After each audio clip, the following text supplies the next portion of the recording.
Hey guys, welcome to Green Bean Fiction. So in today's video we are gonna see, what if abandoned Deku became an experiment subject? Part 1. This story is Shattered Light, a neglected Izuku story by Takahashi999.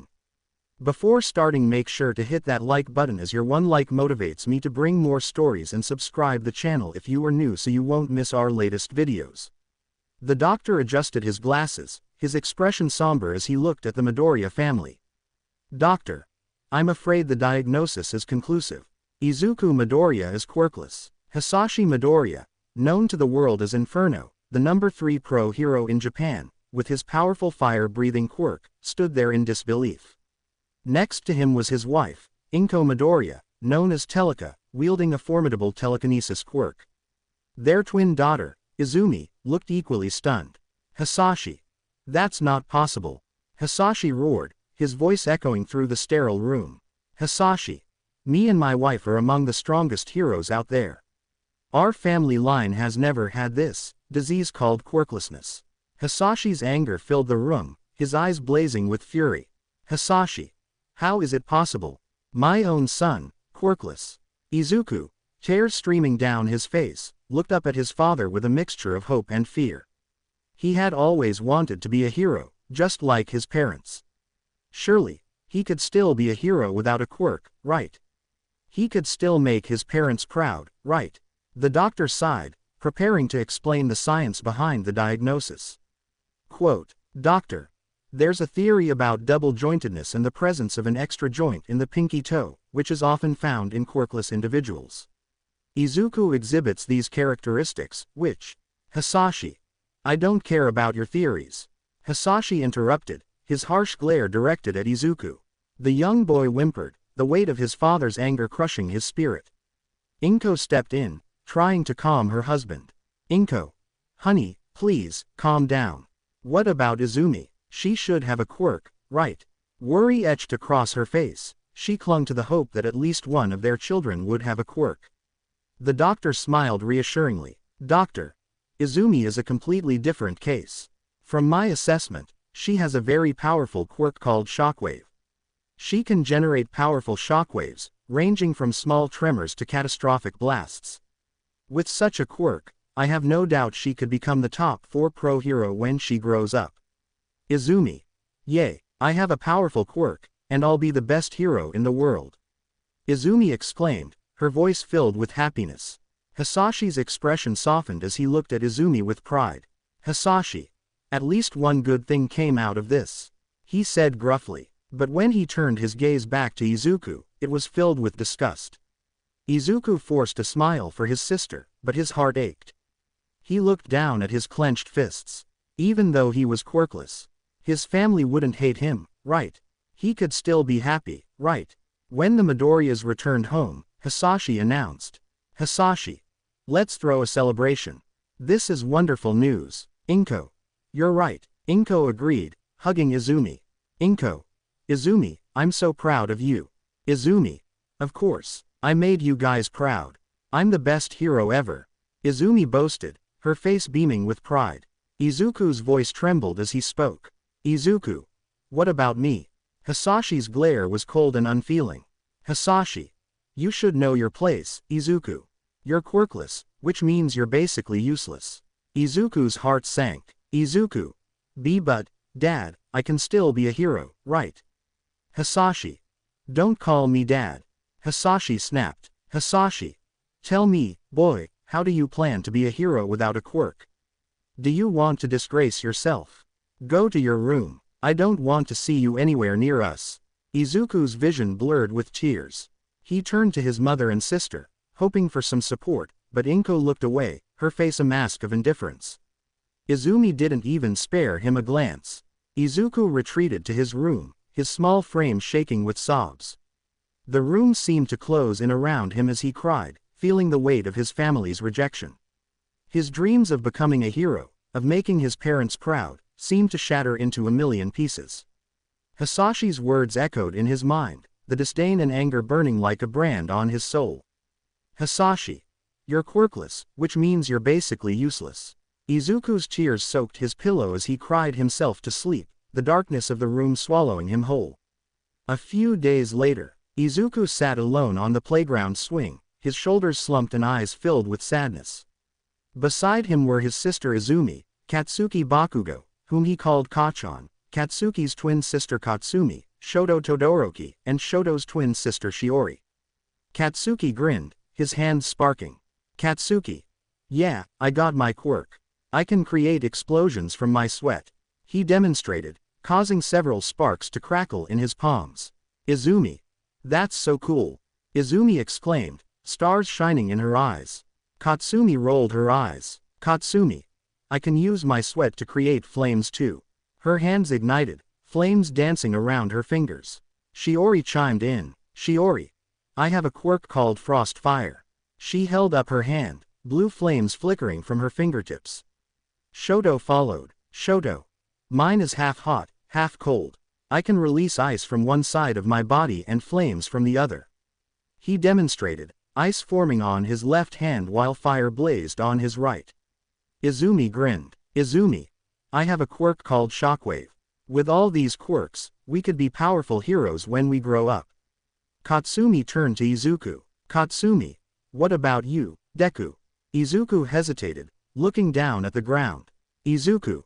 I don't. Katsuki. Spit it out, Deku. Come on, tell us your quirk. Katsuki taunted, his grin widening. Shiori and Shoto watched him curiously, while Izumi shifted uncomfortably beside him. Izuku took a deep breath, tears welling up in his eyes. Izuku. I don't have one. The group fell silent, shock written on their faces. Katsumi. How is that possible? Katsumi yelled. Katsuki sneered. Katsuki. Seriously, Deku. No quirk. That's pathetic. Shoto. You're just a loser. Shoto added coldly. Shiori shook her head. Shiori. How can you be a hero without a quirk? Izumi, feeling the pressure, joined in. Izumi. Yeah, Izuku. How do you think you can keep up with us? Izuku's voice trembled as he tried to smile. Izuku. But I could still be a hero, right? Like you guys, right? Katsuki's laughter was harsh and mocking. Katsuki. Idiot thinks he can be a hero without a quirk. Shoto. You can't be serious. Shoto scoffed. Shiori. You're just fooling yourself. Shiori added, her tone dismissive. Izumi looked at him with disdain. Izumi. You'll never be like us, Izuku. Katsumi's anger flared, and she hurled a fireball at Izuku. He screamed in pain as it struck him, his skin searing from the heat. Izuku. Kachan, why? Izuku's voice was a mix of shock and pain. Katsumi. See, you did nothing against those flames. How would you fare against even stronger villains? How? Katsumi kicked him in the stomach, making him cry out. Katsumi. You would most likely die. Can't you see that? She snarled, her eyes blazing with anger. The others finally stepped in, pulling Katsumi back, but the damage was done. Izuku lay on the ground, tears streaming down his face, his body trembling from the pain and betrayal. From that day on, everything changed. His friends, even his sister, began to slowly distance themselves from him. They no longer included him in their games or conversations. Instead, they ridiculed him, their words cutting deeper than any physical wound. Katsuki. You're just a useless Deku. Katsuki would often say, sneering at him. Shoto. You'll never be a hero. Shoto would add, his voice devoid of any warmth. Shiori. Why don't you just give up? Shiori would taunt, her eyes cold. Even Izumi joined in, saying, Izumi. You're an embarrassment to our family, Izuku. Their words stung, but what hurt more was the way they began to use their quirks against him. Whenever Izuku tried to join in their hero games, they would attack him with their quirks, knocking him down and laughing at his pain. Katsumi. See, you're nothing without a quirk. Katsumi would say, her flames licking at his skin. Give up, Deku. Katsuki would sneer, his explosions ringing in Izuku's ears. Through it all, Izuku's parents did nothing. Hisashi would glare at him with disdain, and Inko would look away, unable to face her son. Izuku felt utterly alone, his dreams of becoming a hero fading with each passing day. In his room, he cried himself to sleep, the weight of his family's rejection and his friend's betrayal crushing his spirit. The once bright and hopeful boy was slowly being broken by the harsh reality of his quirkless existence. 3 months later, Izuku's feet pounded against the forest floor, his breath coming in ragged gasps. Tears streamed down his face as he ran, the shouts and laughter of his friends and older sister echoing behind him. They were playing a twisted version of tag, using him to test their quirks in the most brutal way possible. Katsuki. Come on, Deku. You can't run forever. Katsuki's voice rang out, filled with sadistic glee. Katsumi. Yeah, slowpoke. Let's see how you handle this. Katsumi's voice was close, too close. Izuku's heart raced as he pushed himself harder, dodging trees and leaping over roots. He could feel the heat of Katsuki's explosions and Katsumi's flames closing in on him. Shoto. Izuku, stop running. This is just a game. Shoto called out, his voice mocking. Shiori. Yeah, a game you can't win. Shiori added, her frost fire crackling ominously. Izuku glanced back, his vision blurred by tears. He could see their grinning faces, their quirks ready to unleash more pain. His own sister, Izumi, was among them, her eyes gleaming with excitement. Izumi. Come on, Izuku. Just stop already. It's fun for us. Izumi shouted, her voice filled with twisted joy. Izuku tripped over a root, falling hard to the ground. He scrambled to get up, but Katsuki was already upon him. Katsuki. Gotcha, Deku. Katsuki sneered, his palm exploding just inches from Izuku's face. The force of the blast sent Izuku tumbling back, pain radiating through his body. Izuku. Kachan, please. Stop. Izuku pleaded, his voice breaking. Katsuki. Stop. Why would we stop? Katsuki laughed, his eyes cold and merciless. Katsuki. This is too much fun. Katsumi stepped forward, her hands igniting with flames. Katsumi. Yeah, Deku.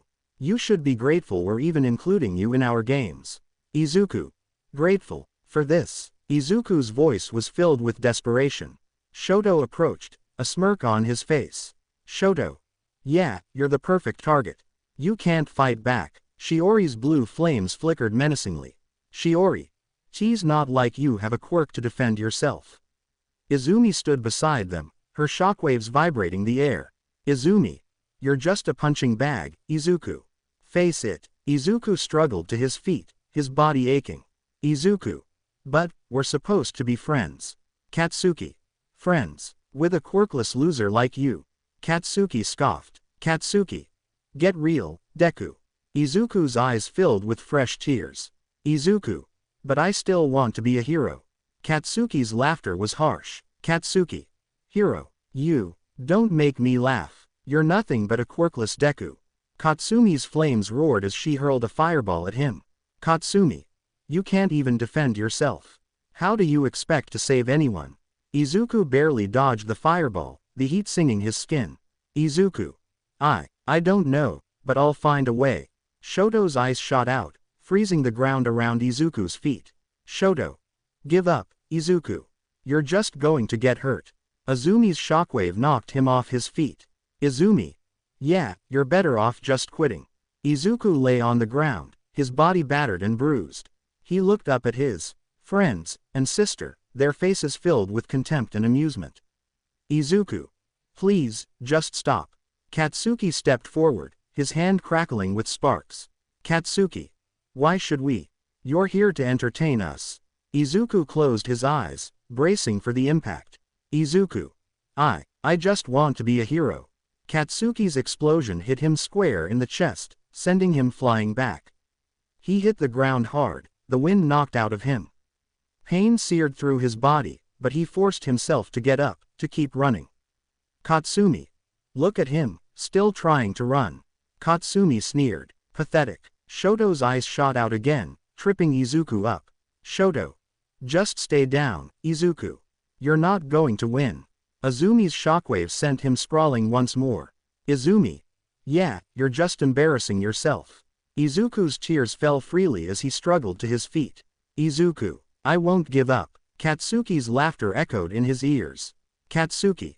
Then we'll just keep knocking you down.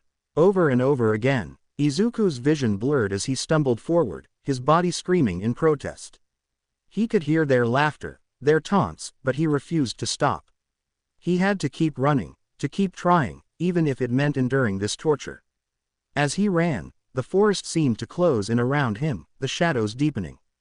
His breaths came in ragged gasps, his legs feeling like lead. But he didn't stop. He couldn't stop. Katsuki. Come on, Deku. Keep running. We'll catch you eventually. Katsuki's voice was a cruel promise. Izuku stumbled home, his body covered in bruises and burns. His clothes were torn, his skin marred with cuts and scrapes. His legs trembled with each step, and blood trickled from a gash on his forehead. His eyes were red and swollen from crying, but he forced himself to move forward, one painful step at a time. He opened the front door, barely able to lift his arms. Inside, his father, Hisashi, glanced up from the couch, a scowl forming on his face. You're late, Hisashi grunted, his voice filled with disdain. Inko, busy in the kitchen, didn't even turn around. Inko. Go clean yourself up, Izuku. She said flatly, her tone devoid of any warmth. Izuku's heart sank further, the cold reception cutting deeper than any physical wound. Oh okay, he mumbled, dragging himself towards his room. He reached his room, a small, cramped space at the end of the hallway. The walls were bare, peeling paint exposing the worn plaster underneath. A single window let in a sliver of light, casting long shadows across the floor. His bed, a thin mattress on a rickety frame, sat in the corner, covered in threadbare sheets. The only decorations were posters of heroes, especially All Might, that Izuku had painstakingly hung up. His action figures, worn from years of play, were lined up on a small shelf. He had thrown out the ones of his parents long ago, unable to bear the sight of them. Izuku collapsed onto his bed, his body aching with every movement. He stared at the ceiling, his mind replaying the day's events.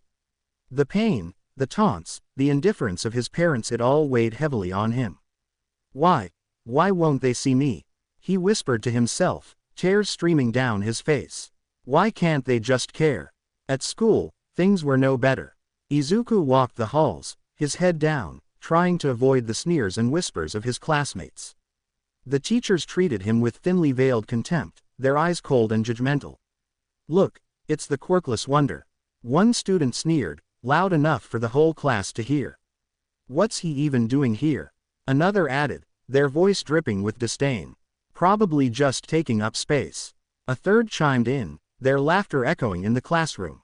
Izuku tried to ignore them, focusing on his work, but the comments never stopped.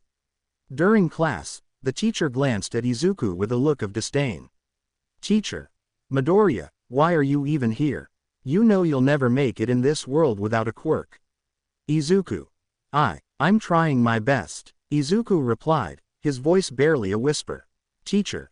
Trying won't get you anywhere. The teacher snapped. Teacher. You need a quirk to succeed, and you don't have one.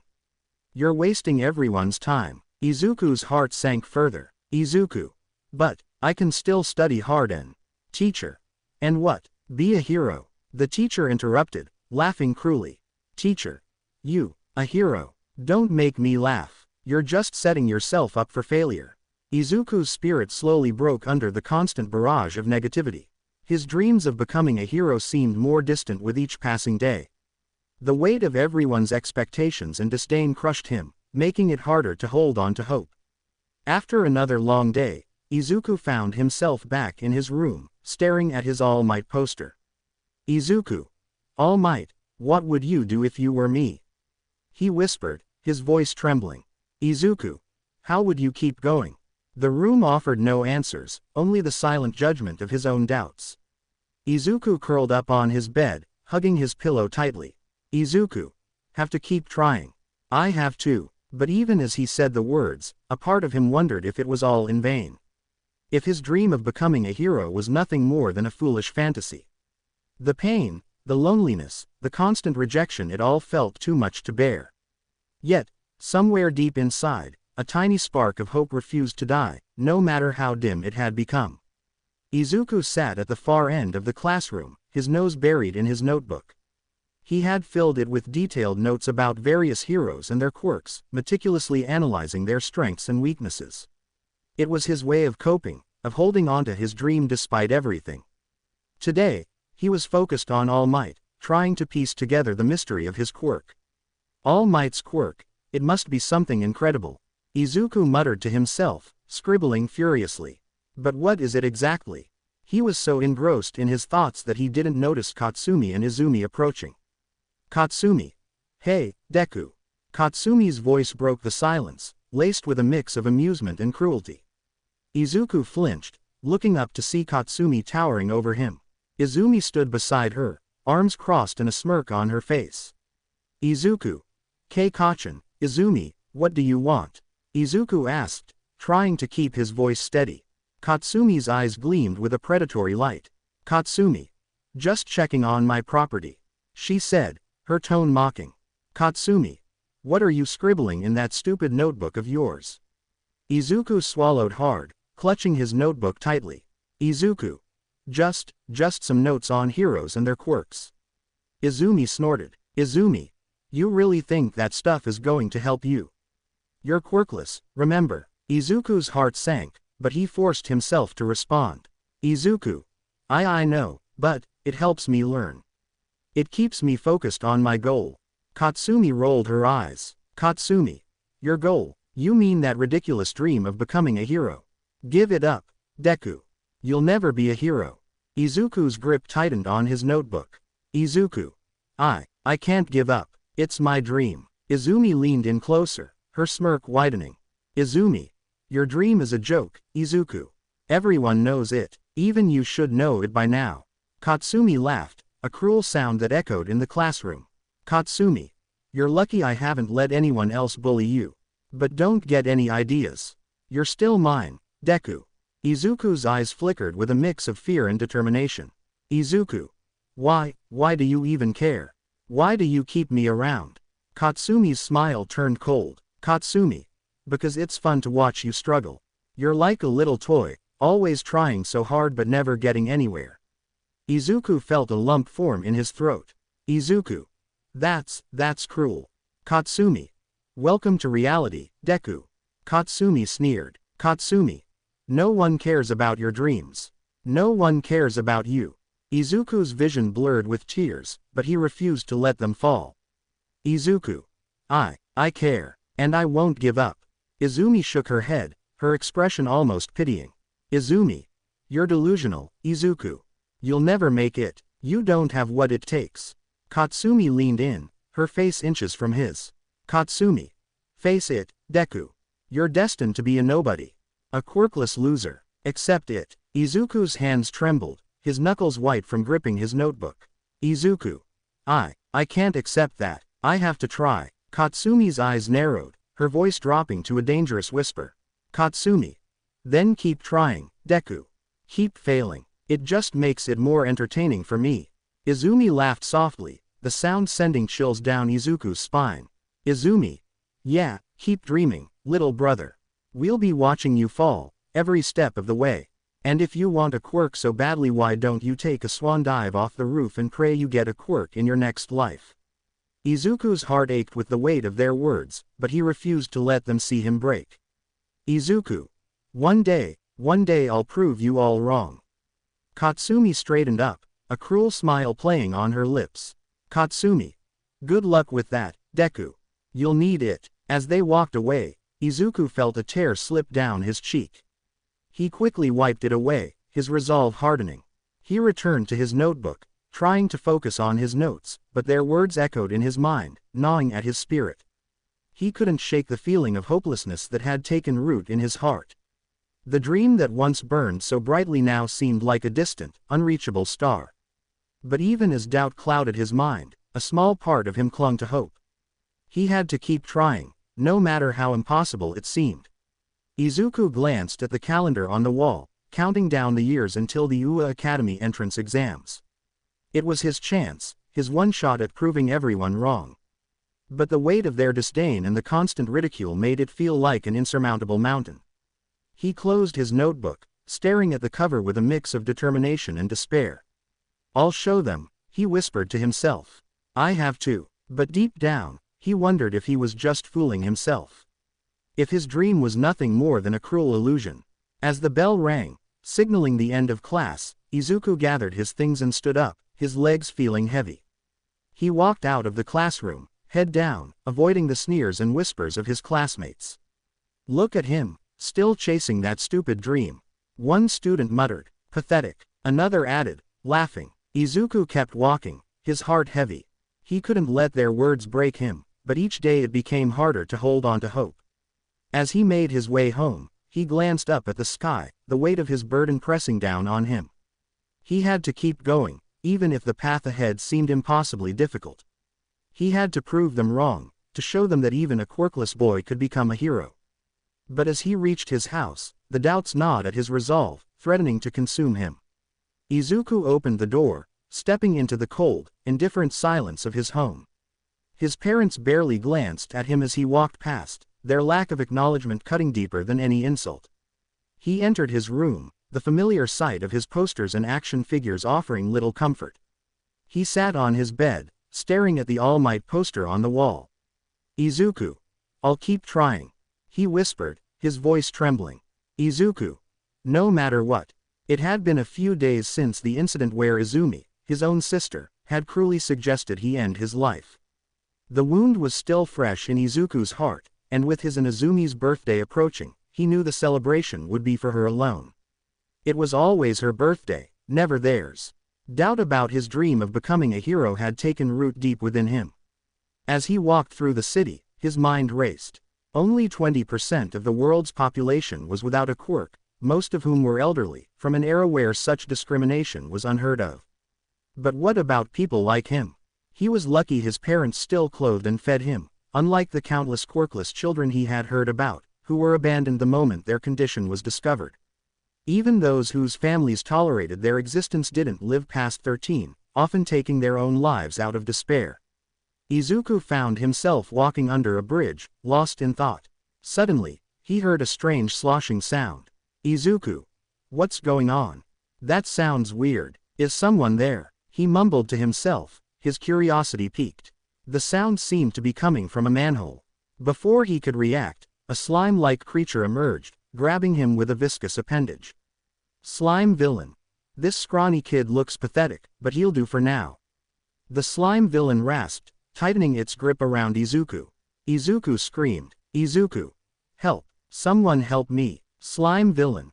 Come on, kid, don't be like that. I only need your body to escape from All Might." The slime villain sneered, starting to suffocate him. Suddenly, a booming voice echoed through the tunnel. "All Might! Don't fear, for I am here." There was a powerful punching sound, and a gust of wind pressure blasted through the area, separating Izuku from the slime villain and sending him flying but unharmed. "Isn't that Hisashi's son?" All Might wondered aloud as he scooped the villain into a water bottle, sealing it securely. "All Might, thanks for the assist, young man. I will be on my way now," All Might said, turning to leave. Izuku blinked, still processing what had just happened. "Izuku. All Might, it's really All Might," he whispered in awe. He couldn't let his idol leave without asking the question that had been burning in his heart. He scrambled to his feet and grabbed All Might's arm. "Izuku. Hey, All Might, I want to ask you something."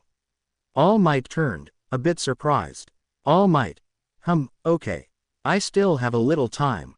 Izuku's heart pounded in his chest. "Izuku. Is it possible for someone without a quirk to be a hero?" All Might's face softened, his smile fading slightly. He looked at Izuku with a mix of pity and regret. "All Might. I'm sorry, but you cannot be a hero without a quirk. It's good to have dreams, but such dreams are unrealistic. How can you protect others without abilities? You could become a doctor or a police officer. I'm sorry." He gave Izuku a reassuring pat on the shoulder before taking his leave, leaping away into the distance. Izuku stood there, frozen. The words from his idol, his hero, hit him like a ton of bricks. The light in his eyes dimmed, and he felt his spirit shatter. The one person who had always inspired him to keep going had just told him his dream was impossible. The weight of those words pressed down on him, and he felt a profound emptiness wash over him. "Izuku. No, this can't be happening," he whispered, tears streaming down his face. "Izuku. If All Might says I can't be a hero, then what hope do I have?" He felt as though the ground had been pulled out from under him, his legs giving way as he collapsed onto his knees. The bridge above him seemed to close in, casting long, dark shadows over his small, trembling form. He clutched his chest, the pain of his shattered dream making it hard to breathe. Izuku. All these years, all this time, was it all for nothing? His voice was barely a whisper, choked with despair. Izuku's mind spiraled into darkness. Every cruel word, every mocking laugh, every time he was pushed down by Katsumi and her friends replayed in his head. His sister's betrayal, his parents' indifference, and now this, it was too much to bear. He thought of the countless nights he spent studying heroes, the endless pages of notes he had filled with determination and hope. They felt meaningless now, just scribbles of a foolish boy who dared to dream. Izuku. Why did I even bother? He cried out, his voice echoing through the empty tunnel. Izuku. Why did I think I could ever be like All Might? The tears flowed freely, mixing with the dirt and grime on his face. His hands trembled as he clutched his notebook to his chest, the only thing that still connected him to his dream. All Might. You were my light, my hope. How can I go on if even you don't believe in me? He wanted to scream, to rage against the unfairness of it all, but he felt so small, so powerless. The world had crushed him, and there was nothing left. No fight, no hope, just a broken boy in a dark tunnel, clinging to the last remnants of a dream that had been torn to shreds. As he sat there, consumed by his despair, he realized that the darkness in his heart was even more suffocating than the slime villain's grip. He felt utterly alone, abandoned by everyone he had ever looked up to. The sound of footsteps echoed in the distance, but Izuku didn't move. He didn't care anymore. Let them come, let them laugh, let them see the quirkless boy broken and defeated. For the first time in his life, Izuku Midoriya felt truly hopeless. The light that had once burned so brightly within him was now extinguished, leaving only a hollow shell of the boy who had dreamed of becoming a hero. The next day, it was early in the morning as Izuku walked into the living room, his heart heavy with a mix of hope and dread. He knew it was unlikely, but a small part of him still wished for a miracle. Hisashi. Happy birthday, Izumi. His father, Hisashi, exclaimed with a broad smile. Inko. Happy birthday, my little princess. Inko added, her voice filled with pride. Izuku stood there, his eyes wide, waiting for his turn. But the words never came. He was invisible, a ghost in his own home. Izuku. Where's my happy birthday? He muttered under his breath, his voice barely a whisper. When his parents finally noticed him, the atmosphere grew cold and tense. His presence was an unwelcome intrusion. He knew he wasn't wanted, so he turned and left, his heart aching. At school, it was no different. Katsumi, Bakugo, Shoto, and Shiori all surrounded Izumi, showering her with gifts and birthday wishes. Katsumi. Happy birthday, Izumi. Katsumi said, handing her a beautifully wrapped present. Bakugo. Yeah, happy birthday. Bakugo added, grinning. Izuku stood on the sidelines, watching with hollow eyes. He received nothing but scorn and indifference. Katsuki grabbed Izuku's shirt, his face twisted in a sneer. Katsuki. You want some beating, Deku? What the hell is wrong with you? Izuku looked up at him, his eyes dead inside. He felt like a shell of his former self. Shoto. Is he deaf or what? Shoto wondered aloud, his tone mocking. Izuku. You want to blast me with explosions. You want to burn me, break me, or do whatever you want. I don't care anymore. In fact, kill me if you want. You've won. I don't want to be a hero anymore. You all were right. Izuku said, his voice lifeless and devoid of hope. Katsuki and the others were taken aback by his words, their taunts momentarily silenced. But the moment passed they didn't even know what to say. Katsuki dropped him. Katsuki. Let's leave, I'm bored anyways. Katsumi and Shiori held a present in their hands meant for Izuku, but seeing the dead look in his eyes decided now wasn't the time. Izuku was walking home, his mind a whirlwind of despair. Today was his and Izumi's birthday, but no one had wished him a happy birthday. It was the same routine of neglect and indifference. As he approached his house, he heard a familiar voice. All Might. Young Midoriya, I've been hearing about how strong you were from your father. All Might said, his booming voice filled with admiration. Hisashi chimed in. Hisashi. Her shockwave quirk could potentially be among the strongest. Inko added with pride, I'm so proud of her. Izuku's heart twisted. They were talking about Izumi, of course. She had a pure heart, they said. It felt like a cruel joke. All Might continued. All Might. I want to bestow you a quirk, my own quirk, the power of one for all. Both Izuku and Izumi were stunned by his words. All Might began to explain how one for all worked, detailing its origins and the incredible power it bestowed upon its holder. He described the responsibility and the honor that came with it, emphasizing the need for a pure heart and unwavering courage. Izumi was conflicted, her thoughts racing. Izumi. Wouldn't Izuku need something like this? She wondered silently, but when she looked at her parents and saw their pride and expectation, she felt a surge of pressure. All Might. Do you accept, young Midoriya? All Might asked, his eyes full of hope. Izuku's heart pounded in his chest. He wanted to scream, to beg All Might to reconsider, but his voice was trapped in his throat. Izumi hesitated for a moment, then smiled. Izuku. Of course I do. Izuku. No. Please, don't. Izuku whispered, his plea lost in the wind. All Might. Eat my hair, and you shall possess the power of one for all. All Might instructed, holding out a strand of his hair. Izumi. Really, that's how it works? Izumi asked, surprised. All Might nodded with his signature smile. This is a huge responsibility, Izumi, Hisashi advised, his tone serious. Izumi. Okay, Dad. Izumi said, trusting her father. She took the hair and ate it, her body immediately reacting. Green sparks appeared across her skin, signaling the transfer of power. Izuku watched, his heart shattering into a million pieces. He couldn't bear it anymore. Without a word, he turned and ran, tears streaming down his face. He didn't know where he was going, but anywhere was better than being in the same house as them. He ran until his legs gave out, collapsing in an alleyway, gasping for breath. His body was bruised and battered from years of neglect and abuse, but the physical pain was nothing compared to the torment inside his heart. He clutched at his chest, feeling like he was falling apart. Why can't I be enough? He whispered to the empty air, his voice breaking.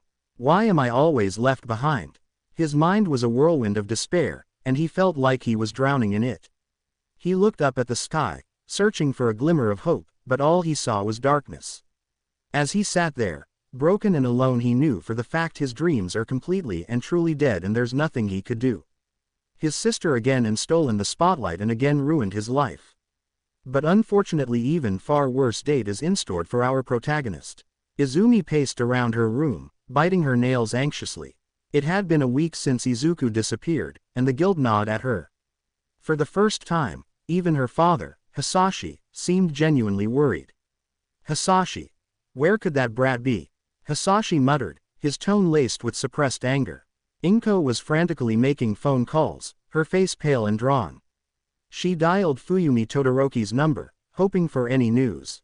Fuyumi picked up the phone, her voice filled with concern. Fuyumi. No, Izuku hasn't been at our place lately. Are you sure he's missing? He ran away. Inko, I'm so sorry. As Fuyumi tried to console the distressed Inko, Rei Todoroki entered the room, overhearing the conversation. When the call ended, Rei's face was etched with shock. Rei. What happened? Rei asked, her voice trembling. Fuyumi, her eyes brimming with tears, replied. Fuyumi. Izuku. They can't find him. He's been missing for more than a week. Rei's shock turned into urgency as she stormed to the twins' room. Rei. Shoto, Shiori, come out now. Shiori. What do you want, Mom? Shiori grumbled, clearly annoyed. Rei. Do you know Izuku is missing? Rei demanded, her voice shaking. The twins exchanged uninterested glances. Shoto. So maybe he just ran off like he always does. Shoto replied indifferently. Fuyumi. He has been missing for more than a week. Fuyumi cried, tears streaming down her face. Fuyumi. Even your father is actively looking for him. Can't you see? What if something happened to Izuku? What if he's dead right now? Why are you so nonchalant about him? Do you wish for something to happen to him that you'll never see him again? The twins were stunned into silence, their mother's words sinking in. What if something did happen to Izuku? Rei. If Izuku truly ran away, he would have been back by now. Obviously, he couldn't survive on his own. But for him to be missing for more than a week. Rei continued, her voice breaking. Rei, seeing a defenseless child with no one to help him, no quirk, they could kidnap him or do far worse things. Shiori's facade cracked. The possibility that something terrible had happened to Izuku was too much to bear. Endeavor entered the room, his expression a mix of annoyance and concern. Endeavor. We've looked everywhere. Even my sidekicks haven't found him. Izuku has possibly been kidnapped. Meanwhile, at the Bakugo household, Mitsuki called for her twins. Katsumi and Katsuki trudged out of their room, clearly irritated. Katsuki. You must have a good reason to wake us up. Katsuki said, annoyance evident in his voice. Mitsuki slapped the back of his head hard. Katsuki. What's your problem, Mom? He grumbled, rubbing the sore spot. Katsumi. Yeah, Mom, why are you even more angry than usual? Katsumi asked. Mitsuki. Izuku is missing. Mitsuki said, her voice tense. Katsuki.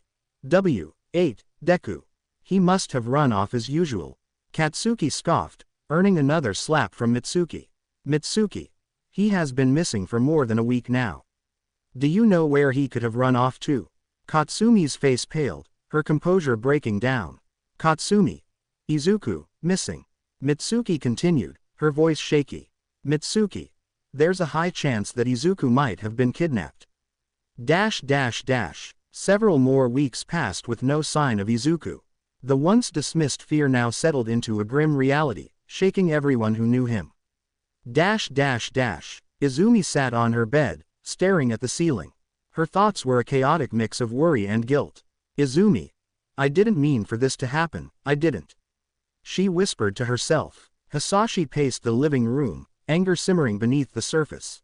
Hisashi. How could this happen under our noses? Where did he go? He fumed. Inko, barely holding it together, kept her phone close, hoping for any news. Inko. Please, just let him be safe. She prayed silently. Fuyumi, overwhelmed with guilt for not noticing earlier, kept reaching out to her friends and contacts, hoping someone, anyone, had seen Izuku. Fuyumi. He has to be out there somewhere, he just has to be. Rei tried to keep the family together, but her heart ached for the boy she barely knew yet deeply worried about. Rei. We'll find him. We have to find him. Shoto and Shiori, their earlier indifference now replaced with a gnawing fear, couldn't shake the image of Izuku's lifeless eyes. Shoto. What if we never see him again? Shoto wondered aloud, his voice barely above a whisper. Shiori, usually so tough, was now ridden with guilt. Shiori. I didn't mean for this to happen. I didn't think. At the Bakugo household, the tension was palpable. Mitsuki kept berating herself for not noticing sooner. Mitsuki. Why didn't I see the signs? Why didn't I do something? Katsuki, though he hid it well, was haunted by the last encounter with Izuku. Katsuki. Deku, where did you go? Katsumi, a mess of nerves and regret, kept replaying every moment in her head, trying to find a clue. Katsumi. What if we never find him? Days turned into weeks, and the hope of finding Izuku grew dimmer. The once lively boy, full of dreams and determination, had seemingly vanished without a trace, leaving behind a void that no one could fill. More than a month had passed since Izuku's disappearance, and the Midoriya household was a shell of its former self. Izumi was frantically searching through Izuku's room, desperate for any clue that might lead to her brother. His room was bare, except for his treasured hero analysis book. Izumi. Her father's voice boomed from the hallway, but she didn't stop. Izumi. This time it was her mother, Inko, her voice trembling with grief. Izumi ignored her parents until Inko entered the room and wrapped her arms around her, sobbing. Inko. Please, Izumi, it's enough. Inko pleaded, her tears soaking into Izumi's shirt. Izumi. No, I can't. Until I find a clue. Izuku can't be gone. He's my little brother. I failed him. Izumi sobbed, her tears dripping onto the floor.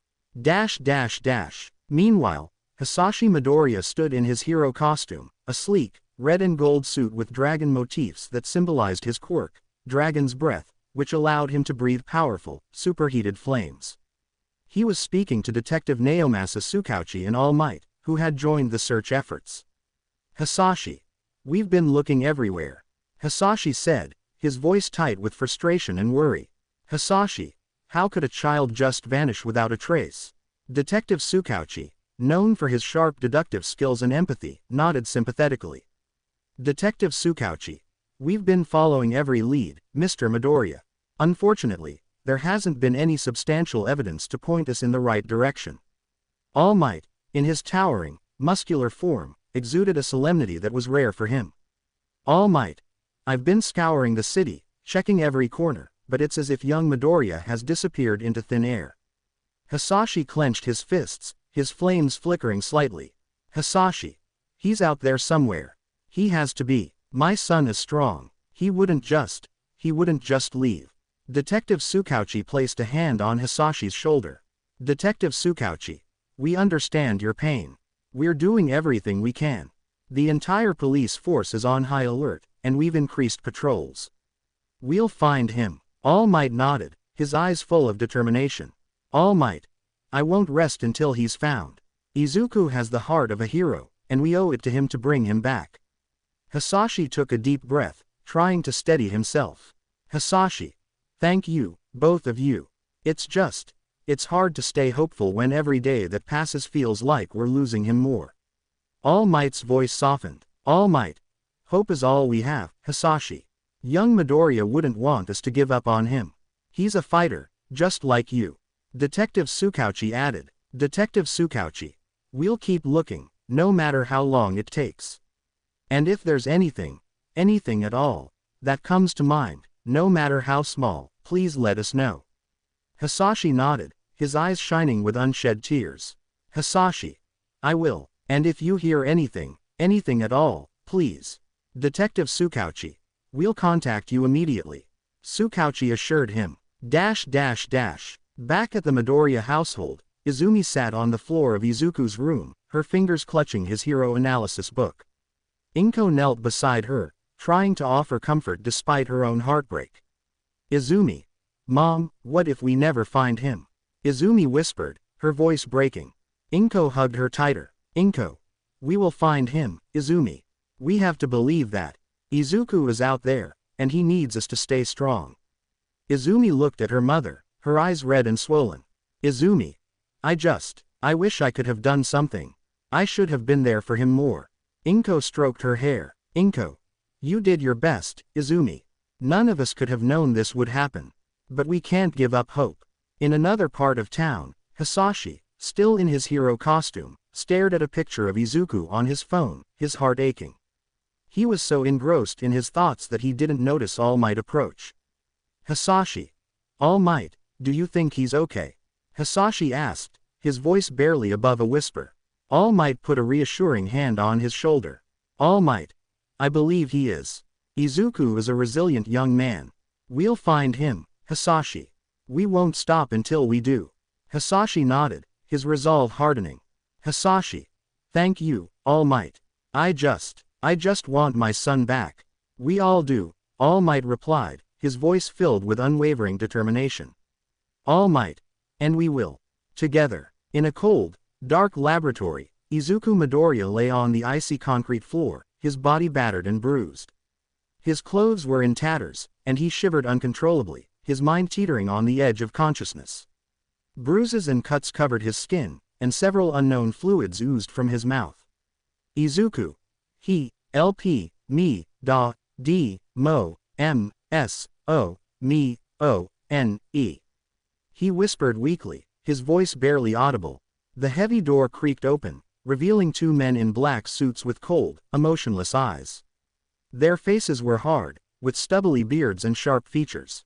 They grabbed Izuku roughly and forced some pills into his mouth. "Damn, he looks terrible," one of them muttered, his voice low and gravelly. "And he's about to get worse. Let's hope he actually survives the first phase unlike the last ones." The other replied with a hint of a sadistic grin. "Izuku. La, street o, nay, s." Izuku mumbled, his eyes barely open. He clung to a faint hope that his dad would save him, that All Might would rescue him, that even Uncle Endeavor would come to his aid. They dragged him to a metal table, strapping him down with tight restraints. The harsh metal bit into his already tender skin. The door opened again, and a crazed scientist entered the room. His appearance was grotesque. Wild, unkempt hair that stuck out in all directions, a manic gleam in his bloodshot eyes, and a lab coat stained with unknown substances. His name was Dr. Karoki, a madman infamous for his inhumane experiments. Dr. Karoki. My, 20 pills, and you actually managed to survive. Dr. Karoki grinned sadistically, his yellow teeth showing through his cracked lips. Dr. Karoki. But this is only the beginning. You're quirkless, right? No worries. By the time this experiment is done, you'll never be quirkless again. He laughed with a manic glee that sent chills down Izuku's spine. Dr. Karoki brought out several vials filled with different colored liquids, each labeled with cryptic codes. Dr. Karoki. These are enhancers. He explained, holding them up for Izuku to see. Dr. Karoki. They are designed to force the body to survive the power of an ultimate quirk by accelerating evolution. Of course, there's a high chance you may perish, but for the sake of progress, sacrifices must be made. And if you manage to survive this first phase, oh my, you're quite the special one. Without hesitation, he began injecting the enhancers into Izuku's body. The sharp needles pierced his skin, and the fluids burned as they entered his bloodstream. Sir, isn't this too dangerous? One of the suited men asked, a hint of concern in his voice. Dr. Karoki. For the sake of evolution, danger is irrelevant. Dr. Karoki snapped, slapping the man across the face. Now, be quiet and observe. Izuku's body convulsed violently as the enhancers took effect. The pain was unimaginable, searing through every nerve and muscle. His vision blurred, and his screams were trapped in his throat, his body unable to cope with the sheer agony. Izuku's mind was a whirlwind of torment. Each pulse of pain was a hammer blow to his consciousness. He tried to scream, but his voice was gone, stolen by the agony. His muscles felt like they were being torn apart, and his bones felt like they were on fire. His heart pounded erratically, struggling to keep him alive. His thoughts were fragmented. Faces of his family flashed before his eyes. His father, stern but once caring. His mother, loving but now distant. His sister, conflicted and confused. And All Might, his hero, his symbol of hope, telling him he couldn't be a hero without a quirk. Those words echoed in his mind, breaking him even further. The pain intensified, and he felt his body rejecting the enhancers. His skin burned, his veins felt like they were going to burst, and his muscles twitched uncontrollably. He wanted to die, to escape this hellish torment, but his body clung to life with a stubbornness that matched his spirit. Dr. Karoki watched with an unsettling fascination. Dr. Karoki. Ah, yes, endure it, boy. Let the pain transform you. You will be the pinnacle of my work, the bridge between the quirkless and the evolved.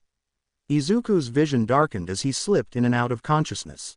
He could no longer feel his limbs, and his mind was drowning in a sea of agony. He could barely hear the voices around him, muffled and distant. Sir, he's convulsing too much. His vitals are dropping, one of the suited men warned. Dr. Karoki. Increase the dosage. Dr. Karoki ordered, his voice tinged with excitement. Dr. Karoki. Push him to his limits. We must see the results. Another wave of pain crashed over Izuku, more intense than before. He felt his body breaking down, his heart stuttering. He was on the brink of death, yet somehow, he was still conscious, still enduring the unimaginable. In that moment, as he teetered on the edge of existence, a flicker of something else stirred within him. A spark, faint but persistent. It wasn't a quirk, but a raw, untamed energy, born from his unyielding spirit and relentless will to survive. Dr. Karoki's eyes widened in manic delight. Dr. Karoki. Yes, yes. It's happening. This is it. The breakthrough I've been waiting for. Izuku's body continued to convulse, but amidst the pain, that spark grew, feeding on his agony and desperation. He wasn't sure if he was dying or evolving, but in that moment, he realized one thing: he wouldn't give up. He couldn't give up. For the sake of his family, for the sake of his dreams, and for the sake of his own survival, Izuku Midoriya would endure. And in the depths of that dark laboratory, Surrounded by cold-hearted men and a mad scientist, the spark of his indomitable will began to blaze. The suited men watched in awe and fear as Izuku's body underwent a transformation. Dr. Karoki's laughter echoed through the room, a twisted symphony of madness and triumph. Dr. Karoki. Welcome to the future, Izuku Midoriya. He whispered, his eyes gleaming with dark satisfaction. Dr. Karoki. You are my greatest creation, the herald of a new era. And in the cold, dark laboratory, the tortured cries of a boy on the brink of transformation echoed through the walls, marking the beginning of a terrifying new chapter in his life.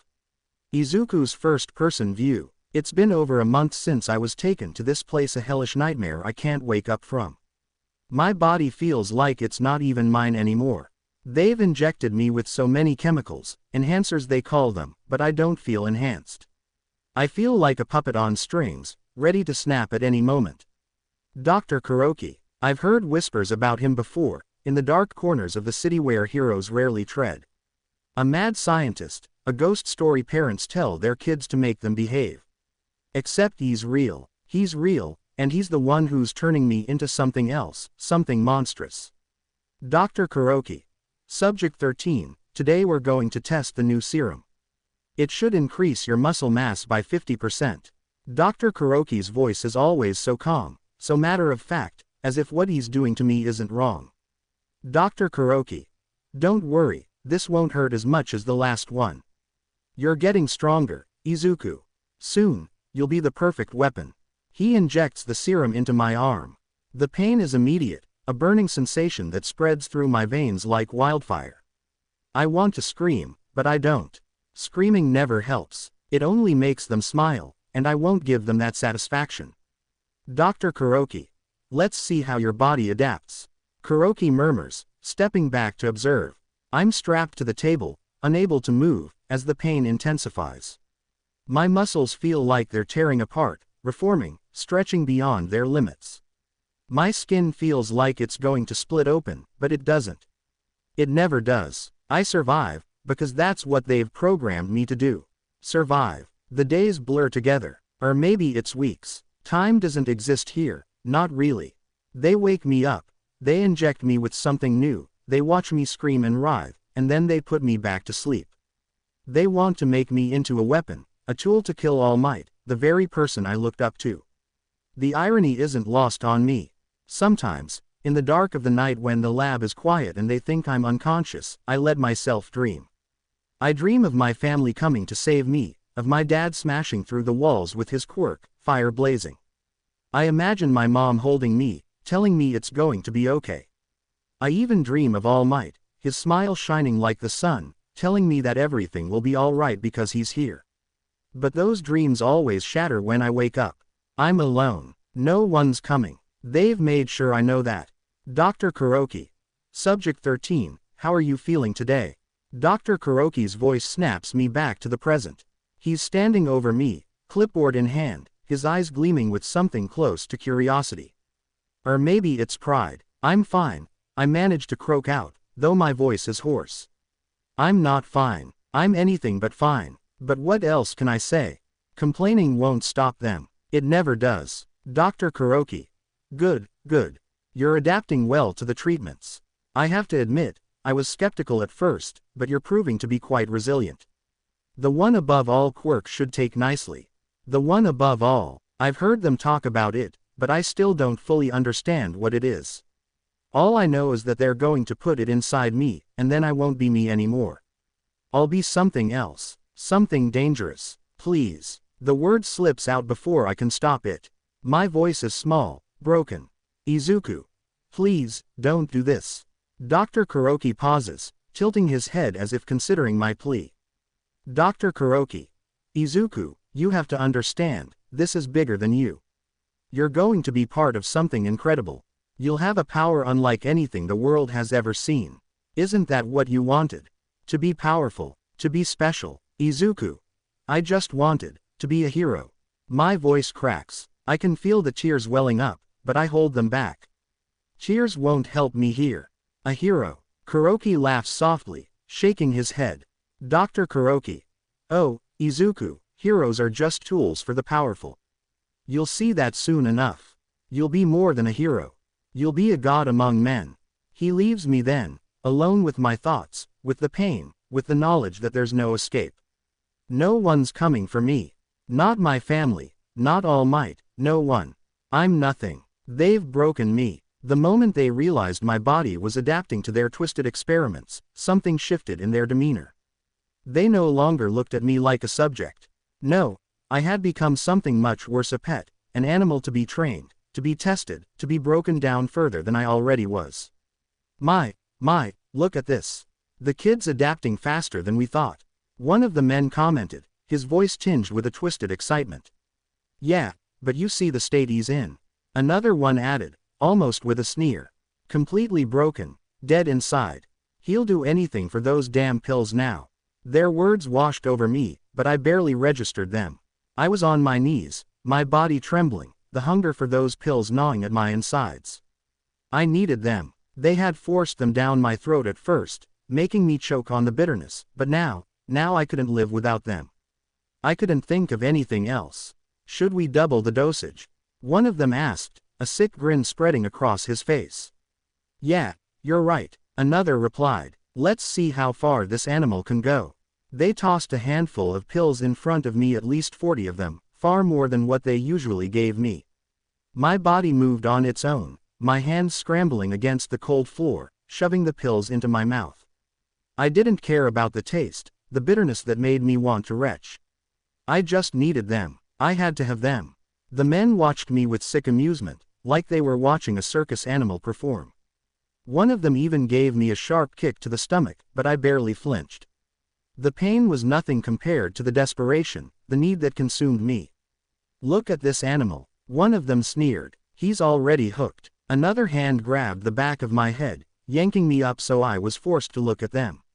I could barely see through the tears, my hand still stretching out, trembling as I tried to reach for the remaining pills scattered on the floor. Izuku, cheeky smiley face, please, let me, have them. I choked out, my voice weak, broken. What did you say? The man holding me tilted his head, as if he hadn't heard me correctly. Izuku. Please, I'll do anything. They laughed, the sound harsh and cruel in my ears, but I didn't care. The moment they released me, I dove back to the floor, shoving the rest of the pills into my mouth, swallowing them down without a second thought. The relief was immediate, the chemicals coursing through my veins like a twisted form of comfort. Now then, one of them said, wiping tears of laughter from his eyes. Let's see how far this freak can go. They dragged me to another room, a place I had become all too familiar with, their torture chamber. This room was designed for one purpose: to break me, to push my body to the limits and beyond. Plus ultra. They strapped me down to a cold, metal table, the restraints digging into my wrists and ankles. I didn't resist. What was the point? Resistance only made things worse. I had learned that the hard way. They started with electricity, attaching wires to my chest and arms, sending shockwaves through my body. My muscles seized up, my body convulsing uncontrollably as the volts surged through me. The pain was unbearable, but I didn't scream. I had learned to hold it in, to swallow the pain and bury it deep down where it couldn't hurt me anymore. But they didn't stop there. They cranked up the voltage, watching as my body jerked violently against the restraints. I could feel my heart racing, the rhythm erratic and painful. I was sure it would give out any second, but it didn't. They had made sure I was too strong to die that easily. Let's see if he can handle more, one of them said, his voice filled with twisted glee. Next, they brought out the knives, razor-sharp blades that they dragged across my skin, cutting deep enough to scar but not enough to kill. They wanted to see how fast I could heal, how much pain I could endure before I finally broke. They cut into my arms, my legs, my chest, leaving deep, jagged scars in their wake. I could feel the blood pooling around me, sticky and warm, but I didn't care. The pain was distant, like it belonged to someone else. Still conscious, one of them remarked, sounding almost impressed. Let's see if we can change that. They moved on to the fire next. A blowtorch aimed directly at my skin, the flames searing my flesh, burning away any remaining humanity I had left. The smell of burning skin filled the room, a sickening scent that made my stomach churn, but I didn't throw up. I couldn't. My body was too numb, too broken to react. Come on, Izuku, one of them taunted, leaning in close enough that I could see the madness in his eyes. Scream. Just scream, and we'll make it stop. But I didn't scream. I couldn't. The pain was too much, too overwhelming, but I held it in. I bit down on my lip until I tasted blood, letting it drip down my chin. They weren't going to get that satisfaction from me. Not anymore. Damn, he's tougher than we thought. One of them said, almost sounding annoyed. Guess we'll have to step it up. They injected me with another serum, something that made my blood feel like it was boiling, like it was trying to tear through my veins. My vision blurred, my body spasming violently as the serum worked its way through me. The pain was indescribable, like every nerve in my body was on fire, but I didn't pass out. They wouldn't let me. Looks like he's reaching his limit. One of them remarked, checking my vitals. But he's not done yet. They weren't satisfied until I was a broken, bleeding mess on the table, my body covered in burns, cuts, and bruises. They left me there, strapped down, unable to move, unable to think. The only thing I could do was breathe, shallow, ragged breaths that hurt with every inhale. But they weren't done with me. No, this was just the beginning. The real torture was yet to come, and they were going to enjoy every second of it. I was nothing more than a plaything to them, something to be used, to be experimented on until there was nothing left. They were going to break me down, piece by piece, until I was nothing more than a weapon, a tool for them to use as they pleased. And the worst part, I was starting to believe them. I was starting to believe that I was nothing. That I was worth nothing. That I deserved this. And that realization was, they were right. The only thing that kept me going, the only thing I was fed were those damned pills. I knew what they were doing to me, why they kept feeding them to me. It wasn't just to keep me alive, it was to make me dependent, to hook me so deeply that I couldn't function without them. I could see it in their eyes every time they watched me scramble for another dose, the smug satisfaction of knowing they were turning me into their slave. And the worst part, it was working. They didn't bother with food anymore. I was fed purely on those pills, and my body craved them more and more each day. They had become my lifeline, the only thing that dulled the pain and made the experiments bearable. It was a sick, twisted cycle, pain followed by relief, relief followed by more pain. And every time, I needed more pills to get through it. But this time was different. They had entered a new phase in their experiments, a third phase, they called it. Whatever hope I had left of escaping, of being rescued, was slipping away, drowned by the constant waves of agony and desperation. We're in the third phase now, one of the scientists said, his voice devoid of any empathy. Time to push his body to its absolute limits.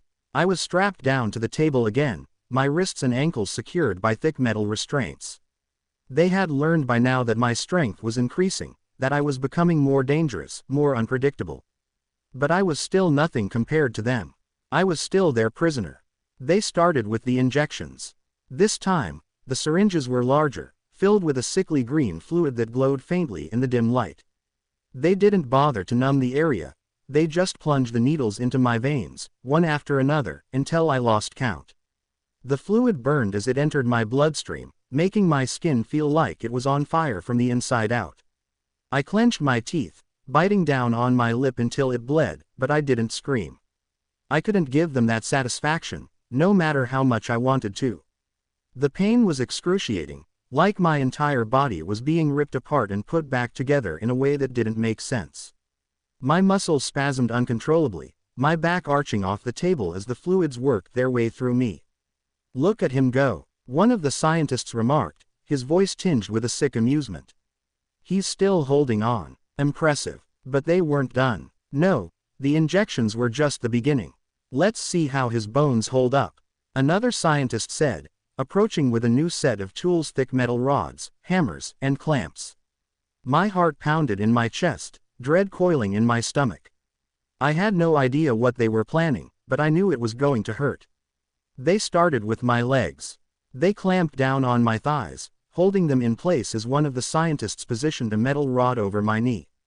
Without warning, he brought the hammer down, smashing the rod into my kneecap. The pain was instant, a white-hot explosion that shot up my leg and into my brain. I couldn't hold back the scream that tore from my throat, my entire body convulsing against the restraints.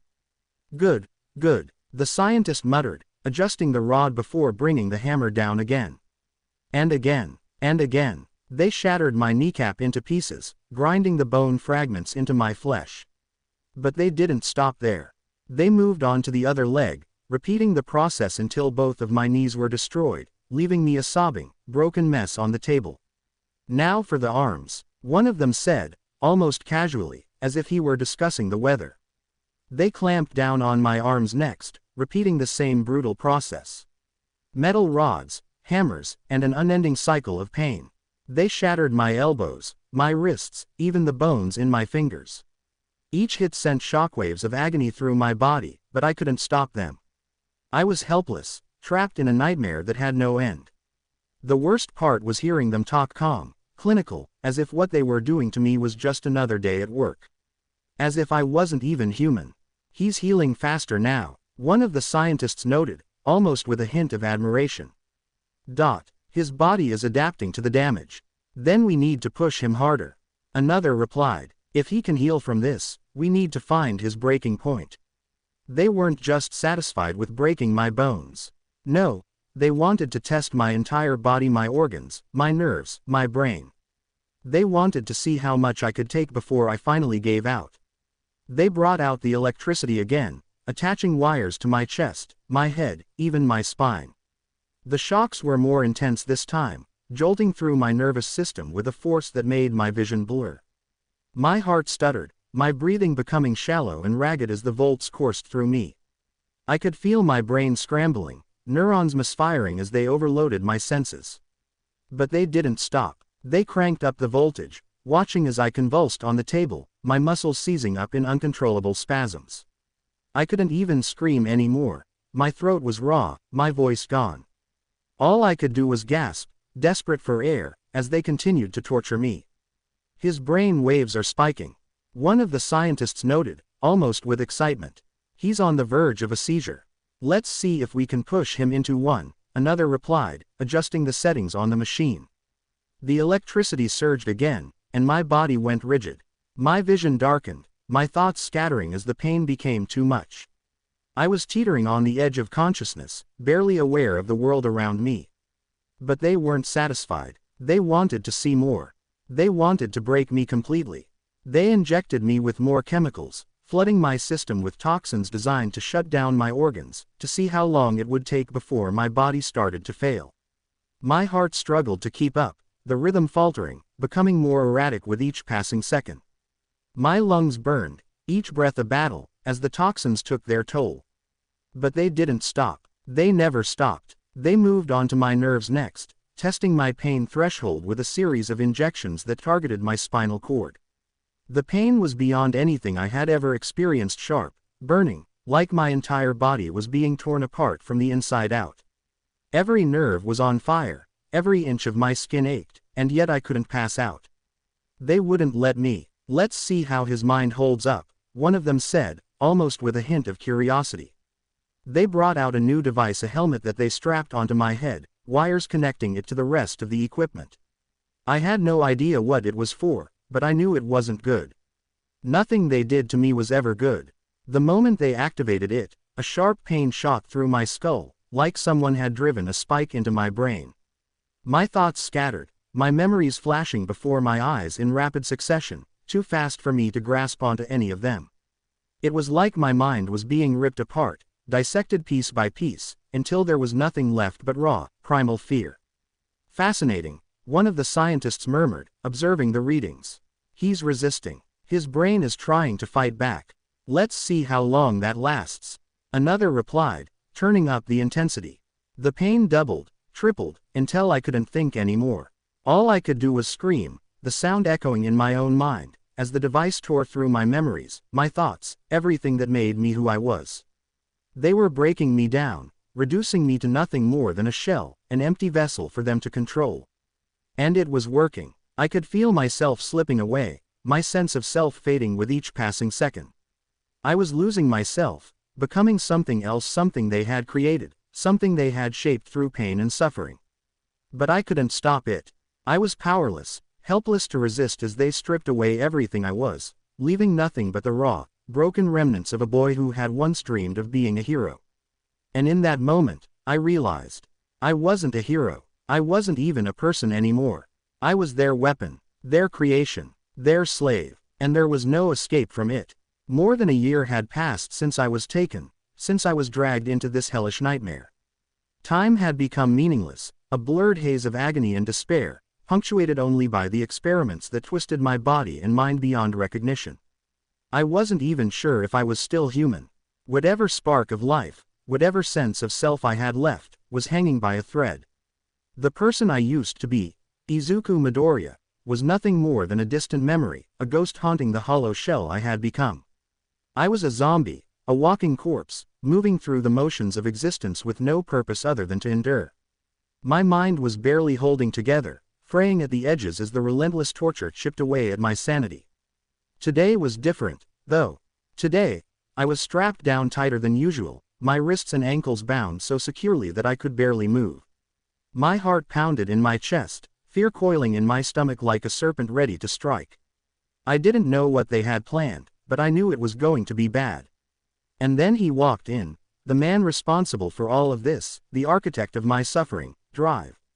Karoki. His cold, calculating eyes swept over me, a twisted smile playing at the corners of his lips.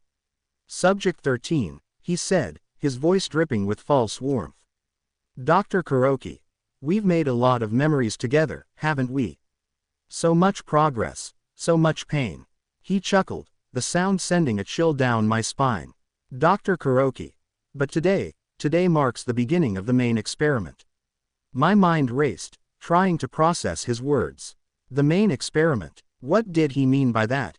What could possibly be worse than everything I'd already been through? Karoki stepped closer, his eyes gleaming with a sick excitement. Dr. Karoki. You see, in order to create the ultimate weapon, to kill the symbol of peace, my master, All for One, gave me an idea. Why settle for the quirks we already know, the powers we've already seen? Why not create something new? Something superior. He threw his head back and laughed, the sound echoing through the sterile, cold room. Dr. Karoki. Why not create the one above all? The name sent a jolt of fear through me, deeper than anything I'd felt before. The one above all. What the hell was he talking about? Karoki's eyes were wild, his grin manic as he continued. After nearly 20 years of research, 20 years of trials and errors, of failures and breakthroughs, I finally did it. I managed to create a unique quirk. A gene crafted and created by splicing the cells of the most powerful quirks, evolving them, perfecting them, to create a supreme one. My breath caught in my throat. A supreme quirk. No. It couldn't be possible. The idea itself was insane, but then again, so was everything else about this place. Karoki paced back and forth, his excitement growing with every word. Dr. Karoki.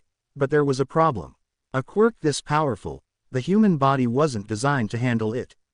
Every subject I tested it on, died. Their bodies couldn't take the strain, the sheer power of the one above all. They all shattered. My heart was pounding in my ears now, fear turning my blood to ice. I could barely comprehend what he was saying, but the implications were terrifying. Dr. Karoki. But I didn't give up.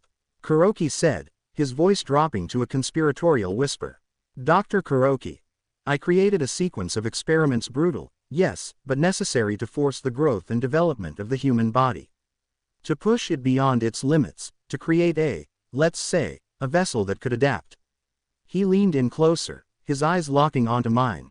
Dr. Karoki. But even then, they died. Every single one of them. The power was too much, even for those with quirks.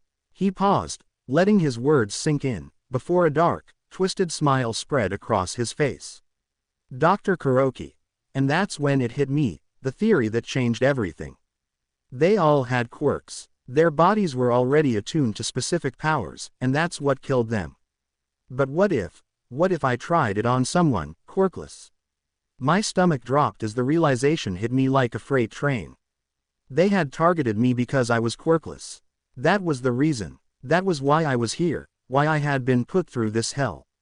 Not because of who I was, not because of my potential, but because I was born without a quirk. Because I was Inferno's son. Karoki's smile widened as he saw the understanding dawn on my face. Dr. Karoki. Yes, that's right. You, Izuku Midoriya, were chosen because you were quirkless. Because your body was a blank canvas, ready to be shaped and molded into the ultimate weapon. Ready to inherit the one above all. No, the word slipped out of my mouth before I could stop it, a weak, desperate denial. But it was too late. Karoki wasn't listening. He was already too far gone, lost in his mad vision of power and destruction. It's time, he said, his voice filled with a twisted glee. Dr. Karoki. Time for you to inherit it. To become the one above all, and kill All Might. He pressed a button on the console next to me, and the pod I was trapped in began to move. It extended upwards, the restraints tightening around my limbs as it locked into place. A hissing sound filled the room as the pod began to fill with a thick, viscous fluid, cold and suffocating. I could feel it seeping into my skin, burning its way through my body. And then I saw it, the machine that would change everything. A massive, hulking device, with a glass tube at its center, filled with a glowing liquid. The one above all, the culmination of all my suffering, all my pain, all the horror that I had endured. Karoki stood back, watching with wide, eager eyes as the machine whirred to life. Dr. Karoki. Super strength, super speed, reflexes, and energy manipulation. He muttered, almost to himself. Dr. Karoki. Invulnerability, and the unique ability to adapt. The perfect being, the ultimate weapon. I wanted to scream, to cry out, but my voice was gone. I could only watch in helpless terror as the machine moved into position, the glass tube aligning with the pod that held me. Dr. Karoki. This is it, Izuku. Karoki said, his voice filled with an unholy reverence. Dr. Karoki. This is the moment you become the one above all. With a final, triumphant laugh, he pressed the button, and the machine jammed into the pod, injecting the glowing liquid into my veins.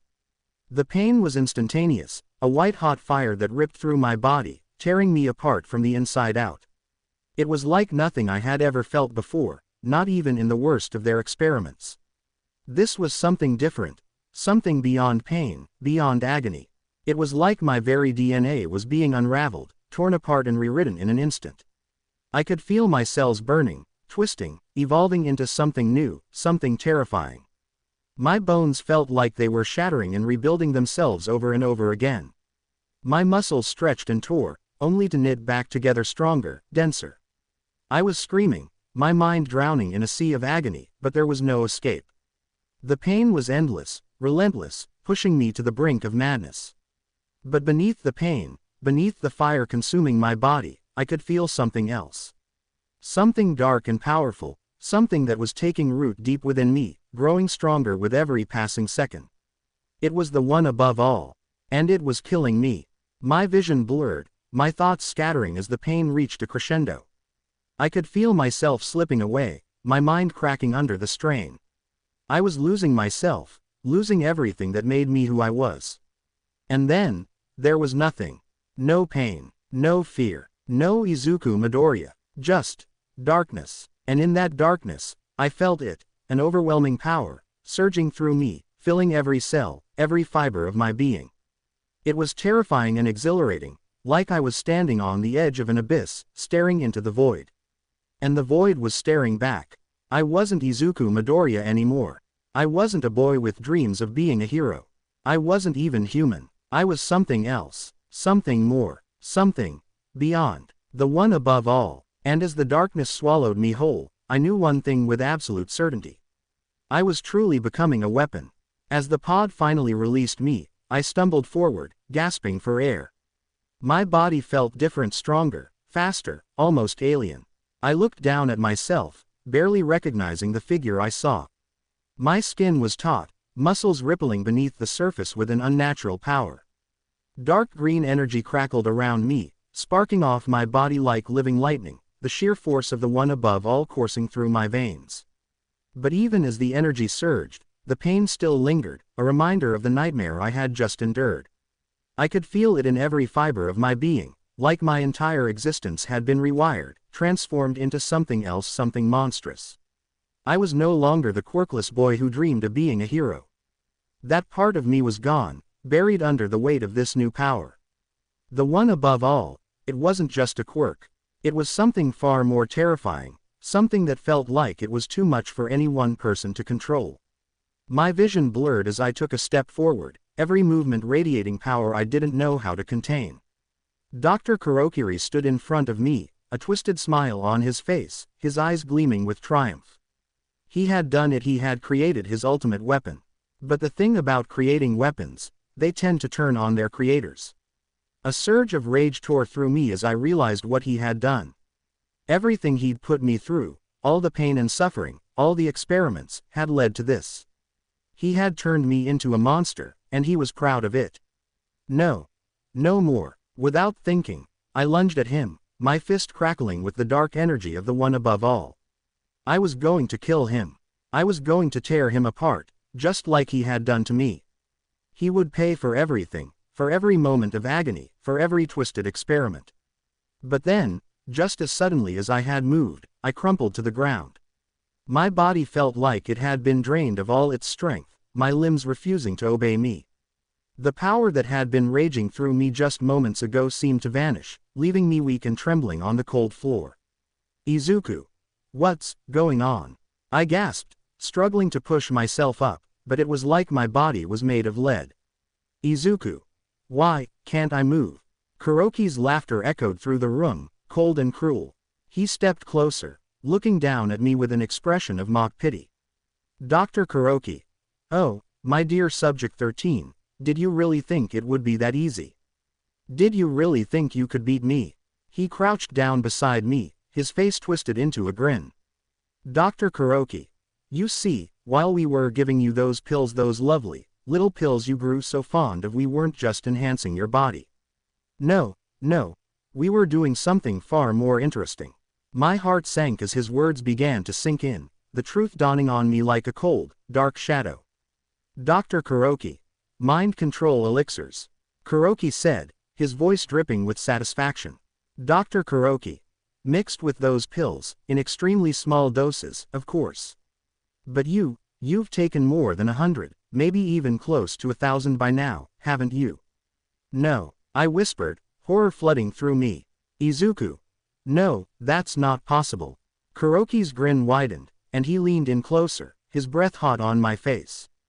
Dr. Karoki. Oh, it's very possible. You see, Izuku, you've been under my control for a long time now. Every time you took those pills, you were surrendering more and more of your will to me. And now you're completely mine. He stood up, looking down at me with a mixture of glee and disdain. Dr. Karoki. You really thought you could kill me, didn't you? You really thought you could escape. But you're just a puppet, Izuku. My puppet. And now, it's time for you to dance. I wanted to scream, to cry out, but my voice was gone. All I could do was lie there, helpless, as the realization sank in. I wasn't just a weapon, I was a slave. A puppet on strings, controlled by the very man who had created this nightmare. Karoki walked over to a nearby console, his fingers flying over the keys as he brought up a series of screens. Dr. Karoki. Now then. He said, his tone shifting to one of cold detachment. Dr. Karoki. We've got a lot of work to do. The one above all is still new to you, still raw and untamed. But don't worry, we're going to fix that. He turned back to me, his eyes glinting with sadistic pleasure. Dr. Karoki. You see, Izuku, now that you've got this power, we're going to train you. We're going to push you to your absolute limits, break you down, build you up, over and over again until you can control it perfectly. Until you can wield the one above all like it's an extension of yourself. And by the time we're done, you'll be the ultimate weapon. No, I managed to croak out, my voice barely a whisper. Izuku. I won't do it. Karoki's smile didn't waver. Dr. Karoki. Oh, you will. You will, because you don't have a choice. You'll do whatever I tell you to do, and you'll do it gladly. Because if you don't, well, let's just say that those little pills you're so addicted to won't be so easy to come by anymore. My heart sank even further. He had me completely, utterly trapped. I was at his mercy, and he knew it. The thought of going without those pills, of facing the withdrawal, was too much to bear. I was already addicted, already dependent on them to function. And he knew it. Karoki pressed another button on the console, and the restraints that had held me down suddenly released. My body slumped to the floor, weak and trembling, but free. For a moment, I thought maybe I could still fight, still resist, but the moment I tried to move, the same paralysis overtook me. Dr. Karoki. There we go. Karoki said, satisfied. Now, get up. I tried to resist, tried to fight against the command, but my body moved on its own. Slowly, painfully, I pushed myself up to my feet, every movement stiff and unnatural. I was no longer in control. My body belonged to him now. Karoki watched with a pleased expression as I stood there, swaying slightly, the dark green energy still crackling faintly around me. Dr. Karoki. You're going to be magnificent, Izuku. The one above all, the perfect being. And soon, you'll be ready. He walked up to me, reaching out to tap a finger against my chest. Dr. Karoki. But first, we need to make sure you're prepared. And that means training. Brutal, relentless training. We're going to test every aspect of your new abilities, your strength, your speed, your reflexes. We're going to push you until you break, and then we're going to push you even further. He stepped back, his grin widening. Dr. Karoki. And the best part. You're going to love it. Because every time you push past your limits, every time you grow stronger, you'll get another dose of those lovely, lovely pills. Just enough to keep you going, just enough to keep you hooked. My body shuddered at the thought, the craving already gnawing at the edges of my mind. I hated it, I hated myself for it, but I couldn't stop it. I needed those pills. I needed them more than anything. Karoki turned away, motioning for one of the guards to step forward. Dr. Karoki. Take him to the training room. He ordered. Dr. Karoki. And make sure he gets the full experience. No holding back. The guard nodded, grabbing me roughly by the arm and dragging me toward the door. My legs moved on their own, following the command, even as my mind screamed at me to stop, to fight back. But it was no use. I was a puppet now, dancing to Karokiri's twisted tune. As we left the room, Dr. Karoki's voice echoed after me, cold and triumphant. Dr. Karoki. Welcome to your new life, Izuku. The life of the one above all. The life of the perfect weapon. And as the door closed behind me, sealing me into my new reality, I realized with a sickening certainty that he was right. This was my life now. A life of pain, of suffering, of endless torment. A life where I was nothing more than a tool, a slave to the power I never wanted. And there was no escape. Okay, so I just wanted to ask. What did you all think about the MHA manga ending? I was completely disappointed. Izuku becoming quirkless. And especially Class 1A leaving him like that. I would have preferred if Izuku lost his life facing Shigaraki and his just reminiscing about how he became the greatest hero of all time before he died. That's just my own thoughts, I would like to hear about yours. The training regimen they put me through was beyond anything I had ever imagined, brutal, relentless, and utterly inhuman. It wasn't just about pushing my body to its limits, it was about breaking me down completely and reshaping me into something else, something more. Every day was a new kind of hell, designed to test the full extent of the one above all and force me to master it, no matter the cost. The first part of the training focused on raw strength. They locked me in a reinforced chamber, walls lined with dense, unbreakable metal. My task was simple: destroy everything in the room. But the catch was that the walls were constantly closing in on me, the ceiling slowly descending. I had to punch, kick, and smash my way out before I was crushed. The void smash became my lifeline. Every punch I threw sent shockwaves reverberating through the room, shattering the walls, but it wasn't enough to stop the relentless advance of the chamber. I had to hit harder, faster, pushing the energy within me to its absolute limit until I could finally break free.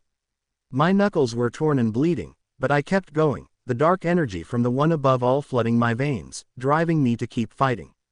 Next came speed. They strapped me into a suit lined with sensors, then dropped me into a labyrinth filled with automated turrets, lasers, and all manner of traps. The goal was to make it to the center in the shortest amount of time.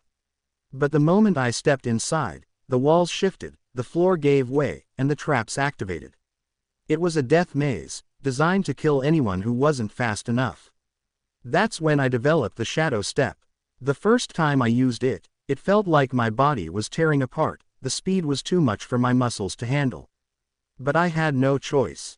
I had to keep moving, faster and faster, until I became nothing but a blur, slipping past the traps, dodging the lasers, and outrunning the turrets.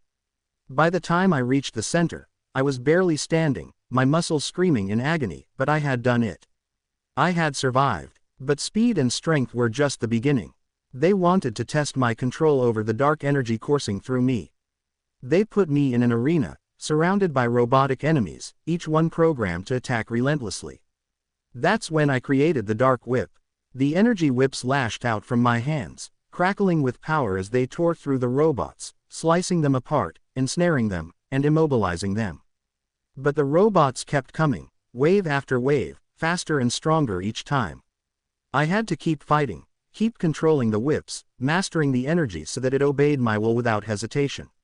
The eclipse beam came next. They placed me in a chamber with a single, towering target, a massive robot designed to withstand even the strongest attacks. My task was to destroy it. I focused all the energy within me, channeling it into a single, concentrated beam. The first time I fired it, the recoil nearly knocked me off my feet, but the beam pierced straight through the robot's armor, leaving a smoking hole in its chest. But they weren't satisfied with just one target.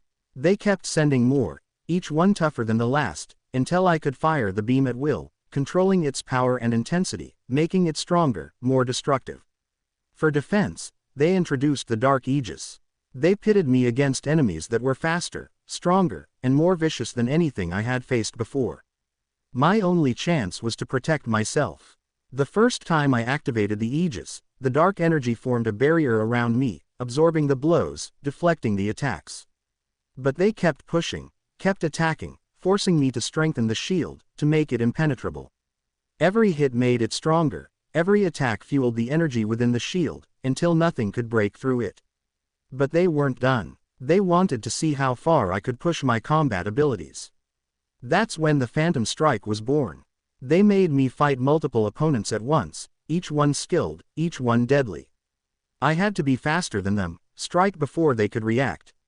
The Phantom Strike allowed me to deliver rapid, high-speed attacks in quick succession, each one infused with energy, each one more powerful than the last.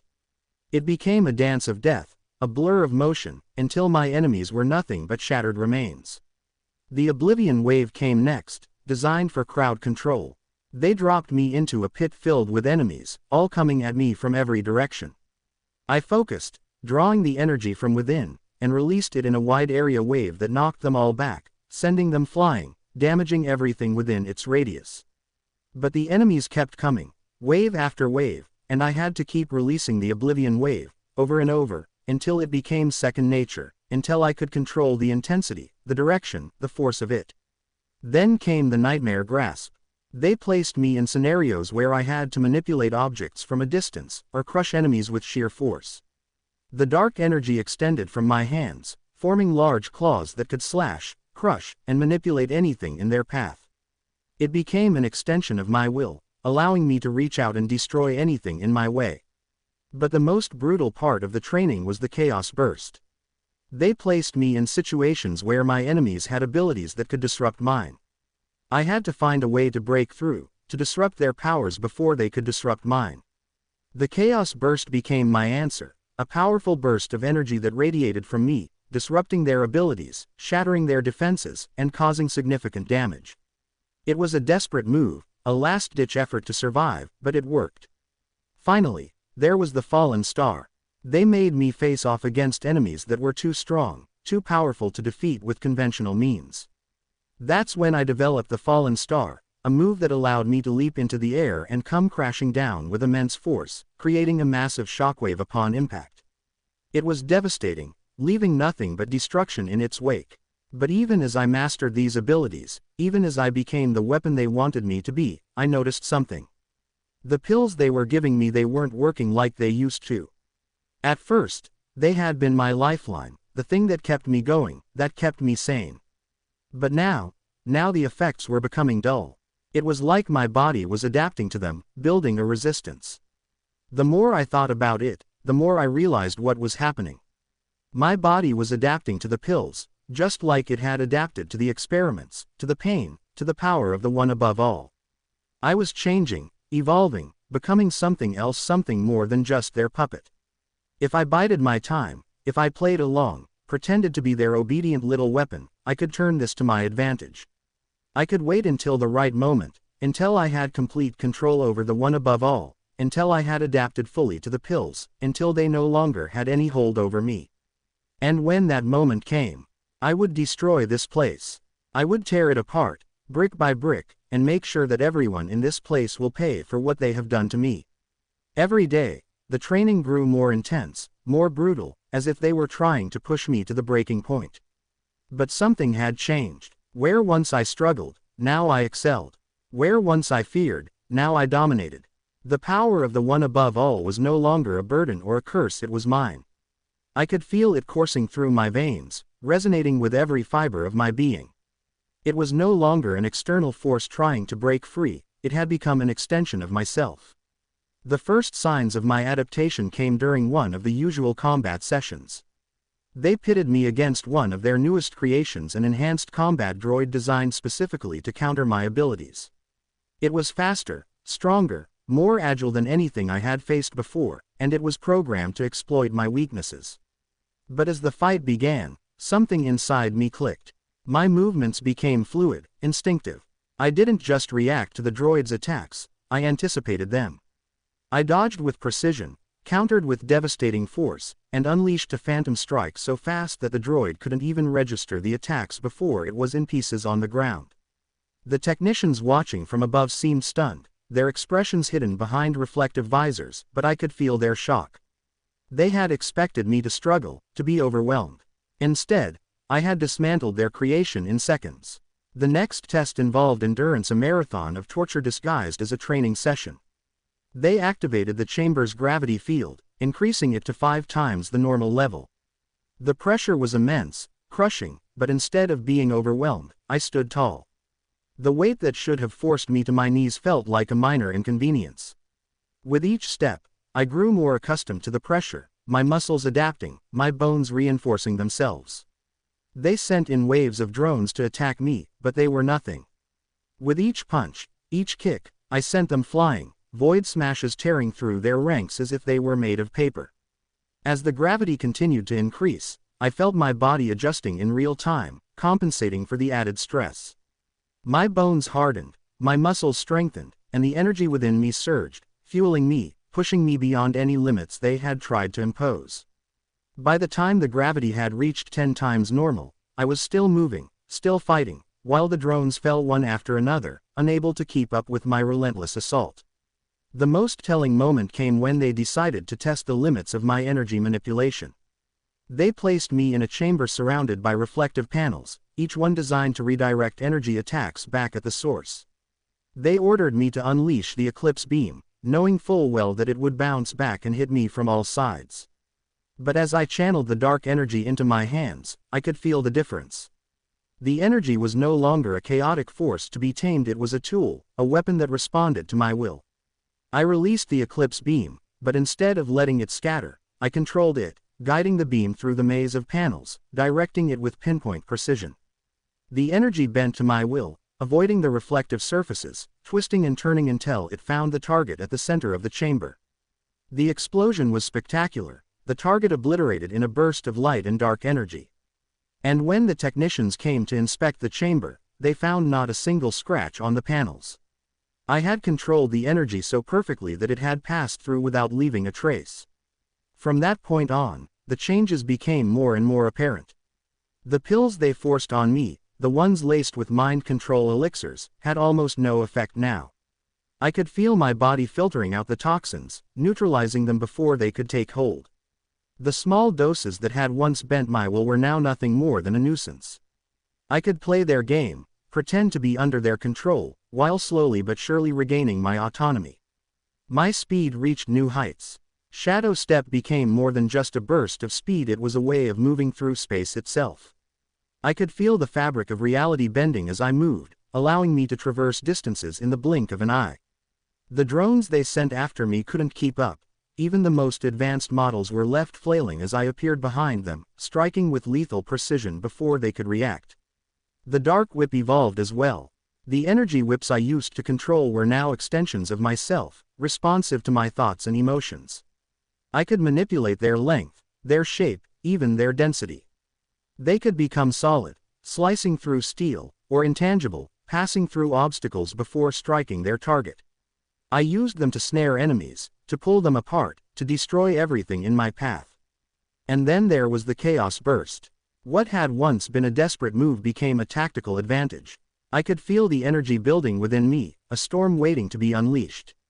When I released it, the burst disrupted everything around me. Machines short-circuited, drones fell from the sky, even the air seemed to crackle with energy. The technicians scrambled to find new ways to counter it, but nothing worked. I had mastered the chaos burst, and with it, I could disrupt any attack, any defense, leaving my enemies vulnerable and exposed.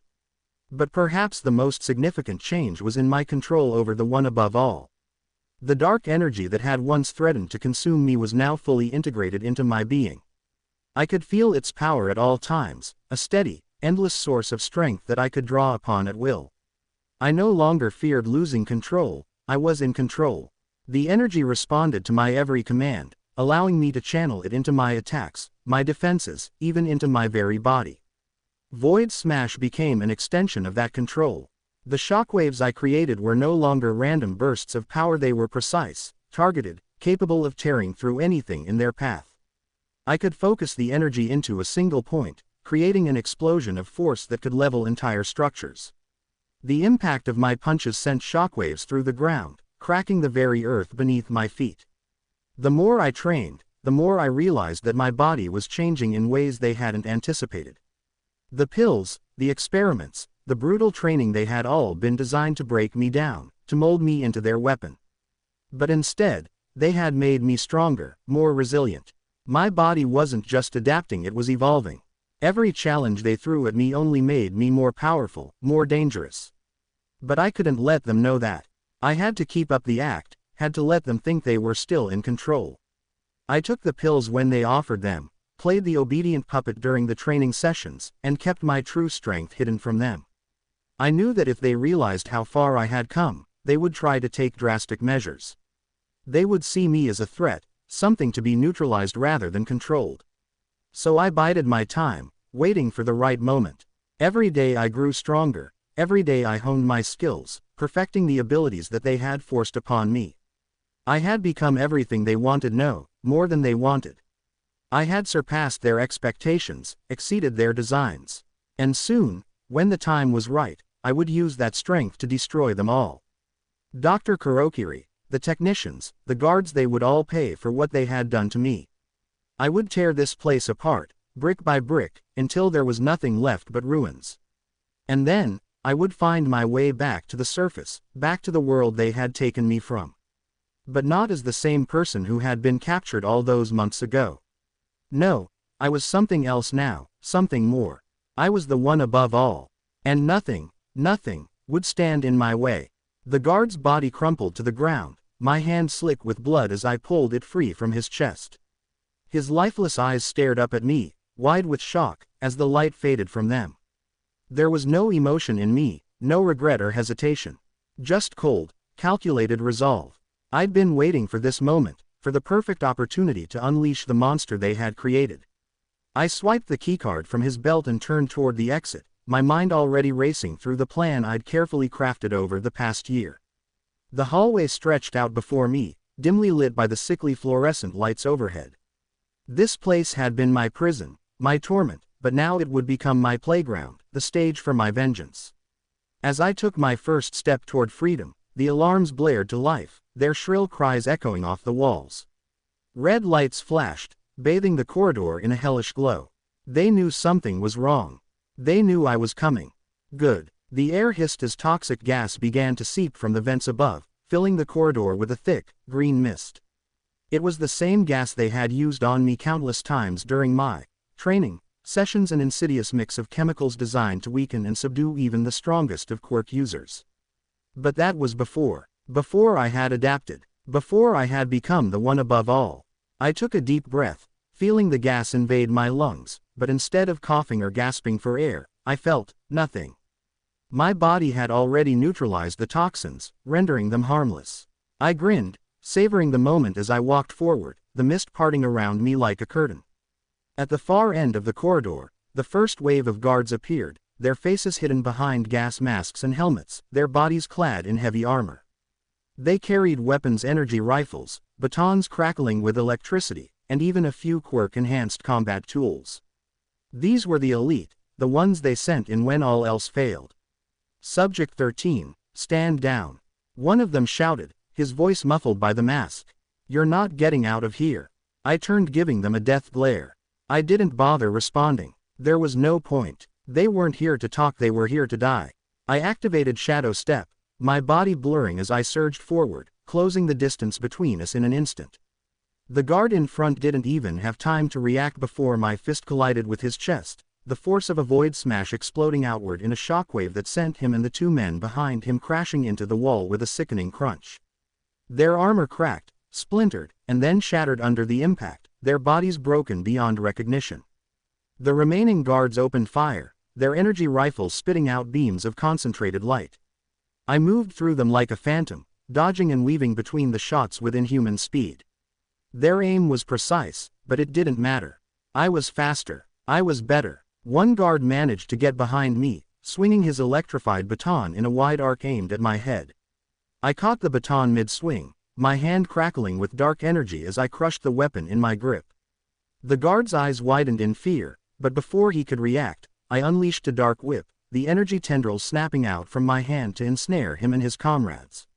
The whips coiled around their bodies, squeezing tighter and tighter until I heard the sickening pops of bones breaking, the crunch of armor giving way. I pulled the whips back, dragging their shattered bodies toward me before letting them fall in a heap at my feet.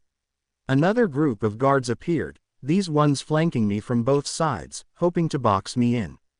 They fired their weapons in unison, but I had already anticipated their move. With a quick burst of energy, I activated Dark Aegis, a barrier of dark energy forming around me. The energy beams struck the shield and scattered, harmlessly deflected as I walked forward, the barrier expanding and pushing the guards back.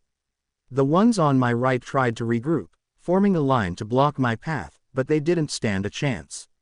I lowered the barrier and unleashed an oblivion wave, the energy radiating outward in a devastating blast that knocked them off their feet, their bodies slamming into the walls with bone-crushing force. The walls themselves cracked under the pressure, chunks of concrete raining down as the entire corridor seemed to tremble. One guard, his helmet cracked and blood seeping from the edges, tried to raise his rifle again, but I was already upon him. I grabbed him by the throat, lifting him off the ground with ease. His hands clawed at mine, trying to pry my fingers loose, but I squeezed harder, feeling his windpipe collapse under the pressure. You can't escape," he gasped, his voice barely a whisper. I tilted my head, staring into his eyes with cold indifference. "Izuku. Who said I'm escaping?" I snapped his neck and with a flick of my wrist, I threw him against the far wall, his body hitting with a sickening thud before crumpling to the ground. I didn't bother looking back as I continued down the corridor, the bodies of the fallen guards lying in my wake. As I rounded the corner, I encountered the next obstacle, an automated turret, its barrel spinning as it locked onto me. The turret unleashed a hail of bullets, each one designed to pierce through even the toughest armor. But I didn't need armor. I raised my hand and unleashed an eclipse beam, the concentrated energy tearing through the bullets and striking the turret head-on. The machine exploded in a shower of sparks and debris, the molten remains sizzling as they hit the ground. The deeper I went into the facility, the more resistance I encountered. They were throwing everything they had at me, more guards, more drones, more traps. But it didn't matter. I had adapted to their tactics, their weapons. Nothing they did could stop me. At one point, they activated the facility's security protocols, sealing the doors and flooding the corridors with high-voltage electricity. The current arced through the air, crackling with lethal intensity. But instead of retreating, I stepped forward, the electricity dancing harmlessly across my skin. My body absorbed the energy, converting it into raw power that fueled my next move. I activated Phantom Strike, my fists blurring as I delivered a rapid series of blows to the reinforced door blocking my path. Each strike was infused with the electricity I had absorbed, amplifying the force of the impacts. The door groaned under the assault, the metal buckling and warping until it finally gave way, flying off its hinges and crashing to the floor. Beyond the door was the control room, the nerve center of the facility. The technicians inside scrambled to activate the emergency lockdown, but I was already inside before they could hit the button. I moved through them like a storm, tearing through their ranks with brutal efficiency. Dark whips lashed out, tearing through consoles and equipment, while void smashes sent bodies flying across the room. One of the technicians tried to run, but I caught him with a nightmare grasp, the dark energy claws extending from my hand to grab him by the throat. I lifted him off the ground, his legs kicking helplessly as I stared into his terrified eyes. "Izuku, where's Drive Karoki?" I asked, my voice cold and devoid of emotion. The technician choked, his hands clawing at the dark energy that held him. He's in the main lab, down the hall, please, don't kill me."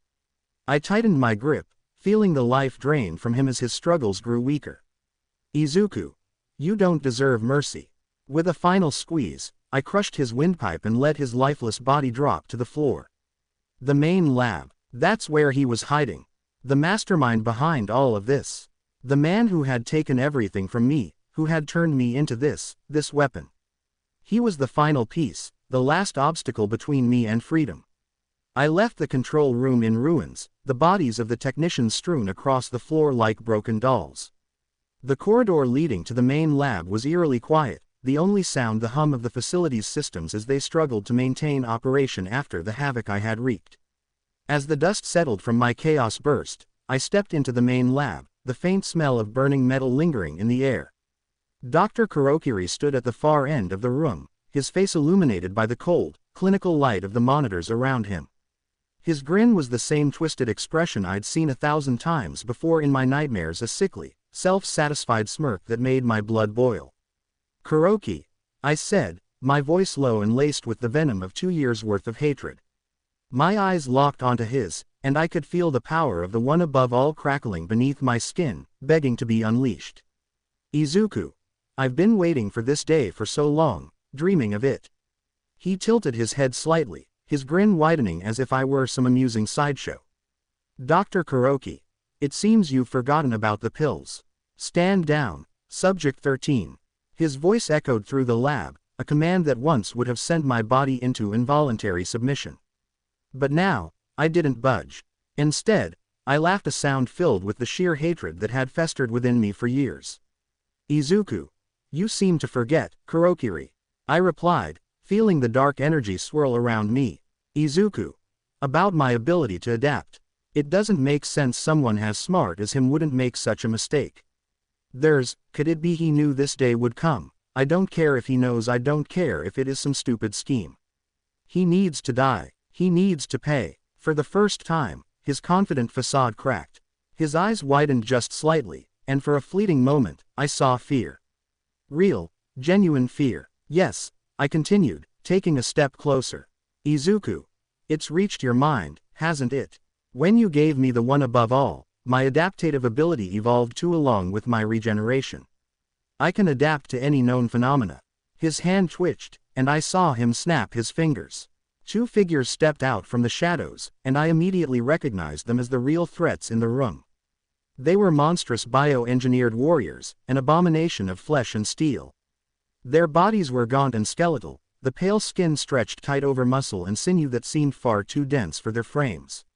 They moved with a jerky, unnatural grace, like puppets being controlled by an unseen hand.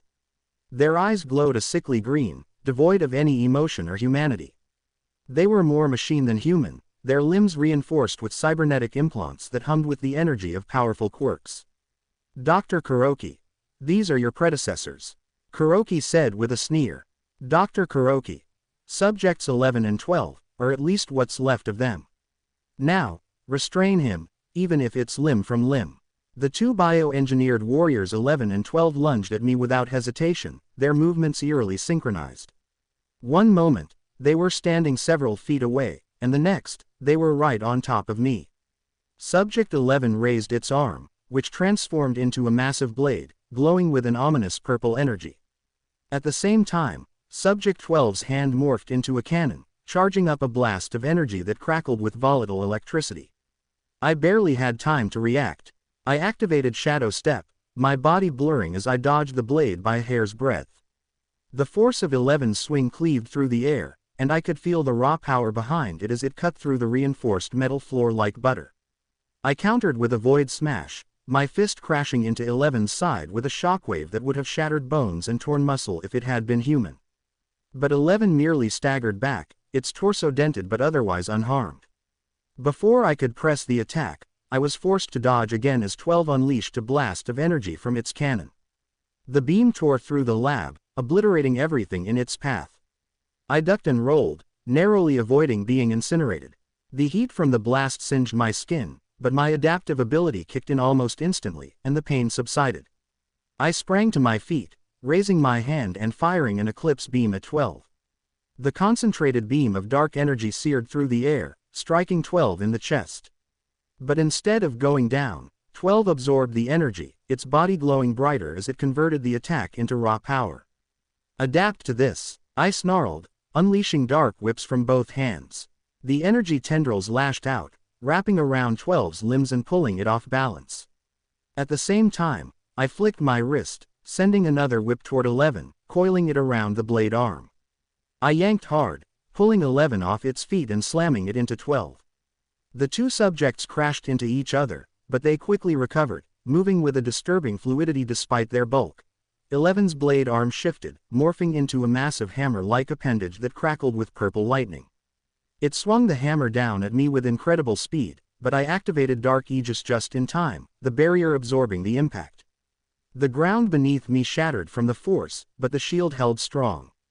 12, now fully charged from absorbing my attack, fired another blast from its cannon. The energy bolt struck my shield, causing it to flicker and crack, but I held firm. I couldn't let them overpower me. With a roar, I pushed back, expanding the Dark Aegis outward and sending both 11 and 12 stumbling back. I dropped the shield and immediately countered with Phantom Strike, my body blurring as I delivered a flurry of high-speed punches and kicks. Each blow landed with bone-crunching force, but 11 and 12's reinforced bodies absorbed the damage, their cybernetic enhancements allowing them to endure my assault. They retaliated with brutal precision. 11's hammer arm swung in a wide arc, forcing me to duck, while 12's cannon shifted into a clawed hand, swiping at me with lightning-fast strikes. I dodged and weaved, using Shadow Step to stay one step ahead of them. But their attacks were relentless, their movements perfectly coordinated as they tried to overwhelm me. I needed to break their rhythm, to disrupt their synchronization. I activated Oblivion Wave, sending out a wide-area shockwave of energy. The wave hit them hard, staggering them and creating an opening. I focused on 12 first, unleashing Nightmare Grasp. Dark energy claws extended from my hands, slashing through the air and tearing into 12's cybernetic limbs. Sparks flew as I ripped through wires and circuits, severing its cannon arm from its body. 12 screeched, a horrifying sound that sent a chill down my spine, but I didn't relent. I leapt into the air, summoning all the power I could muster for my next move. Fallen Star, I roared, as I came crashing down with the force of a meteor. The impact created a massive shockwave that tore through the lab, shaking the very foundations of the facility. The ground cracked and splintered beneath me, and 12's body was crushed under the sheer force, its once formidable form now a mangled heap of metal and flesh. 11, seeing its comrade fall, lunged at me in a berserk frenzy. Its arm morphed back into a blade, swinging wildly as it tried to cut me down. But I was ready. I dodged the first few swings, then caught its blade with my bare hand, the dark energy of one above all surging through me. Izuku, you're finished, I said coldly, tightening my grip on the blade. 11 struggled, but it couldn't break free. I unleashed a chaos burst, the concentrated energy ripping through 11's body, tearing it apart from the inside out. The once unstoppable warrior convulsed, its cybernetic systems short-circuiting as the energy consumed it.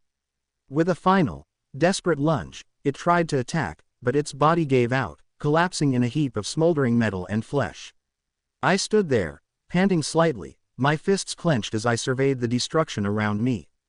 The lab was in ruins, the walls scorched and the floor littered with debris. But I wasn't done yet. I turned my gaze to Karoki, who was now backing away, his eyes wide with fear. "Stay back," he screamed, fumbling for something in his coat pocket. "Dr. Karoki. I'll kill you." I didn't respond. I simply raised my hand, dark energy crackling around it as I prepared to end this once and for all. "Karoki. No, you can't. I created you," Karoki shouted, his voice cracking with panic. "Dr. Karoki. You're nothing without me." I took a step closer, my eyes narrowing as I looked at the man who had caused me so much pain. "Izuku. You made me a monster, Karoki. But now, it's time for you to face the consequences." With a final burst of energy, I unleashed an eclipse beam, the concentrated dark energy shooting from my hand and striking Karoki square in the chest. He let out a strangled cry as the beam tore through him. And just like that, it was over. The man who had tormented me, who had tried to control me, was gone. I stood in the midst of the destruction, the dark energy still crackling around me, as the reality of what I had just done sank in. I had won. I was free, or so I thought. Dr. Karoki's corpse twitched, and the chilling sound of his laughter filled the air. My blood ran cold as I watched the hole in his chest begin to regenerate, flesh knitting back together with a sickening ease. "Izuku. No. I whispered, disbelief and horror mixing in my voice. I had blasted him with everything I had, but here he was, standing up as if nothing had happened. Before I could even react, Karoki's figure blurred, and he was suddenly in front of me. His hand had transformed into a massive fist, a grotesque amalgamation of flesh and bone, pulsating with a dark energy. He swung with all his might, and before I could even activate one above all, the fist connected with my chest. The impact was cataclysmic. I felt my ribs shatter, my organs rupture, and the breath was torn from my lungs as I was blasted through the facility. Walls crumbled, steel beams bent like twigs, and debris rained down around me as I hurtled through the structure. The pain was unimaginable, every nerve in my body screaming in agony as I was thrown like a ragdoll. When I finally crashed into the ground, the force was so great that it left a crater in the reinforced concrete floor. My vision blurred, blood filled my mouth, and I could feel my consciousness slipping away. But even as my body lay broken, the one above all surged within me, my regenerative abilities kicking in with a vengeance. Bones began to snap back into place, organs mended themselves, and the blood loss slowed as my body fought to repair the damage. I staggered to my feet, my breath ragged, but my resolve unbroken. Karoki had experimented on his own body, just as I had suspected. He had turned himself into something far more monstrous than I could have imagined. I could only guess at how many quirks he had stolen and grafted onto himself. The fight was going to be tougher than I had anticipated. Just as I regained my footing, the ground shook violently. A figure slammed into the ground in front of me with enough force to crack the earth. I leapt back just in time to avoid being crushed, only to see Karoki standing there, holding the mutilated corpses of subjects 11 and 12 by their necks. "Dr. Karoki. Well, he sneered, his voice dripping with sadistic pleasure. "Dr. Karoki. These will do nicely." Before I could understand what he meant, his hands began to morph into something beyond grotesque. His fingers elongated into sinewy tendrils of flesh, writhing like a mass of serpents. The tendrils snaked around the bodies of subjects 11 and 12, piercing their skin and burrowing deep into their flesh. The sight was revolting, a horrific fusion of man and monster. Karoki's arms became living nightmares, a grotesque fusion of flesh, metal, and bone, designed for one purpose: to absorb and consume. The tendrils pulsed and contracted, drawing the life force and quirks from the corpses into Karoki's own body. I could see the energy transfer, their bodies shriveling and shrinking until they were little more than husks. Karoki's own body began to convulse, the influx of power causing his form to bulge and twist in unnatural ways.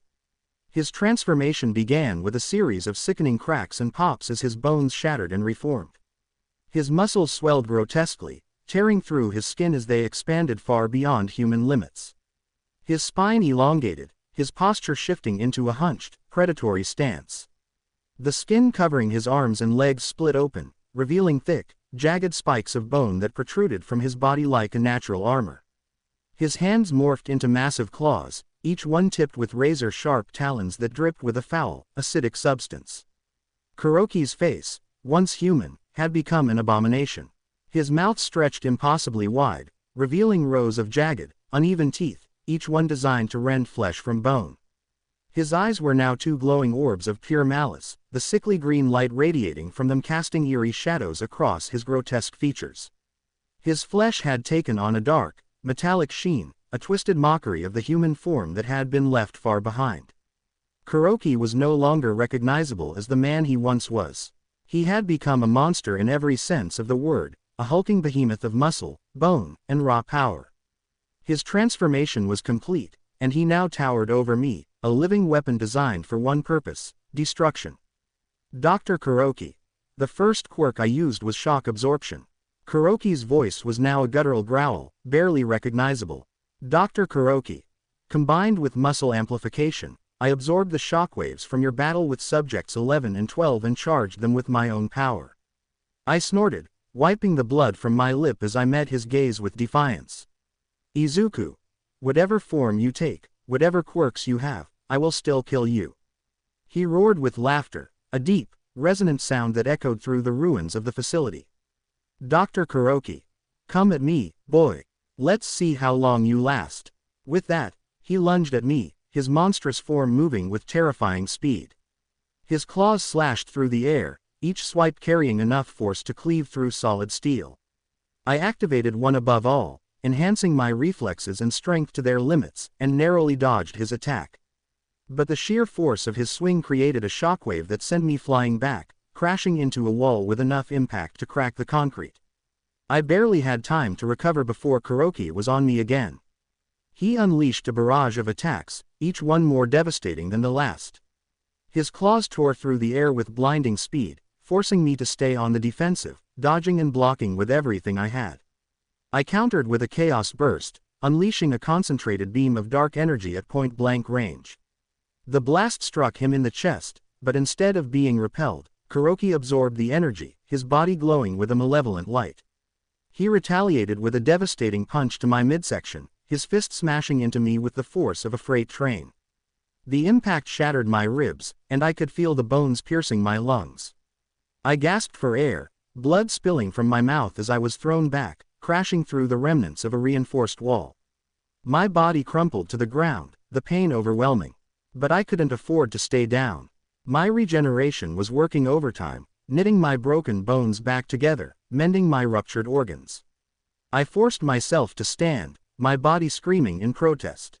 Karoki was already charging at me again, his massive form barreling towards me like an unstoppable force. I had to think fast. I activated Nightmare Grasp, dark energy claws extending from my hands as I met his charge head-on. Our claws clashed with a deafening roar, sparks flying as our attacks collided. The force of the impact sent shockwaves through the ground, cracking the earth beneath us. Karoki's strength was overwhelming. Each of his strikes carried the weight of 1,000 tons, and even with one above all enhancing my abilities, I could feel the strain on my body.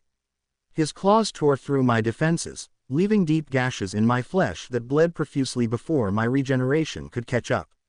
He was relentless, a living juggernaut that wouldn't stop until I was nothing but a smear on the ground. But I refused to give up.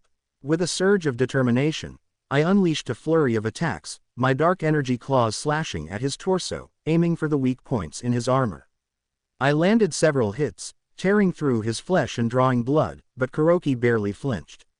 His regeneration was just as potent as mine, his wounds closing almost as quickly as I could inflict them. He countered with a devastating blow that caught me off guard, his fist crashing into my side and sending me flying through the air. I slammed into the ground with bone-crushing force, the impact leaving me dazed and disoriented. I struggled to push myself up, my vision swimming as the pain threatened to overwhelm me. Before I could fully recover, Karoki was on me again. His claws wrapped around my throat, lifting me off the ground with ease. He squeezed, crushing my windpipe and cutting off my air supply. My vision darkened as I gasped for breath, my hands clawing at his arm in a desperate attempt to free myself. Dr. Karoki. You're nothing, Subject 13.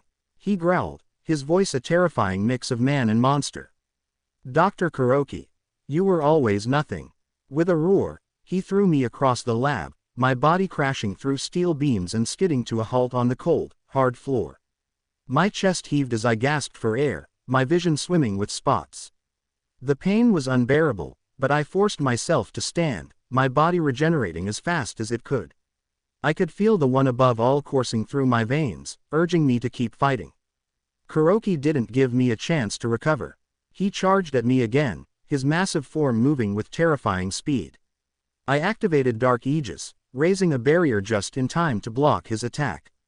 As I roared, the dark green energy pulsed through my veins, igniting every fiber of my being. The energy lines glowed like molten lava beneath my skin, tracing the patterns of old scars and battle wounds that marred my flesh. They ran from the tips of my fingers to the soles of my feet, illuminating the network of pain and power that had been etched into my body over years of torment. The scars, once symbols of weakness and suffering, now radiated with the raw, untamed power of one above all, each mark a testament to my endurance and adaptability. The energy surged through me, filling me with a primal strength that made the air around me crackle with anticipation. Karoki, now fully transformed into his monstrous form, bared his jagged teeth in a savage grin as we clashed once more. The impact of our collision sent shockwaves tearing through the lab, disintegrating anything caught in the crossfire. The walls crumbled, the ceiling buckled, and the very ground beneath us shattered under the force of our blows. This was no longer just a fight, it was a battle of titans, each of us pushing our bodies to the absolute limit. My mind raced as I repeated the mantra that had kept me alive for so long. Adapt, adapt, adapt. My body responded, rapidly adjusting to the brutality of the battle. Every punch, every slash, every brutal attack was met with an equally devastating counter as I adapted to Karoki's monstrous power. I unleashed a volley of energy balls, each one crackling with destructive force, aimed directly at Karoki's center mass. But he absorbed them with ease, the dark energy swirling into his massive frame like water down a drain. He retaliated with a crushing punch that hit me with the force of a freight train, sending me flying through the air. My body crashed into the remains of a steel beam, bending it around me like a cage, but I tore free, my flesh already knitting back together even as the pain threatened to overwhelm me. Karoki's claws slashed through the air, aiming to tear me apart, my arms torn from my body with blood spraying everywhere, but I was ready. I funneled energy into my legs, the dark green power concentrating in my muscles as I prepared my counter. With a mighty leap, I shot forward, driving my foot into his jaw with all the force I could muster. The impact was cataclysmic. His face exploded in a spray of blood and bone, the jagged remains of his jaw tearing through his own flesh as he staggered back, momentarily stunned. This was my new fighting style, the shoot style, designed for moments like this when my hands were too damaged to fight. My legs became my primary weapons, each kick powered by the overwhelming force of one above all. The satisfaction of feeling Karoki's monstrous form recoil under my attack was short-lived, however. He wasn't done yet. His eyes burned with hatred as he recovered, the flesh on his face already beginning to mend. He raised his arm, and from his monstrous form, he fired a barrage of bone spikes, each one crackling with immense energy.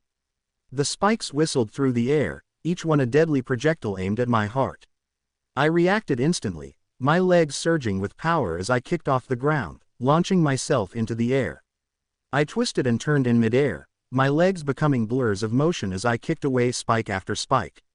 Each kick was a detonation, the spikes exploding on contact with my feet, sending shockwaves through my body. The pain was excruciating, my legs torn apart by the repeated blasts, but my regeneration was already working to heal the damage, knitting together flesh and bone even as they were being destroyed. But I wasn't just surviving, I was adapting. Each spike I kicked away made me faster, stronger, more precise. My body was learning, evolving with every second that passed, and soon I was kicking away the spikes with ease, sending them flying back toward Karoki with enough force to make him stumble. He snarled in frustration, his monstrous form twitching as he prepared another attack. But I wasn't going to give him the chance. With a roar, I charged forward, my legs a blur of motion as I closed the distance between us. I spun in midair, my foot connecting with the side of his head in a devastating roundhouse kick that sent him crashing to the ground. I followed up with a series of rapid-fire kicks, each one delivering a bone-crushing impact to his body. His flesh tore under the assault, blood spraying in all directions as I drove him deeper into the ground with each strike. Karoki fought back with a fury that was almost primal. He swung his claws wildly, tearing through the air with enough force to create miniature shockwaves. One of his claws caught me in the side, tearing through flesh and bone as it sent me skidding across the ground. I felt my ribs shatter, but my regeneration kicked in immediately, knitting the bones back together even as I gasped for breath. I staggered to my feet, just in time to see Karoki launch himself at me, his body a blur of motion. He crashed into me like a freight train, driving me through the remnants of the facility with enough force to shatter concrete. I felt my bones snap, my vision blurring as I was pummeled into the ground. But I fought through the pain, forcing my body to move even as it screamed in protest. With a surge of energy, I lashed out with a powerful kick that caught Karoki in the gut, sending him staggering back. I followed up with another kick to his head, the impact spinning him around and sending him crashing into a wall. He snarled, his monstrous form already beginning to heal, but I didn't give him a chance to recover. I channeled all my energy into my legs, the dark green power surging through my veins as I prepared my final attack. With a roar, I launched myself at Karoki, my legs a blur of motion as I unleashed a barrage of kicks that tore through his flesh like a hurricane of steel. Each kick was a detonation, the impact tearing through his body and sending shockwaves through the air. Karoki roared in pain and fury, his monstrous form buckling under the assault, but I didn't stop. I pushed myself harder, faster, each kick fueled by the overwhelming power of one above all. My legs were a blur of motion, each strike a devastating blow that tore through Karoki's flesh and bone. His monstrous form was beginning to collapse under the assault, his regeneration struggling to keep up with the damage I was inflicting. But Karoki wasn't done yet. With a snarl, he unleashed a wave of energy that sent me flying back, crashing into the ground with enough force to create a crater. I felt my bones shatter, my vision blurring as the pain threatened to overwhelm me. But I couldn't give up now. With a roar, I forced myself to stand, my body regenerating as fast as it could. Karoki was already preparing another attack, his claws crackling with energy as he charged at me. But I was ready. I activated one above all, my body surging with power as I prepared my final attack. With a roar, I launched myself at Karoki, my legs a blur of motion as I unleashed a devastating kick that tore through his defenses and sent him crashing to the ground. I followed up with a barrage of kicks, each one a devastating blow that tore through his flesh and bone. Karoki roared in pain and fury, his monstrous form collapsing under the assault. But I didn't stop. I kept kicking, each strike a detonation that tore through his body and sent shockwaves through the air. I could feel his body beginning to collapse under the assault, his regeneration failing to keep up with the damage I was inflicting. The city lights flickered beneath me as I stood on the edge of a skyscraper in Tokyo. The air was cold, biting against my skin, but I barely felt it.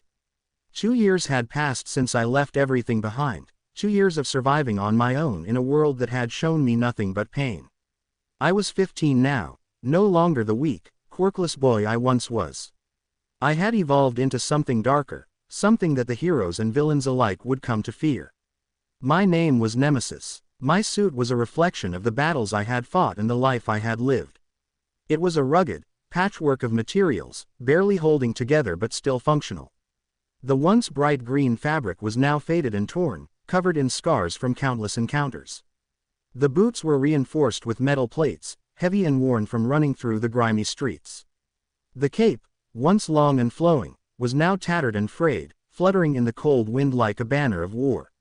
My mask was the most menacing part, black as the night, with jagged, dark green lines running across it like veins. The lines pulsed with the same dark energy that flowed through me, highlighting the cold, emotionless eyes beneath. I sat down on the edge of the building, my legs dangling over the side, and slowly pulled on my mask. As it clicked into place, I felt a familiar calm wash over me. This was my true face now, the face of someone who had been pushed too far, who had seen too much. My true self had been hidden away for too long, and this mask was my way of showing the world what I had become.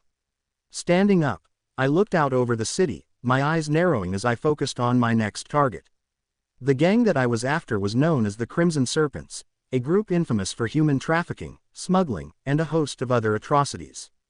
They operated in the shadows, far from the reach of the so-called heroes who were too busy parading around in their flashy costumes to care about the real issues. The police, those corrupt bastards, turned a blind eye to their activities, probably on the gang's payroll. Disgusting. Activating one above all, I leapt off the building, dark energy crackling around my form. With a flick of my wrist, I fired 2 dark whips from my palms, attaching them to nearby buildings. The whips pulled me forward, propelling me through the air with blinding speed as I soared over the city. My target was their base, a rundown, fortified warehouse on the outskirts of Tokyo. They thought they were safe, hidden away from the eyes of the public, but they were wrong. Tonight, I would show them the price of their crimes. I landed silently on the roof of their base, crouching low as I surveyed the area. The guards were scattered around the perimeter, their eyes scanning for any signs of intruders. I didn't give them a chance to spot me. I moved with the speed and precision of a shadow, slipping through their defenses unnoticed. They were just obstacles, and I had no time for obstacles. With a flick of my wrist, I dispatched the first guard, a quick, clean strike to the throat that left him gurgling in silence. The second guard went down just as easily, my fist slamming into his skull with enough force to shatter bone. I didn't spare any of them. They were criminals, scum who preyed on the innocent, and they deserved no mercy. Inside the warehouse, the air was thick with the stench of sweat and fear.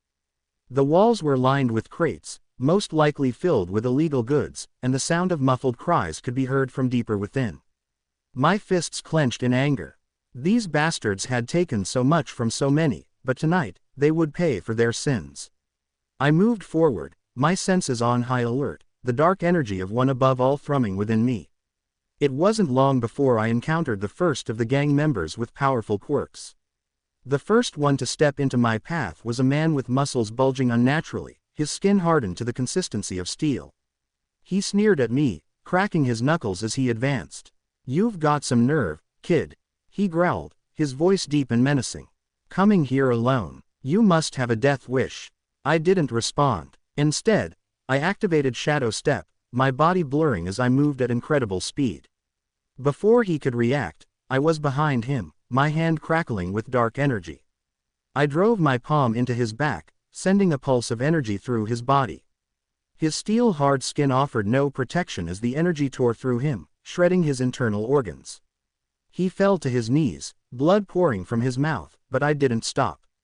I grabbed his head and twisted sharply, snapping his neck with a sickening crack.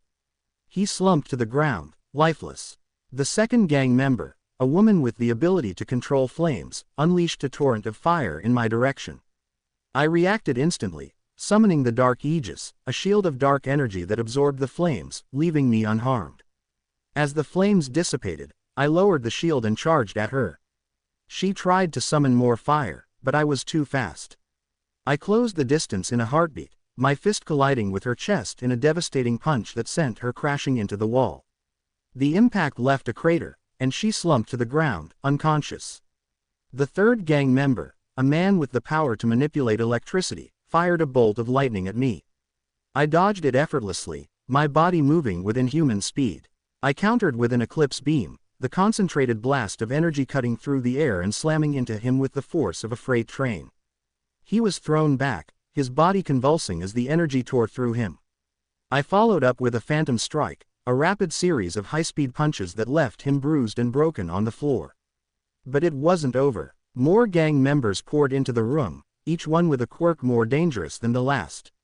One of them, a giant of a man with the ability to manipulate his size, charged at me, his massive fist swinging down with the force of a wrecking ball. I ducked under the blow, my body moving with fluid grace. I countered with a void smash, my fist enveloped in dark energy as I drove it into his stomach. The impact sent shockwaves through his body, doubling him over in pain. I didn't give him a chance to recover. With a swift, brutal kick to the head, I sent him crashing to the ground, his massive form shaking the floorboards. Another gang member, a woman with the power to manipulate metal, tried to ensnare me with chains of iron. I dodged the chains, using Shadow Step to move out of her line of sight. I reappeared behind her, my hand crackling with energy as I unleashed a burst of dark whips. The energy tendrils wrapped around her, tightening like a vice, before I yanked hard, slamming her into the ground with enough force to crack the concrete. She lay there, groaning in pain, but I didn't stop. I couldn't afford to. These people were monsters, and I was the only one who could stop them. As the battle raged on, the warehouse became a war zone, the air thick with the sounds of battle. I moved like a blur, my body adapting to the onslaught of attacks, my mind focused solely on the destruction of my enemies. I took on one gang member after another, each one falling before me in a brutal display of power and precision. One of the last gang members, a man with the power to create shockwaves while clapping, tried to blast me off my feet. But I was ready. I planted my feet firmly on the ground, channeling the dark energy of one above all into my legs. As the shockwave hit, I absorbed the impact, using it to fuel my next attack. I leapt into the air, my fist crackling with energy as I brought it down in a devastating L-void smash. The impact shattered the ground beneath me, sending shockwaves rippling through the warehouse. The man didn't stand a chance. He was crushed under the force of the blow, his body crumpling like a ragdoll. The warehouse was in ruins, the walls scorched and crumbling, the floor littered with the bodies of those who had dared to stand against me. But I wasn't done yet. I could still hear the faint sounds of movement, the desperate attempts of the remaining gang members to flee. I wouldn't let them escape. They would all pay for their crimes. I tracked them down one by one, using my enhanced senses to follow their scent, their fear. The last of them, a man with the power to manipulate shadows, tried to hide in the darkness. But I was the master of the shadows now. I stepped into the darkness, becoming one with it, and emerged behind him. He didn't even have time to scream as I drove my fist into his back, the dark energy tearing through him like a blade. As the last of the gang members fell, I stood in the center of the carnage, my chest heaving with exertion. The warehouse was in ruins, the air thick with the stench of blood and sweat. But it was over. The Crimson Serpents were no more. I had done what the heroes and the police couldn't, or wouldn't, do. I had brought justice to those who deserved none. Time skip. Detective Tsukauchi Naomasa stood amidst the ruins of the warehouse, the remnants of a brutal battle clear in every shattered wall and blood-stained floor. The air was still thick with the stench of burnt flesh and charred metal, a grim testament to the chaos that had unfolded here just hours earlier. The scene was a nightmare, a grotesque painting of violence and destruction that even the most hardened officers found difficult to stomach. Tsukauchi had seen many things in his years on the force, but this was something else. He adjusted the brim of his hat, eyes narrowed as he surveyed the scene, trying to piece together what had happened. The rumors of a vigilante known as Nemesis had been circulating for a while now, a figure shrouded in mystery, striking fear into the hearts of both criminals and, it seemed, the authorities. But this was the first time he had seen the aftermath of one of Nemesis's actions firsthand. "Detective," a voice called out, pulling him from his thoughts. Tsukauchi turned to see one of his officers approaching, a young man with cat-like features, his tail flicking nervously behind him. His name was Officer Yukihiro, one of the newer recruits, but sharp and reliable. In his hands, he held a thick file, the official report of the incident. "Tsukauchi. Give me the rundown, Yukihiro," Tsukauchi said, crossing his arms as he prepared himself for the details. Yukihiro nodded, flipping open the file. His expression was grim as he began to read from the report. "Yukihiro. At approximately 0200 hours, we received an anonymous tip-off about unusual activity at this location. Upon arrival, we found the entire building in a state of severe destruction. Initial assessments indicate that the battle involved numerous individuals with powerful quirks. The level of damage suggests a combatant of extreme power, potentially on par with All Might in terms of sheer destructive capability." Tsukauchi's eyes flicked to the walls, which were scorched and cracked, some barely standing. He'd already noted the crater in the center of the floor, and the way the concrete had been shattered, as if by a force beyond human comprehension. "Casualties?" he asked, though he already knew the answer wouldn't be pretty. Yukihiro's ears flattened against his head, a clear sign of his discomfort. "Yukihiro. There are 23 confirmed dead, all members of the gang known as the Crimson Serpents. Their bodies show signs of extreme trauma, broken bones, internal bleeding, burns, and what appears to be severe energy-based injuries. A majority of them were incapacitated before being executed, which aligns with Nemesis's known methods. Tsukauchi's expression remained stoic, though his jaw tightened slightly. Nemesis's actions were precise, ruthless, no one was spared. The vigilante had made a habit of leaving no survivors among the criminals he targeted. It was a brutal method, but effective, leaving a clear message that no one was untouchable. Tsukauchi. What about the wounded? Tsukauchi asked. Yukihiro sighed, glancing at the report. Yukiro. We found 12 individuals who were in critical condition, all of whom have been transferred to the hospital under heavy guard. Their injuries are severe, but most are expected to survive. Their accounts are currently being documented, but initial interviews suggest they were victims of the Crimson Serpent's human trafficking operations. It seems Nemesis may have spared them, though they're all in a state of shock. They're terrified, not just of the gang but of Nemesis as well. Tsukauchi nodded slowly, understanding. Nemesis didn't just kill, he terrorized. The survivors were likely more afraid of the vigilante who saved them than the criminals who had enslaved them. It was a twisted irony, but one that Tsukauchi had come to expect in this line of work. What else? Tsukauchi asked, sensing there was more to the report. Yukihiro hesitated, his tail flicking nervously again before he continued. Yukiro. There were also significant quirk-related incidents. Several members of the Crimson Serpents had powerful quirks. One could manipulate metal, another could generate shockwaves, and a third had the ability to grow to immense sizes. Based on the damage, it's clear that Nemesis fought and defeated all of them. The precision of the attacks suggests a high level of combat training and experience. The survivors mentioned seeing dark whips of energy and a figure moving at incredible speeds, taking down their captors one by one.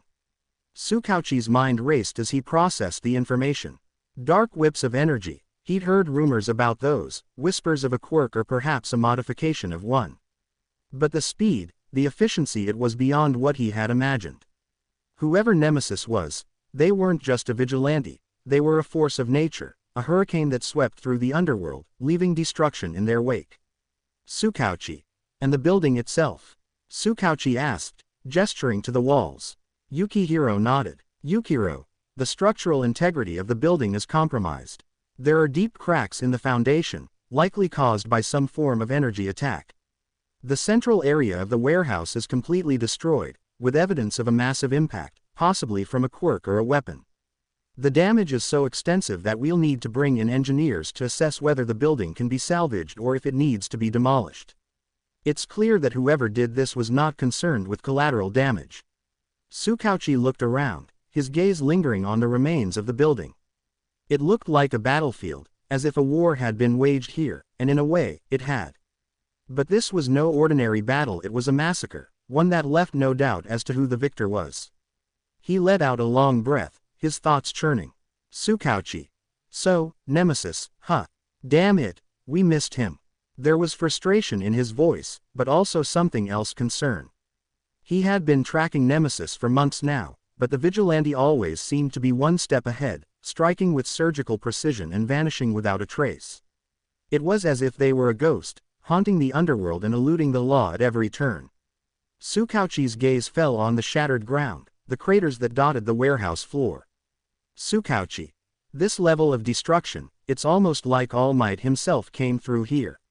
He muttered. The thought was unsettling. All Might was a symbol of peace, a beacon of hope. But Nemesis was something darker, a reflection of the world's ugliness. He turned back to Yukihiro, a question forming in his mind. Tsukauchi. There's something I've been wondering. Tsukauchi said slowly. Tsukauchi. We've been gathering intel on Nemesis for a while now, and there's one thing that doesn't add up. There's a chance that Nemesis is actually still a child. Yukihiro blinked in surprise, his cat-like ears perking up. Yukiro. A child, sir. Tsukauchi nodded, his expression thoughtful. Tsukauchi.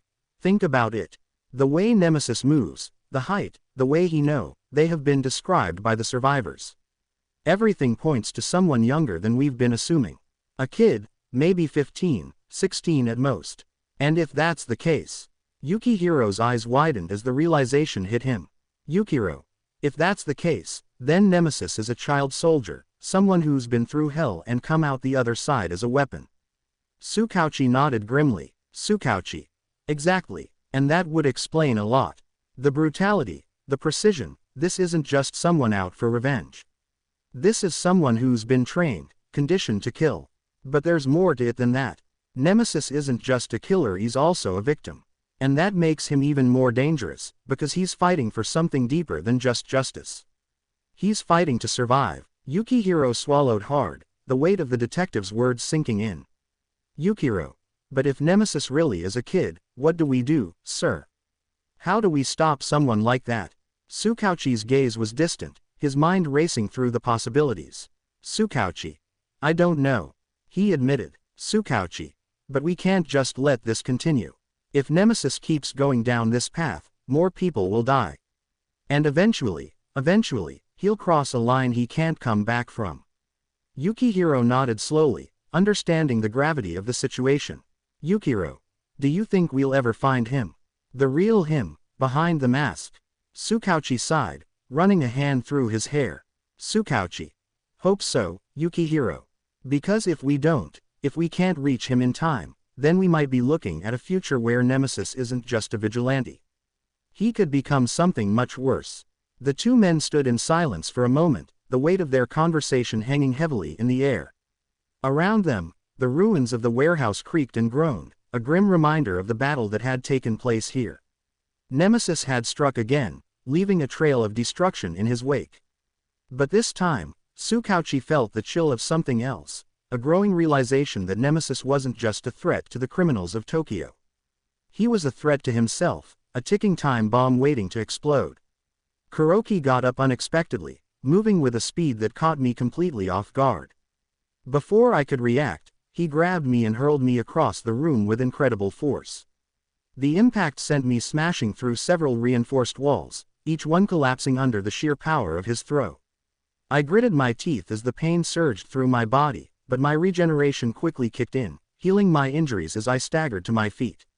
I glanced down at my hands, realizing they had fully regenerated. I had almost forgotten the extent of my own power in the heat of battle. A cold smirk crossed my lips as I prepared to strike back. Shadow step, I whispered, my voice barely audible over the sound of the crumbling debris. In an instant, I vanished, moving faster than the eye could see. I attacked Karoki from all sides, striking him with a series of rapid kicks and punches. He managed to block one of my kicks, but I only smirked. Izuku. I have another leg, I said coldly, driving my foot into his face with enough force to send him flying backward. As he hurtled through the air, I raised my hand, dark green energy gathering at my fingertips. Eclipse beam, I commanded, firing a concentrated beam of energy that spiraled into a drill-like form. It bored into his chest, tearing through flesh and bone until it left a gaping hole where his heart should have been. But to my dismay, Karoki got up again, laughing as the wound in his chest began to close. Izuku. No, this can't be, I muttered, realizing that his body was breaking down and yet still healing. There was something off about this, something that nagged at the back of my mind. His laughter echoed through the destroyed facility. Dr. Karoki. I know what you're thinking. He taunted. Dr. Karoki. What's my real quirk? It's body modification. He grinned, his eyes wild with madness. Dr. Karoki. All my life, I have pursued one thing, and that's true evolution. I was laughed at, scorned for my methods. I looked at him emotionlessly, knowing the truth of his words. Izuku. Of course, they'll laugh at your methods. I replied. Izuku. I'm a living example of that. He shook his head, his grin widening. Dr. Karoki. Exactly. But yet I achieved it, didn't I? I wasn't wrong. In a way, I thought you were a success, but you even surpassed my expectations. Your current strength could, yes, it could kill All Might. Haven't I succeeded? I dodged an attack from behind, barely catching the movement out of the corner of my eye. It was a body double, a trick he had used to distract me. I retaliated with a powerful kick, shattering the double's face and sending it flying. Our battle raged on, an epic clash of power and will. Both of us were taking damage, but neither of us was willing to back down. Karoki's body was slowly dying, unable to keep up with the strain of his quirk and the injuries I was inflicting. But he refused to give in. His hand grew immensely larger, grotesque and swollen, crackling with a chaotic mix of energy. The flesh seemed to ripple and distort, as if barely able to contain the raw power within. The skin split in places, exposing the glowing, pulsing energy that threatened to burst forth. It was a monstrous sight, a terrifying display of his body modification quirk taken to its absolute limit. Dark green lines gathered around my fist, the energy surging through my veins until it was almost unbearable. My hand began to release steam, the heat of the power I was generating causing the air around me to warp and shimmer. This was going to be my strongest attack, yet a final move that would decide this battle once and for all. Karoki sprouted grotesque, bat-like wings from his back, each one covered in spikes and twisted veins. He leapt into the air, his wings beating furiously as he gathered energy for his own final attack. Izuku. All-out void smash. I roared as descending upon me with the force of a meteor. I met his attack with a more powerful version of my void smash, pouring every ounce of energy and strength I had left into the strike. The dark green energy swirling around my fist intensified, the steam now billowing out in thick clouds. My muscles tensed to their breaking point as I thrust my fist forward, meeting Karoki's attack head-on. When our attacks collided, the resulting explosion was cataclysmic. The power clash was unlike anything I had ever experienced. The energy released in that moment was enough to rip through the very fabric of reality. The shockwave expanded outward in a massive dome, tearing through the facility and everything in its path. For a brief moment, time itself seemed to stand still, the only sound the deafening roar of our combined attacks. The energy swirling around us was a mix of dark green and crimson red, intertwining in a violent dance that lit up the ruins of the lab with an otherworldly glow. The very ground beneath us cracked and splintered, unable to withstand the sheer force of our power. And then, with a final, ear-shattering blast, the energy erupted in a massive explosion. The shockwave tore through the remains of the facility, disintegrating everything in its path. It was an explosion of immense yet terrifying beauty, a brilliant flash of light followed by a mushroom cloud of debris that rose high into the sky. The entire facility was obliterated in an instant, reduced to nothing more than a smoldering crater. When I woke up, I found myself among the rubble, my body broken and battered. My regeneration was working overtime, but even it was struggling to keep up with the damage I had taken. I could feel my bones knitting back together, my flesh slowly healing, but the pain was overwhelming. As I slowly regained my senses, I saw what was left of Dr. Karoki. His body was a mangled, twisted wreck, barely recognizable as human. His wings were torn and shredded, his limbs bent at unnatural angles. His flesh was burned and charred, the remnants of his once powerful form now nothing more than a husk. But even in his broken state, he was still alive, his eyes flickering with the last remnants of his will to survive. I staggered to my feet, my body trembling with exhaustion. Izuku. I was quirkless, neglected, bullied badly by my sister, friends and family and society, and ran away, only to be experimented upon by villains. I said, my voice hoarse. Izuku. Have faced pain no boy or anyone of my age can ever take, and I got a quirk, possibly even the strongest quirk ever. I looked down at Karoki, at the man who had put me through so much suffering. But even as I stared at his broken body, I felt a strange emptiness inside me, a hollow, aching void that no amount of power could fill. Izuku. But, yet why do I have these feelings? I muttered to myself, my voice barely a whisper. Even after everything, even after all the pain, I remembered having a family. I remembered being happy. I stretched out my hand, happiness. I wonder how it felt. Though I am free, it feels like I've fallen from grace this time. I struggled to my feet, every muscle in my body screaming in protest. The pain was unbearable, but I forced myself to stand, knowing that if I stayed down, I might never get back up.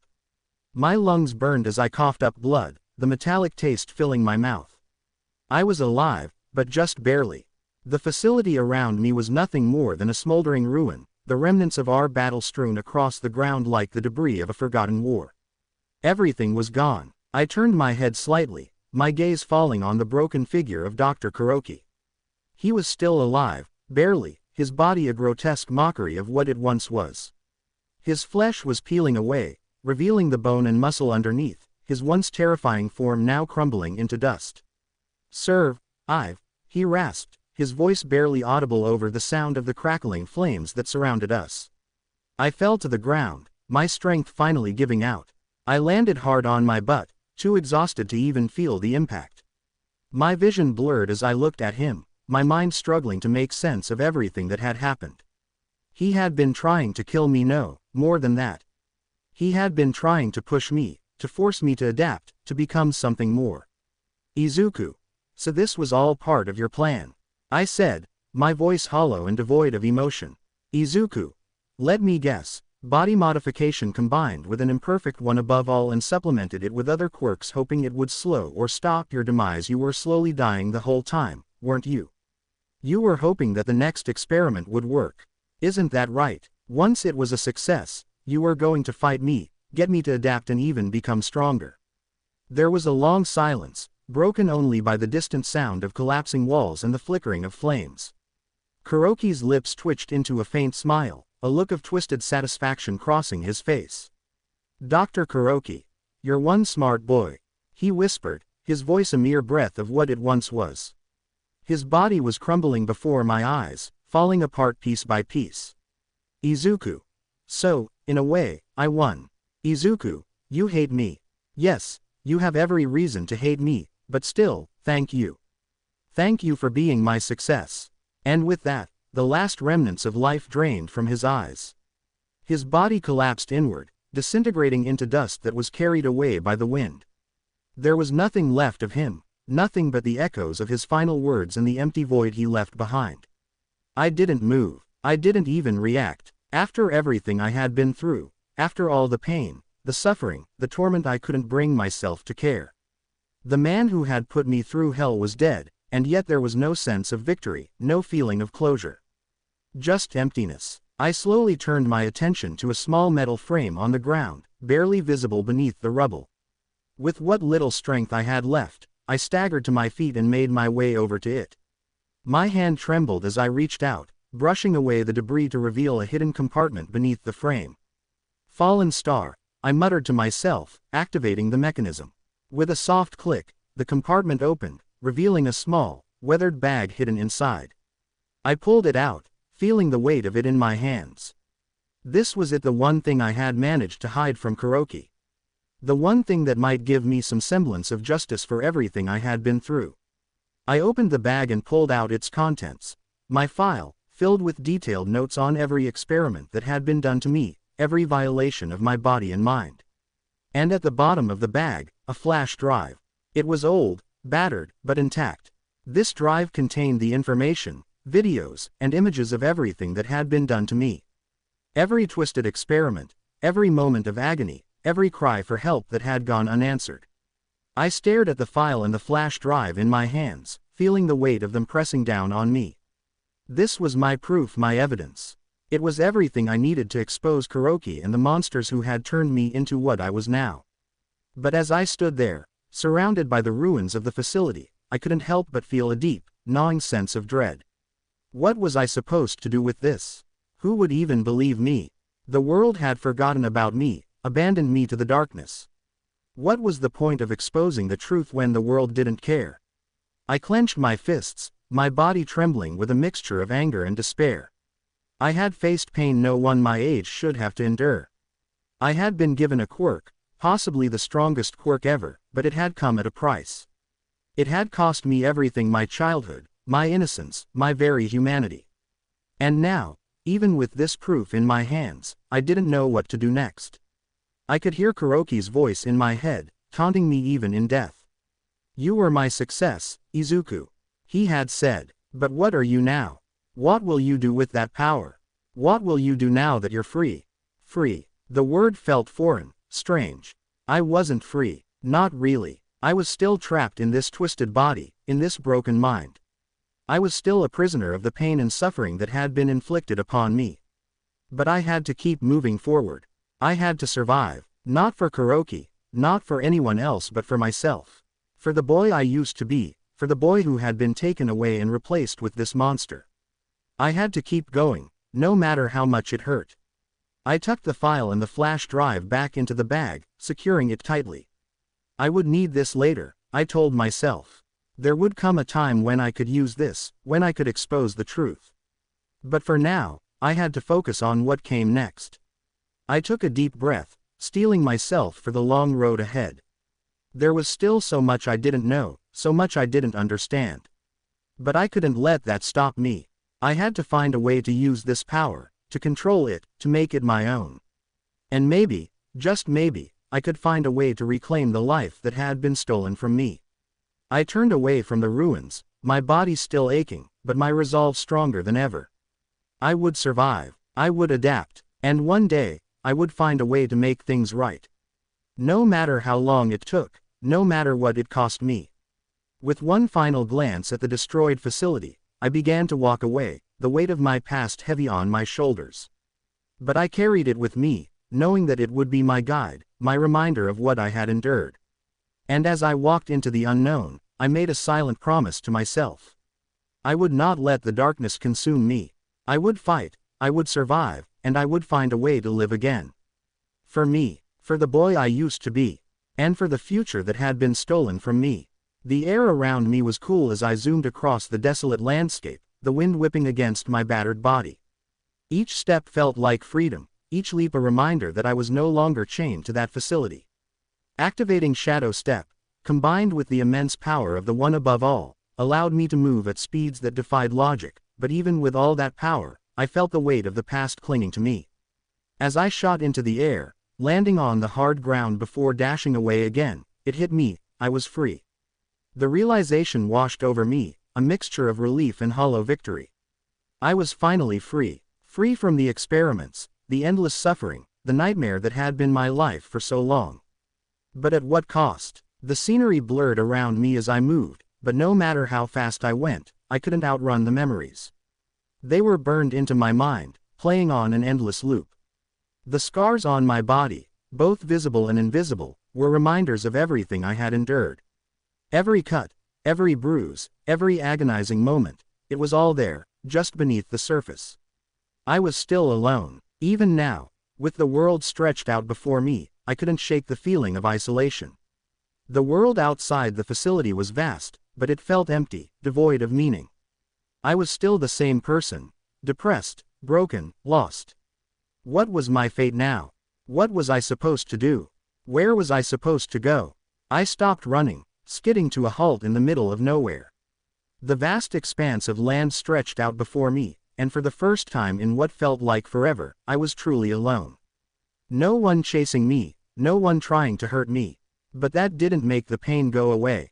It didn't erase the years of torment, the agony I had endured. My thoughts drifted back to my family, but the word felt foreign on my tongue. My family, what a joke. My parents, both of them pro-heroes, celebrated by the entire country, yet they couldn't even find their own son. The very people who were supposed to protect me, who were supposed to love me, had turned their backs on me. And then there was my twin sister, Izumi. The one who should have been closest to me, the one who shared my blood, my life. But instead, she had joined the others in tormenting me, bullying me, alongside Katsuki and Katsumi Bakugo. The Todoroki twins, Shoto and Shiori, were no different. They all saw me as something less than human, something to be scorned and ridiculed. The memories flooded back, sharp and painful. The way they laughed at me, the way they taunted me, the way they hurt me. It was like I was reliving it all over again. The fear, the helplessness, the crushing weight of their hatred. The scars from the facility were nothing compared to the scars they had left on my soul. Sure, what that facility did to me was 1,000 times worse, but the betrayal cut deeper than any scalpel ever could. They were supposed to be my family, my friends, but instead, they were my tormentors. Even now, as I stood here, free from the physical chains, I was still bound by the chains of my past. I looked down at myself, at the rags that clung to my body. I didn't look too good. I was covered in dirt, my clothes tattered and torn. My hands were shaking, but it wasn't from the cold. It was from the memories, from the fear that still clung to me like a second skin. I had the documents, the flash drive with everything that had been done to me. I could show them to the world, reveal the horrors of that facility, but what would that accomplish? What was stopping them from experimenting on me all over again? I was an anomaly, A living weapon, a potential all-might killer. They wouldn't see me as a victim. They'd see me as a tool, something to be controlled, to be studied, to be replicated. And even if they didn't, what kind of life could I have now? I couldn't go back to my family, to the people who had betrayed me. I couldn't go back to a world that had forgotten about me, that had written me off as nothing more than a quirkless nobody. No, I was done with them. I was done with all of it. They didn't deserve to see me again, didn't deserve to know what had happened to me. They had made their choice, and now I was making mine. I guess I'm going to live solo. I muttered to myself, the words feeling strange in the silence. It wasn't much of a plan, but it was all I had. I was going to survive on my own terms, live my life free from the chains that had bound me for so long. I didn't know where I was going, didn't know what I was going to do, but I knew one thing for sure, I wasn't going to let them break me again. The road ahead was long, and I had no idea where it would lead, but I was free. Truly free. And maybe, just maybe, that was enough. So please, what are your thoughts on this story? Tsukauchi turned away from the scene, his resolve hardening. Tsukauchi. Come on, Yukihiro. We've got work to do. If Nemesis is really just a kid, then we need to figure out how to reach him before it's too late. We can't let this continue, or we'll be dealing with a tragedy far greater than anything we've seen so far. Yukihiro nodded, following Tsukauchi out of the warehouse. As they walked through the debris, Tsukauchi's mind raced with questions. Who was Nemesis really? What had pushed a child to become this relentless force of destruction? And most importantly, how could they stop him before he crossed a line that would make redemption impossible? Outside, the night was cold and silent, the city seeming almost peaceful in the aftermath of the chaos within the warehouse. But Tsukauchi knew better. He could feel the tension in the air, a sense of dread that something worse was on the horizon. Detective, Yukihiro began, breaking the silence as they approached the line of police vehicles parked nearby. Yukihiro. What if we can't stop him? What if Nemesis is too far gone? Tsukauchi paused, considering the question carefully. Tsukauchi. Then we'll have to make a choice. He said quietly. Tsukauchi. But I don't want it to come to that. If there's even a small chance that we can reach him, that we can pull him back from the edge, we have to try. Nemesis might be a killer, but he's still just a kid who's been hurt and manipulated. If we can get through to him, maybe we can stop this cycle of violence before it gets any worse. Yukihiro looked down, his expression conflicted. Yukihiro. But what if he's too dangerous? What if he won't listen? What if the only way to stop him is, you know? Tsukauchi understood the unspoken words. It was a thought that had crossed his mind as well, a last resort he hoped they'd never have to consider. Tsukauchi. If it comes to that, we'll do what we have to do. He said, his voice heavy with resignation. Tsukauchi. But we're not there yet. There's still time. We just need to figure out how to approach him without pushing him further away. They reached Tsukauchi's car, and the detective leaned against the hood, staring at the ground in deep thought. Tsukauchi. Nemesis is a smart kid. He said finally. Tsukauchi. He's not just some mindless killer. He's careful, methodical, he's picking his targets for a reason, and there's a pattern to his actions. If we can figure out what he's after, we might be able to predict his next move. Yukihiro tilted his head, curiosity piqued. Yukihiro. You think there's a pattern? Something more than just random attacks on criminals? Tsukauchi nodded. Tsukauchi. Yes, look at his targets. They're all involved in some kind of trafficking human, drugs, weapons. It's like he's dismantling an entire network, piece by piece. He's not just killing for the sake of it, he's trying to take down something much bigger. Yukihiro's eyes widened as he began to see the bigger picture. Yukihiro. So he's going after the people who profit off the suffering of others. But why? What's his endgame? Tsukauchi. That's what we need to find out. Tsukauchi replied. Tsukauchi. If we can understand his motivation, we might be able to get through to him. Maybe there's someone he cares about, someone we can reach out to. Or maybe there's a way to show him that there are other ways to fight this battle, ways that don't involve more bloodshed. Yukihiro frowned, the weight of the situation pressing down on him. Yukihiro. And if we can't find that out in time, what if he doesn't give us the chance? Tsukauchi sighed. looking up at the sky, the stars barely visible through the haze of the city lights. Tsukauchi. Then we'll have to make that choice, Yukihiro. But I'm not giving up hope yet. Nemesis is out there, and as long as he's out there, there's a chance, no matter how small, that we can save him from becoming something he can't come back from. The two men stood in silence for a moment, the gravity of their mission settling over them like a shroud. They were up against a force unlike any they had ever faced, a child molded into a weapon, driven by a hatred so deep that it consumed everything in its path. But they were also the last line of defense, the only ones who could stand between Nemesis and the darkness that threatened to swallow him whole. Tsukauchi finally pushed himself off the car, his determination rekindled. Tsukauchi. Let's get back to the station. We need to comb through everything we have on Nemesis, every file, every report, every rumor. There has to be something we've missed, some clue that can help us figure out his next move. Yukihiro nodded, ready to follow the detective's lead. Yukihiro. Right, I'll get the team on it as soon as we're back. As they climbed into the car, Tsukauchi cast one last glance at the ruined warehouse, a silent promise in his heart. He didn't know who Nemesis really was, but he was determined to find out. And when he did, he would do everything in his power to save the child behind the mask before it was too late. The engine roared to life, and they sped away from the scene, leaving the devastation behind but carrying the weight of their task with them. Nemesis was out there, somewhere in the shadows of the city, plotting his next move. And Tsukauchi knew that time was running out. But as long as there was hope, even a glimmer of it, he would not stop. Nemesis was a child, lost in a world of violence and despair. And Tsukauchi would do whatever it took to bring him back, before the darkness consumed them all. Meanwhile, Izuku's first-person view. I trudged through the dark, damp corridors of the sewer system, my boots splashing in the murky water that pooled along the ground. The stench of decay and waste was overwhelming, but after 2 years of living down here, I barely noticed it anymore. This place had become my home, a hidden, underground sanctuary where I could escape from the world above.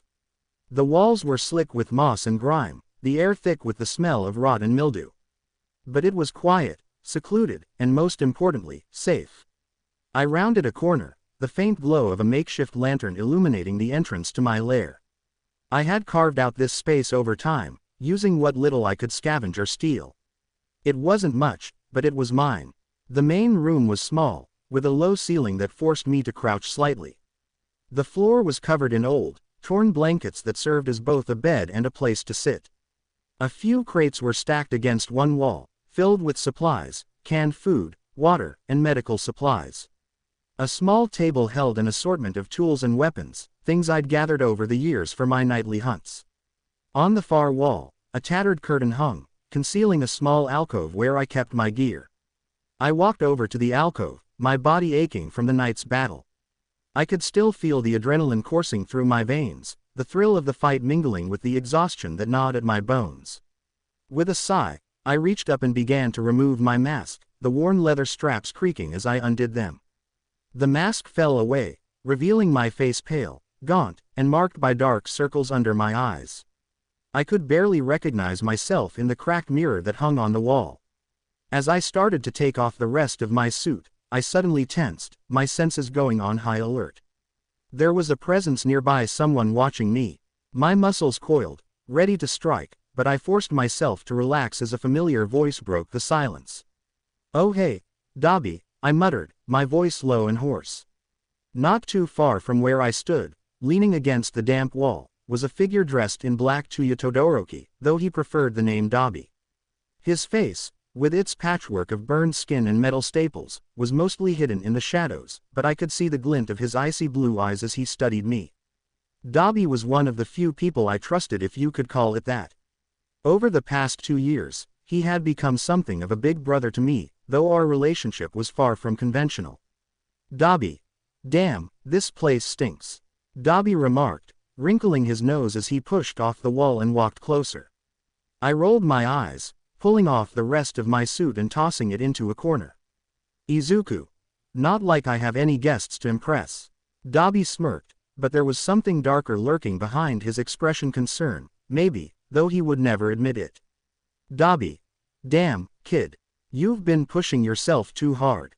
When's the last time you actually slept? Izuku. 2 years and 8 months. I replied flatly, my voice devoid of emotion. Izuku. I hate sleeping. His eyes widened in shock, and for a moment, I could see the disbelief in his expression. Dabi. Damn, how are you still standing? I shrugged, feeling the weight of his gaze on me. Izuku. My body's constantly adapting. It's learned to go without sleep. Dabi shook his head, running a hand through his black hair. Izuku. That's not healthy, you know. Even for someone like you. You keep pushing yourself like this, you're gonna burn out. Izuku. I don't have a choice. I said, my voice tinged with bitterness. Izuku. Every time I sleep, I find myself back in the facility. Getting tortured, experimented on, over and over again. Dabi's expression darkened, his eyes narrowing as he crossed his arms. Dabi. So that's what this is about. You're running from your nightmares. I clenched my fists, the memories of that place flooding back into my mind. The cold, sterile rooms, the sharp instruments cutting into my flesh, the endless pain that seemed to go on forever. It was a nightmare I could never escape, no matter how hard I tried. Nightmares. I scoffed, my voice dripping with sarcasm. Izuku. What do you think my life has been, Dabi? It's not just in my dreams. It's my reality, and every time I close my eyes, I'm back there trapped, helpless, with no way out. Dabi didn't say anything for a moment, just watched me with those piercing blue eyes. I could see the wheels turning in his mind, trying to find the right words to say. But what could he say? He hadn't been there. He hadn't gone through what I had. He couldn't possibly understand. I get it, he finally said, his voice surprisingly soft. Dabi. I do, but you're not there anymore, Izuku. You got out. You survived. You're free now. Am I? I snapped, my voice rising in anger. Izuku. Look at me, Dabi. Look at what I've become. This thing they turned me into. I'm not even human anymore. I'm just a weapon, a tool to be used and discarded when I'm no longer useful. Dabi sighed, rubbing the back of his neck as he leaned against the wall again. Dabi. You're more than that, kid. You've got power, yeah, but you're still you. Still Izuku Midoriya, and that means something. Does it? I asked bitterly, turning away from him. Izuku. I don't even know who I am anymore. The kid who wanted to be a hero, he died in that facility. All that's left is Nemesis, the monster they created. Dabi. Maybe Nemesis is who you need to be right now. Dabi said, his voice firm. Dabi. But that doesn't mean Izuku is gone. He's still in there, somewhere. You just gotta find him. I shook my head, feeling the weight of those words pressing down on me. Find him. How could I find someone who didn't exist anymore? The boy who had dreamed of being a hero was gone, buried under layers of pain, anger, and hatred. Nemesis was all that was left. Izuku. I don't know if I can. I admitted, my voice barely above a whisper. Dabi pushed off the wall and walked over to me, placing a hand on my shoulder. His grip was firm but not harsh, a rare show of solidarity from someone who rarely let his guard down. Dabi. You're not alone in this, kid. He said quietly. Dabi. You've got me. And I'll be damned if I let you go down this path alone. I looked up at him, surprised by the sincerity in his voice. For a moment, the anger and bitterness that had consumed me for so long seemed to fade, replaced by a flicker of something I hadn't felt in years. Hope. Dabi. I began, but he cut me off with a smirk. Dabi. Don't get all mushy on me now, brat. He teased, though there was no malice in his tone. Dabi. I'm still the same asshole you've always known. I couldn't help but let out a small, bitter laugh. It was the first time I'd laughed in. I didn't even know how long. But it felt good, even if it was only for a moment. Thanks, I said softly, the words feeling foreign on my tongue. Dabi just nodded, his smirk fading into a more serious expression. Dabi. Just, take care of yourself, alright? You're no good to anyone if you fall apart. I nodded, though I wasn't sure if I could keep that promise. But for now, it was enough to know that I wasn't completely alone. That maybe, just maybe, there was still a part of me worth saving. As Dabi turned to leave, I called out to him, my voice a little stronger than before. Izuku. Hey, Dabi. He paused, glancing back at me over his shoulder. Yeah, Izuku. Do you ever think about what could have been? I asked, my voice tinged with a vulnerability I rarely showed. Dabi's expression softened, and for a moment, I saw the boy he used to be, the boy who had dreamed of being a hero, just like me. Dabi. Every damn day, kid. Every damn day. And with that, he was gone, disappearing into the shadows as if he had never been there at all. But his words lingered in the air, a reminder that even in the darkest of times, there was still a sliver of light. A chance, however small, that I could find my way back. But for now, Nemesis was all I knew, and the darkness was where I belonged. I kept my head down, my hoodie casting shadows over my face as I walked through the crowded streets. The bag from the pharmacy weighed heavy in my hand, filled with antidepressants, stimulants, and other pills to keep me awake and alert. My body screamed for rest, for just a moment of reprieve, but I knew better. The moment I closed my eyes, the nightmares would come, the screams, the pain, the unending torture. No, I couldn't afford to sleep. Not now, not ever. The city around me was alive with activity. People rushed past, too caught up in their own lives to notice me. Just another face in the crowd, just another shadow in the night. That was how I preferred it. Staying invisible, unnoticed. It was safer that way. As I walked, the noise of the city faded into the background, replaced by the quiet hum of my thoughts. The pills in my bag were just another tool, another way to keep going. But I knew they couldn't fix what was broken inside me. They couldn't take away the pain or the memories.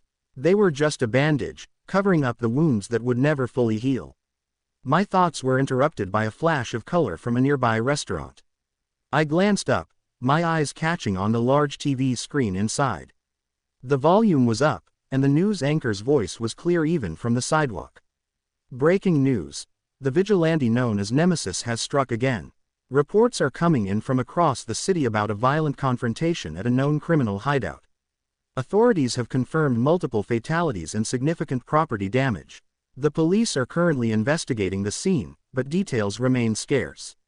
What we do know is that Nemesis, a vigilante who has been active for the past 2 years, is believed to be responsible for the attack. The screen shifted to footage of the destroyed building, smoke still rising from the wreckage. The camera panned over the shattered walls, the broken windows, the bodies covered in sheets. It was a scene of utter devastation, and yet, it was nothing new to me. I had seen worse. I had caused worse. The identities of the victims have not yet been released, but sources indicate that the hideout was used by a notorious gang involved in human trafficking. This is not the first time Nemesis has targeted such operations, and his methods have drawn both praise and criticism from the public. While some see him as a necessary force in a city overrun by crime, others argue that his actions are reckless and dangerous. The anchor's voice dripped with concern, but I could hear the underlying tension in her words. She didn't know what to think of me, no one did. A hero, a villain, something in between. The lines had blurred long ago, and I no longer cared where I stood. The screen cut to an interview with a police spokesperson, a middle-aged man with a tired expression. He looked like he hadn't slept in days, probably hadn't, given the state of the city. "We're doing everything we can to apprehend this vigilante," he said, his voice firm. "But Nemesis is highly skilled, highly dangerous, and seems to operate with no clear pattern. We urge the public to remain vigilant and report any suspicious activity to the authorities." His words were met with nods of agreement from the news anchors, who quickly turned the conversation to a panel of experts, discussing the implications of vigilante justice. I tuned them out, my gaze shifting to the people around me.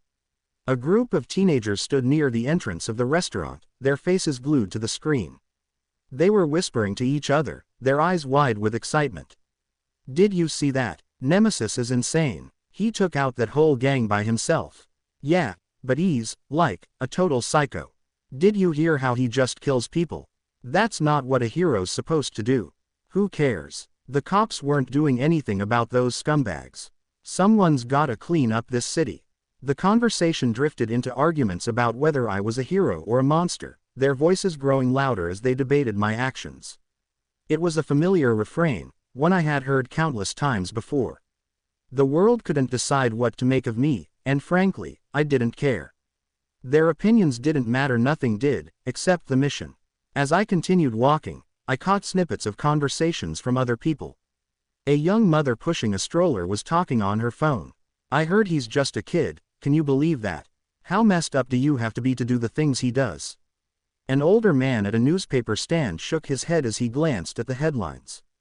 It's a damn shame what's happening to this city. These vigilantes think they can just take the law into their own hands. Where are the real heroes when you need them? Two office workers huddled together on a smoke break, their eyes flicking nervously around the street. You think Nemesis is gonna come after the gangs around here?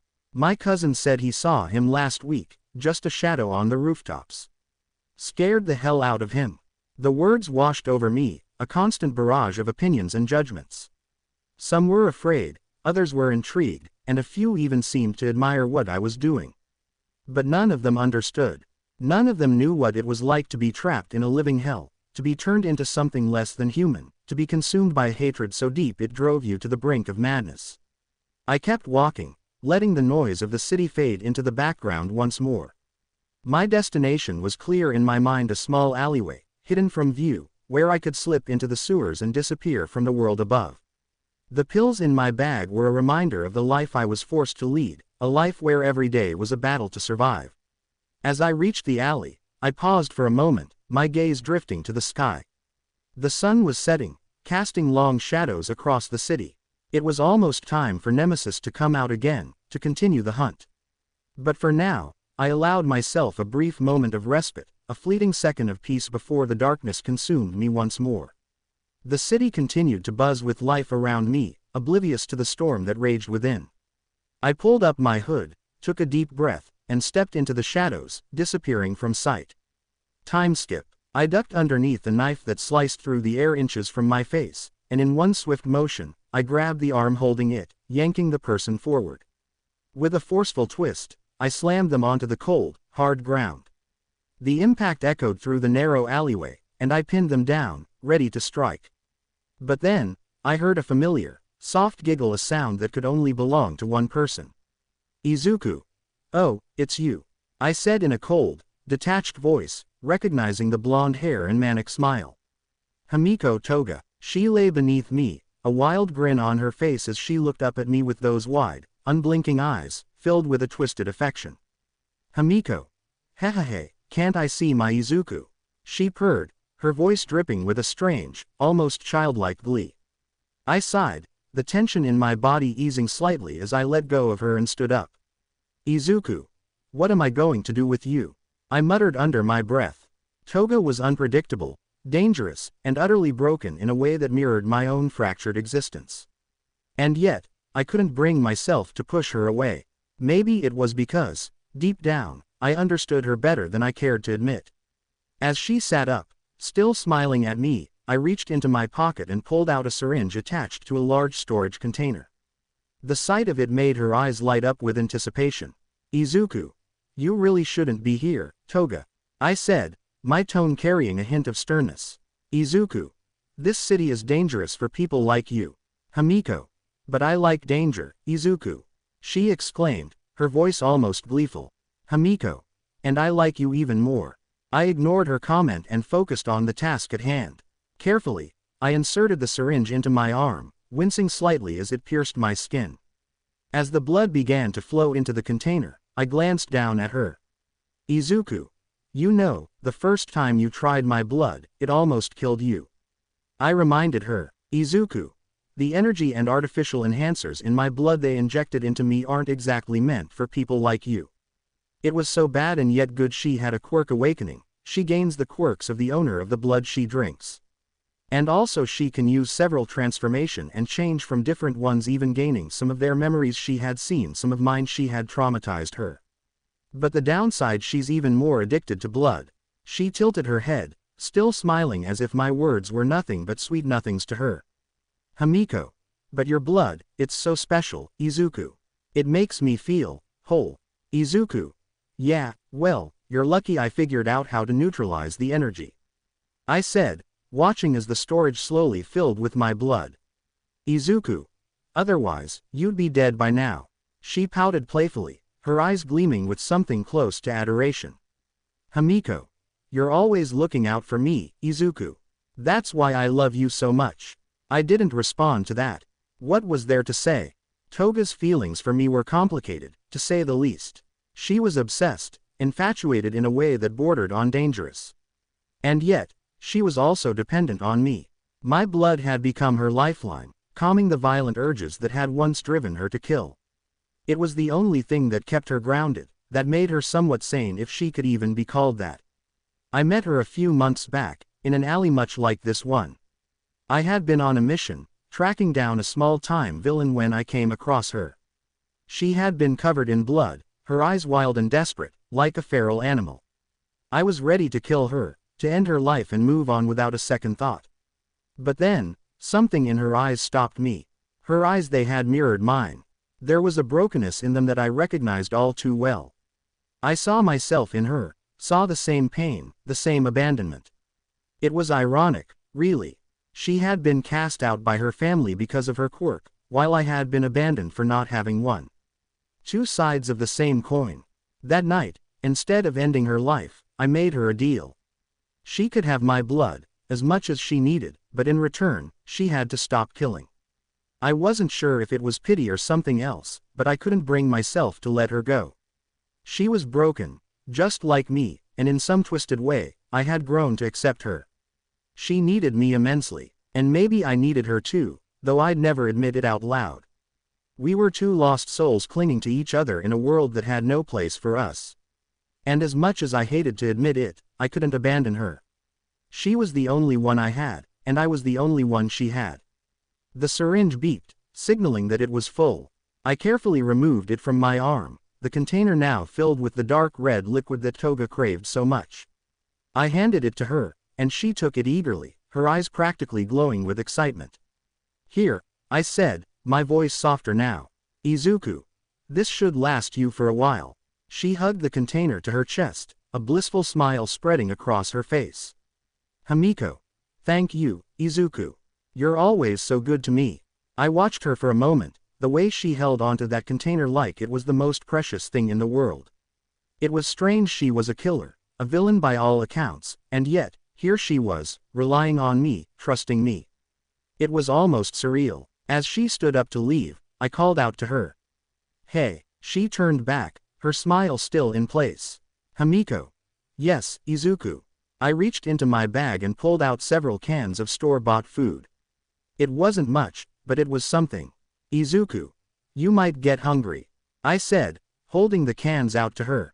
She looked at the food, then back at me, her eyes softening.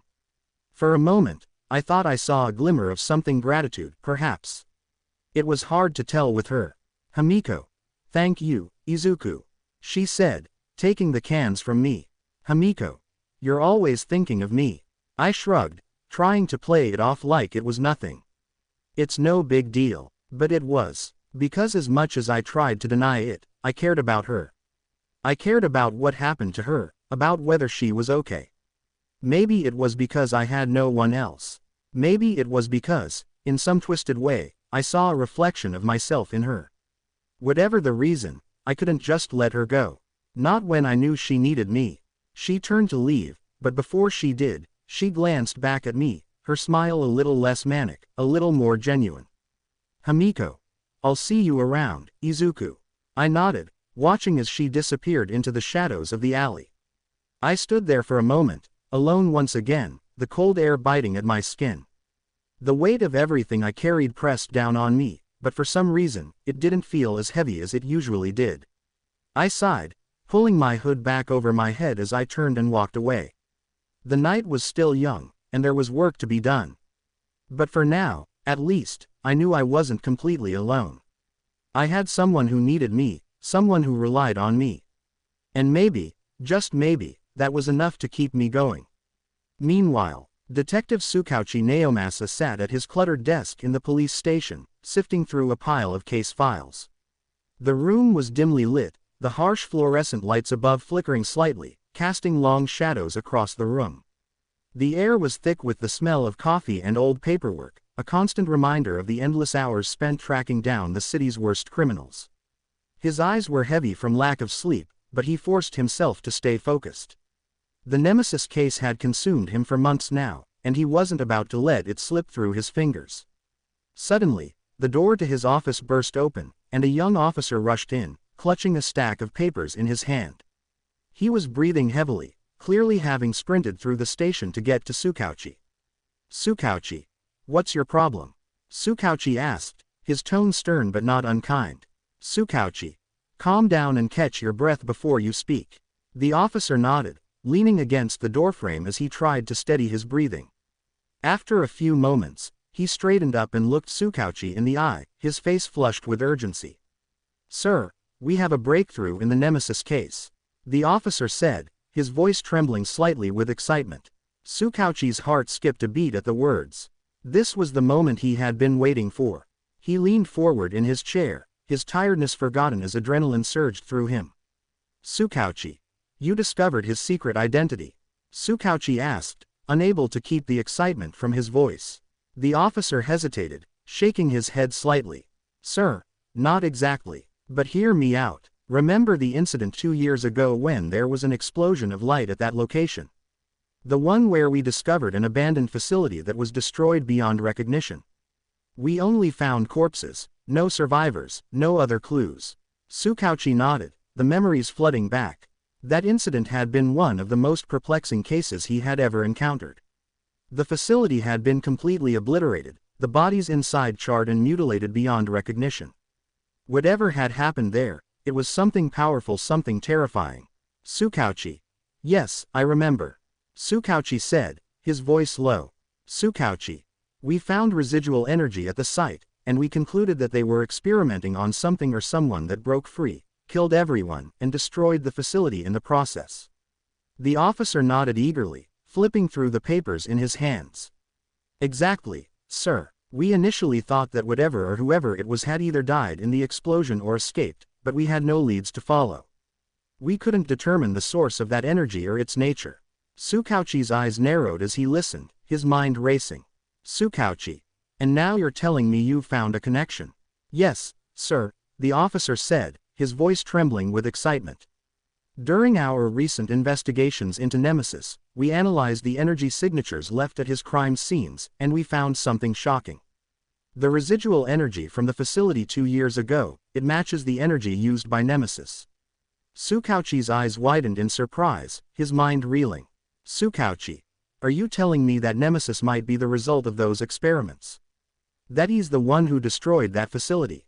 The officer nodded, his expression grave. "That's what the evidence suggests, sir. The energy signatures are almost identical. It's possible that Nemesis was the subject of those experiments, that he was the one who broke free and destroyed the facility." Tsukauchi leaned back in his chair, his mind racing as he processed the information. If Nemesis was indeed the result of those experiments, it explained a lot: his incredible power, his untraceable origins, and his relentless hatred of villains. But it also raised a host of new questions. "Tsukauchi, do we have any idea what they were experimenting on?" Tsukauchi asked, his voice calm but intense. "Tsukauchi, any clue as to what they were trying to create?" The officer shook his head, looking frustrated. "Unfortunately, sir, we're still in the dark on that. The facility was destroyed so thoroughly that most of the data was lost. But based on the residual energy and the nature of Nemesis's abilities, we believe it was some kind of quirk enhancement or artificial quirk creation." Tsukauchi's jaw clenched as he absorbed this information. Artificial quirks were a dangerous and largely unregulated field, one that had the potential to cause untold harm if not carefully controlled. If Nemesis was the product of such an experiment, it was no wonder he had turned out the way he did. "And this energy," Tsukauchi continued, his voice steady. "Tsukauchi, it's consistent with all of Nemesis's activities. Every crime scene we've linked to him." "Yes, sir," the officer confirmed. "We've been tracking Nemesis's movements for a while now, and the energy signatures are always the same. It's like a fingerprint, unique and unmistakable. There's no doubt that the same energy was present at the facility 2 years ago." Tsukauchi nodded slowly, his mind racing as he pieced together the puzzle. "Tsukauchi, so we're looking at someone who not only survived those experiments but also gained immense power from them. Someone who was pushed to the brink and came out the other side with a vendetta against villains. But why hasn't he gone after the people who did this to him? Why focus on street-level criminals?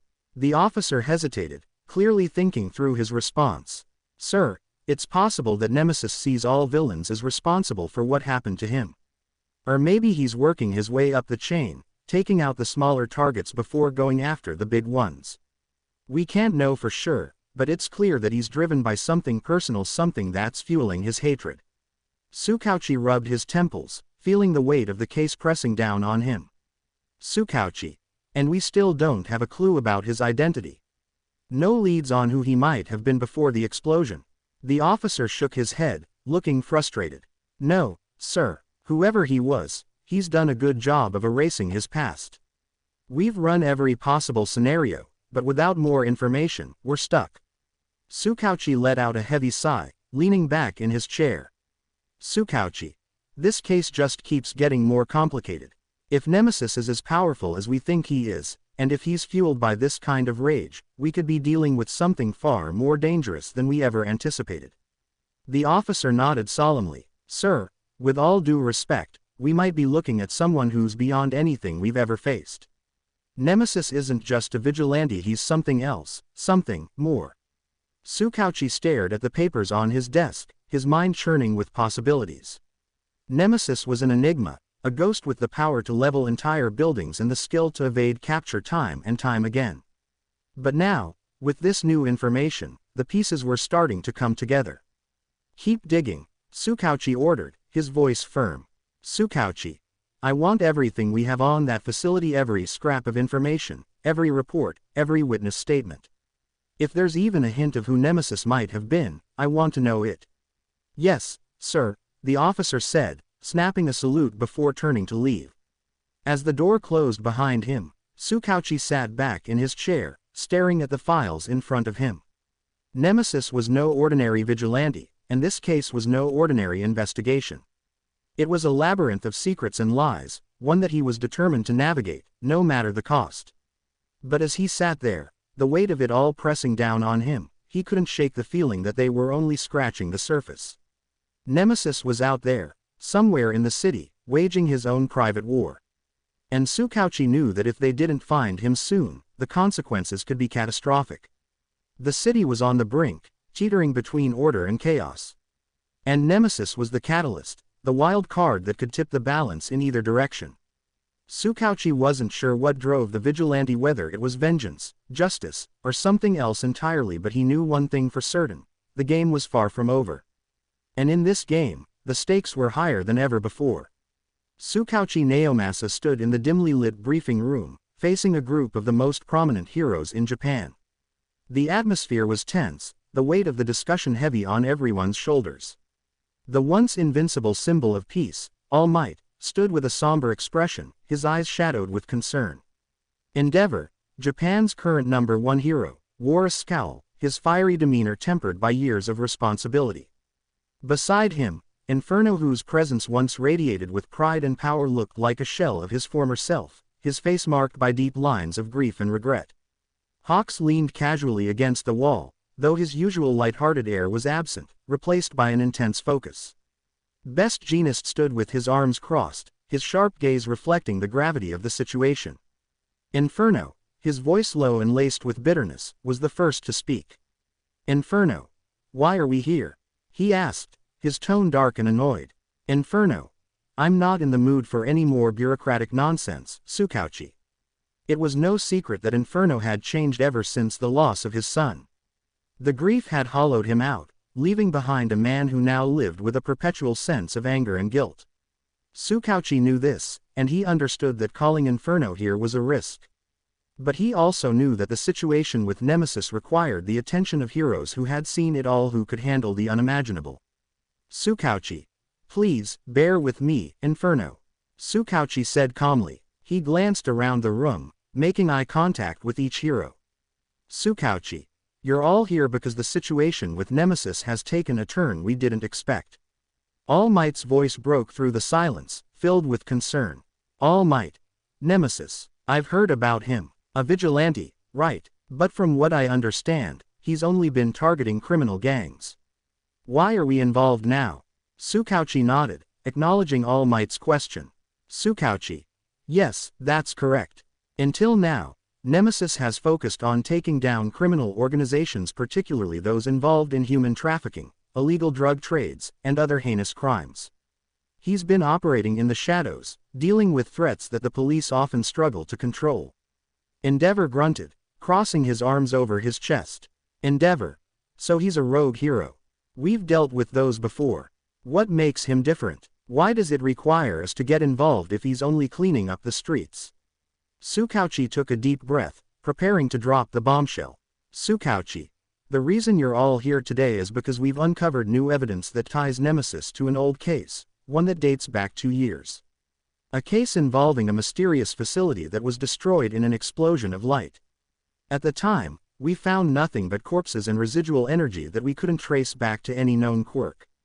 He reached into his briefcase and pulled out a worn, yellowed document. It looked old, fragile, and was marked with various seals and classified stamps. Tsukauchi placed it on the table, and the heroes leaned in to get a better look. Tsukauchi. This document is the only piece of evidence we recovered from the facility. Tsukauchi explained. Tsukauchi. It's a report on something or someone referred to as Subject 13. The contents of this report are disturbing, to say the least. But it might explain why Nemesis is as dangerous as he is. He began to read from the report. Tsukauchi. Subject 13 has shown rapid development in both physical and mental capabilities, far exceeding our initial expectations. His quirk, if it can be called that, allows him to generate and stockpile energy in ways we've never seen before. This energy manipulation is not limited to the physical plane, it extends to the manipulation of matter, the disruption of quirk-based abilities, and the amplification of his own physical prowess, which is already extremely boosted with the quirk.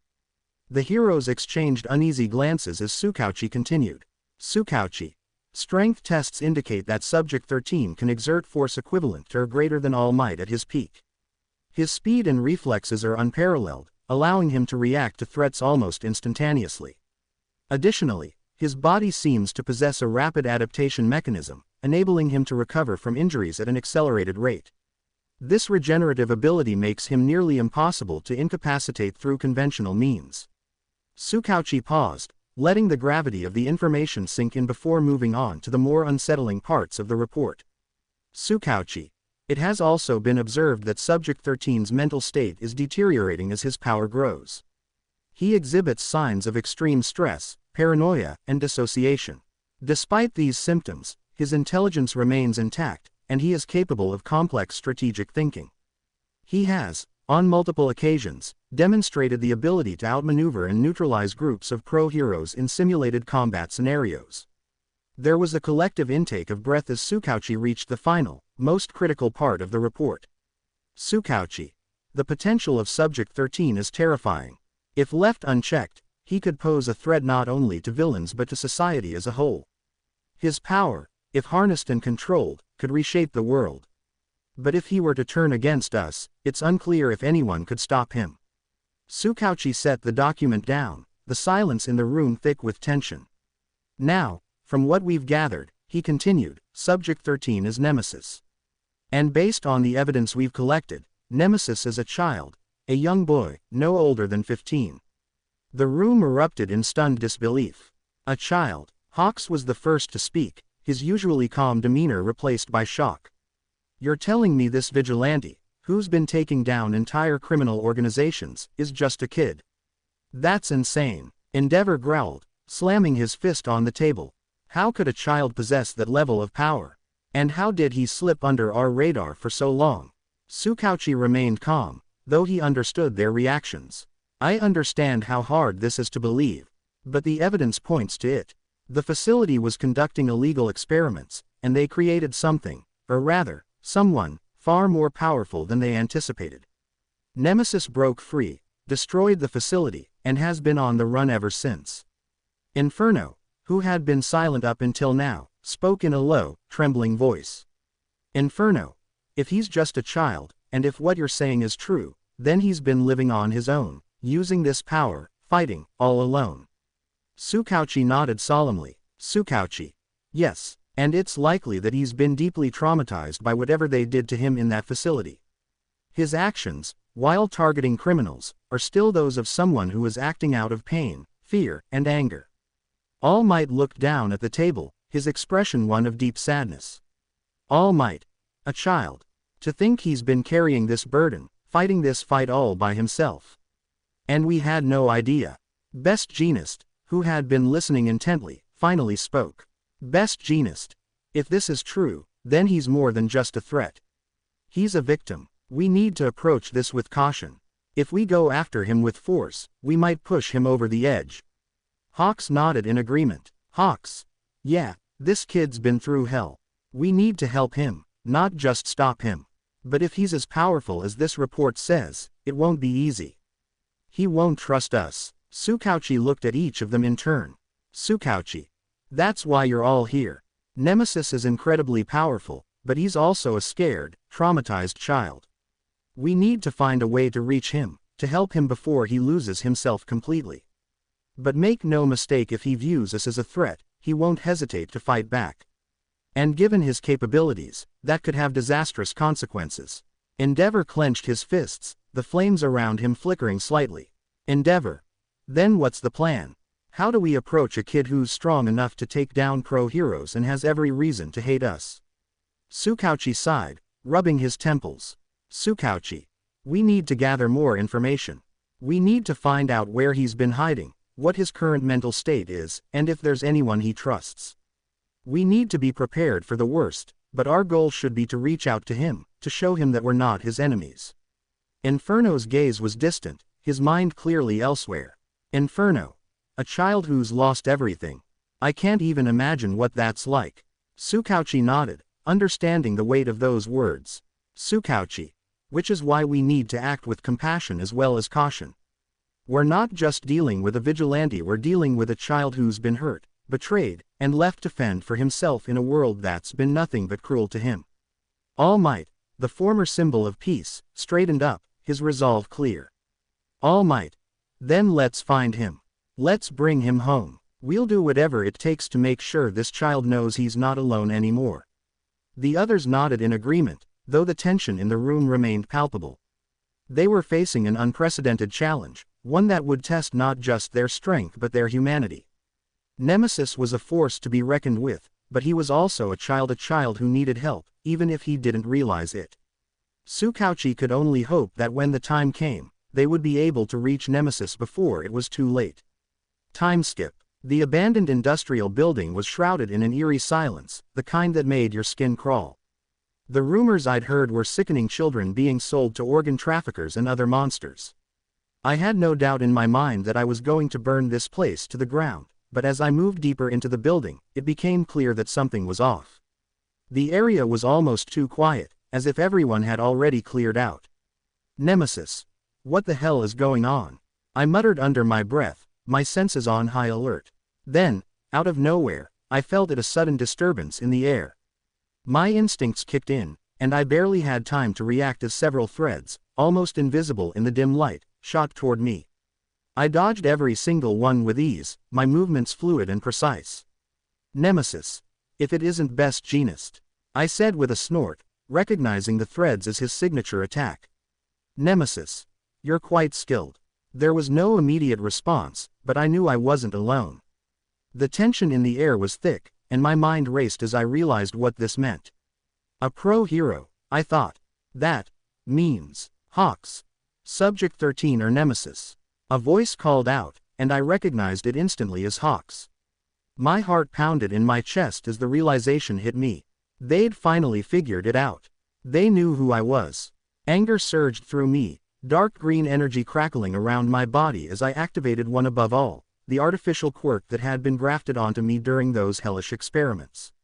Without wasting another moment, I shot out of the building like a bullet, but before I could get far, I felt something wrap around me, vines, strong and sturdy, holding me down.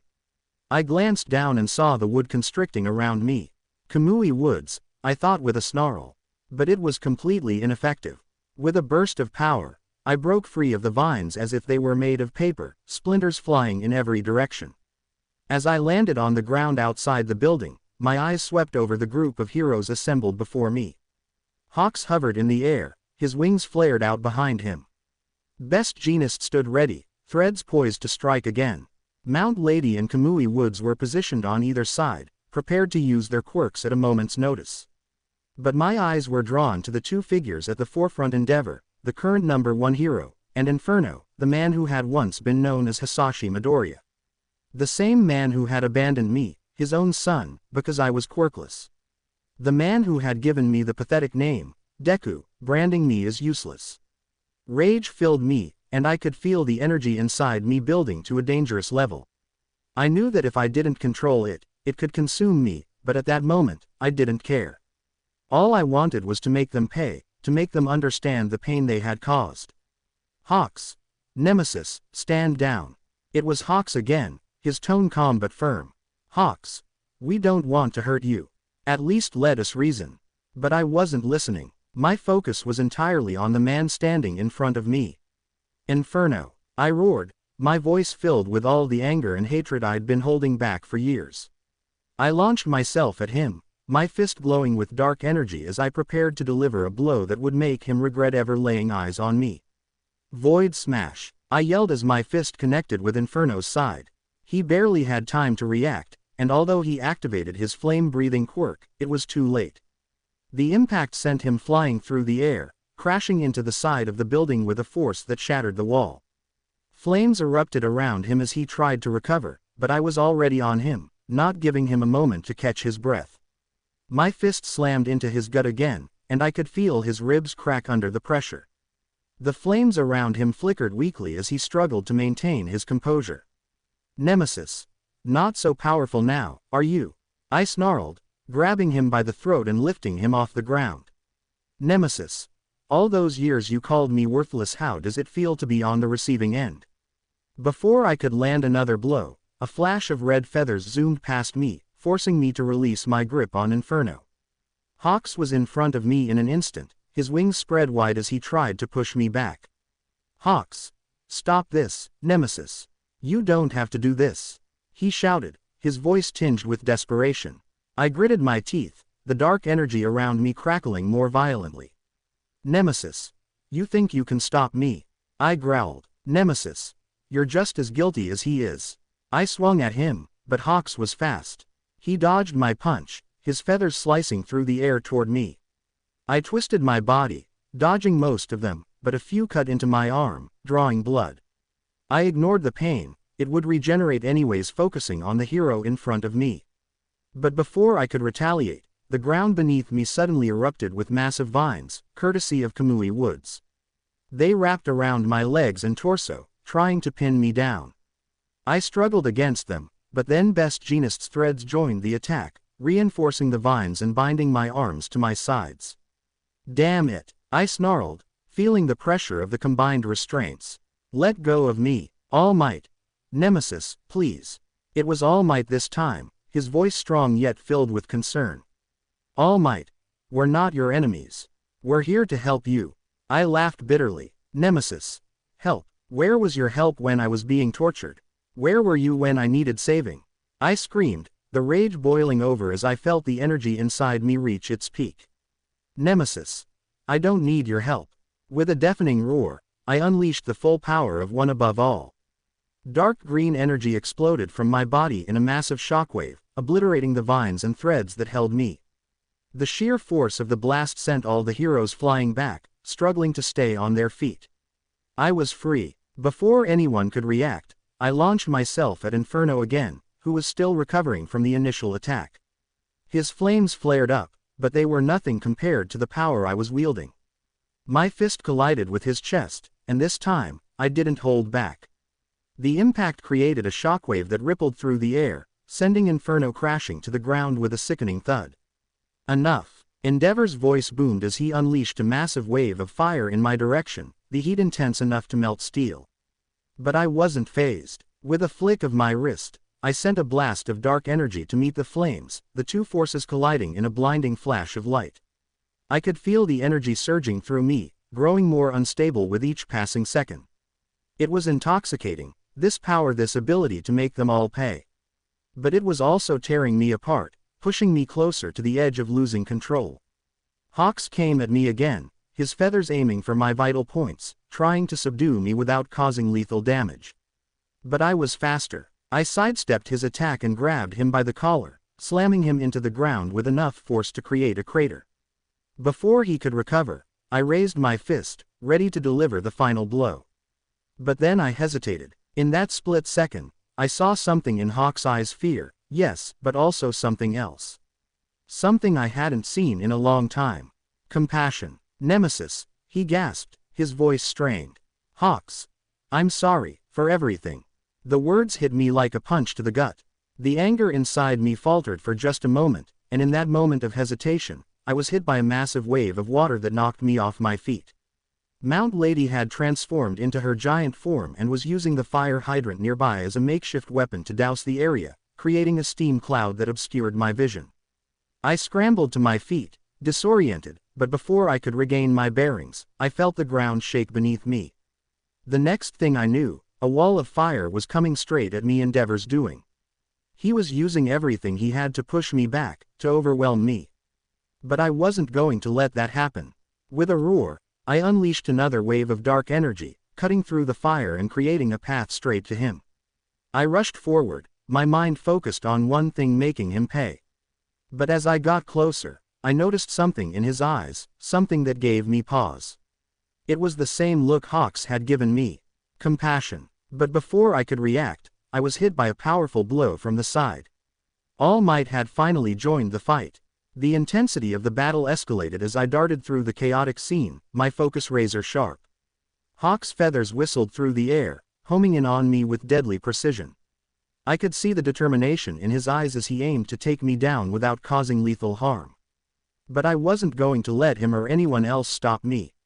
Nemesis. Damn Hawks, I muttered under my breath, feeling the rush of adrenaline coursing through my veins. I activated shadow steps, my speed increasing exponentially as I blurred from sight. In a split second, I appeared right in front of Hawks, catching him off guard. My foot drove into his gut with the force of a freight train, sending him hurtling through the air. Blood sprayed from his mouth as he crashed into a nearby building, the impact shattering windows and causing the structure to shudder. Just as I was about to pursue Hawks, Inferno emerged from the rubble of the industrial building. His face was bloodied, his expression one of confusion and anger. Inferno. Why did he attack me first? He muttered, wiping the blood from his brow. Inferno. It seems he has some sort of grudge against me. How? I could have sworn I heard the word Deku. No, it isn't, it can't be, and it won't. No, is that Izuku? His words only fueled my anger further. The man who had cast me aside was now standing there, clueless, as if everything that had happened was just a bad dream. I wasn't going to let him off that easily. Eclipse beam, I roared, channeling my energy into a concentrated ray of dark power. The beam shot out of my hand, aimed directly at All Might. All Might responded with a powerful Texas smash, his fist connecting with the beam in a cataclysmic collision. The sheer force of our attacks obliterated the remnants of the industrial building, sending debris flying in every direction. The shockwave rattled the entire area, and the force of the impact pushed our fight into the heart of the city. We moved through the urban landscape with terrifying speed, our battle leaving a trail of destruction in its wake. As we fought, several flames came hurtling toward me, no doubt launched by Endeavor. I activated Dark Aegis, summoning a barrier of dark energy around myself to absorb the incoming flames. The fire splashed harmlessly against the barrier, but the heat was intense, making the air shimmer with waves of distortion. I snorted in disdain. Nemesis. Is that all you've got? I muttered, deactivating the barrier as I readied myself for the next attack. With shadow steps, I closed the distance between Endeavor and myself in the blink of an eye, preparing to strike him down. But just as I was about to deliver the blow, something wrapped around my legs, causing me to trip and fall to the ground. I cursed under my breath as I realized it was Kamui Woods again, his vines binding me in place. Nemesis. Now that's a low blow. I growled, struggling against the restraints. But before I could break free, Inferno charged at me, his mouth engulfed in roaring flames. Great fireball shot, he yelled, launching a massive fireball in my direction. I acted quickly, summoning Dark Whip, Several tendrils of dark energy shot out from my body, latching onto nearby cars, debris, and anything else I could find. I made sure no one was inside the vehicles before hurling them toward the incoming fireball. The collision was explosive, with metal and flames intertwining in a fiery explosion. The force of the blast sent shockwaves rippling through the air, but I was already moving again. "Mount Lady. Come here, you." Mount Lady's voice boomed as she suddenly appeared above me, her massive hand reaching down to grab me. Her grip was ironclad as she held me tightly, lifting me off the ground. Before I could react, Kamui Woods had bound me once more, his vines constricting around my body like a python. I could feel my frustration growing. These heroes were relentless, refusing to let up for even a moment. But I wasn't about to let them win. Chaos burst. I screamed, releasing an enormous wave of energy from my body.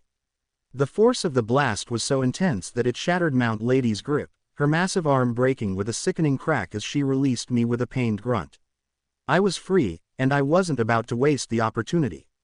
In a flash, I appeared right in front of Mount Lady's face, my expression softening for just a moment. "Nemesis. Sorry about this.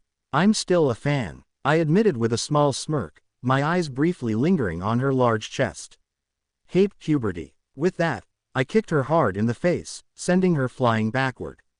Despite her giant size, the force of my attack was enough to send her crashing through multiple buildings, her massive form causing a trail of destruction. Before I could revel in my small victory, multiple vines wrapped around me again. Kamui Woods was persistent, I'd give him that. But I was done playing nice. "I'm sorry, I can't let you go," he said, his voice tinged with regret as his vines tightened around me. "Nightmare grasp," I shouted, summoning an energy claw around my hand. The dark, jagged claw tore through the vines as if they were made of paper, shredding them with ease. I could see Kamui Woods' eyes widen in shock as I broke free of his grip once more. But I wasn't finished with him. Dark Whip surrounded Kamui Woods, the tendrils of dark energy wrapping around his body and binding him tightly. He struggled against the restraints, but it was no use. I swung him around with ease, smashing him into the ground with a deafening crash. The impact created a crater, dust and debris filling the air. Kamui Woods lay there, battered and bruised, his body limp as he struggled to catch his breath. I stared down at him, my anger still burning hot. "Nemesis. You should have known better than to get in my way," I muttered, turning away from him to face the remaining heroes. But before I could focus on my next target, I felt a familiar presence. It was All Might, his gaze locked on me with a mixture of determination and sorrow. He was ready to fight, but there was something in his eyes that gave me pause. "Nemesis," he said, his voice filled with a strange sadness. "All Might. I know you've been through hell. I know you've suffered more than anyone should. But this isn't the way. You don't have to do this." I clenched my fists, the dark energy around me flaring up in response to my emotions. "Nemesis. Don't talk like you know me," I shouted, my voice cracking with the weight of everything I'd been through. "Nemesis. You weren't there. You didn't see what they did to me. You didn't feel the pain." All Might took a step forward, his expression softening. "You're right," he admitted. "All Might. I wasn't there. I don't know the full extent of what you went through. But I do know this: you're not alone. There are people who care about you, people who want to help you."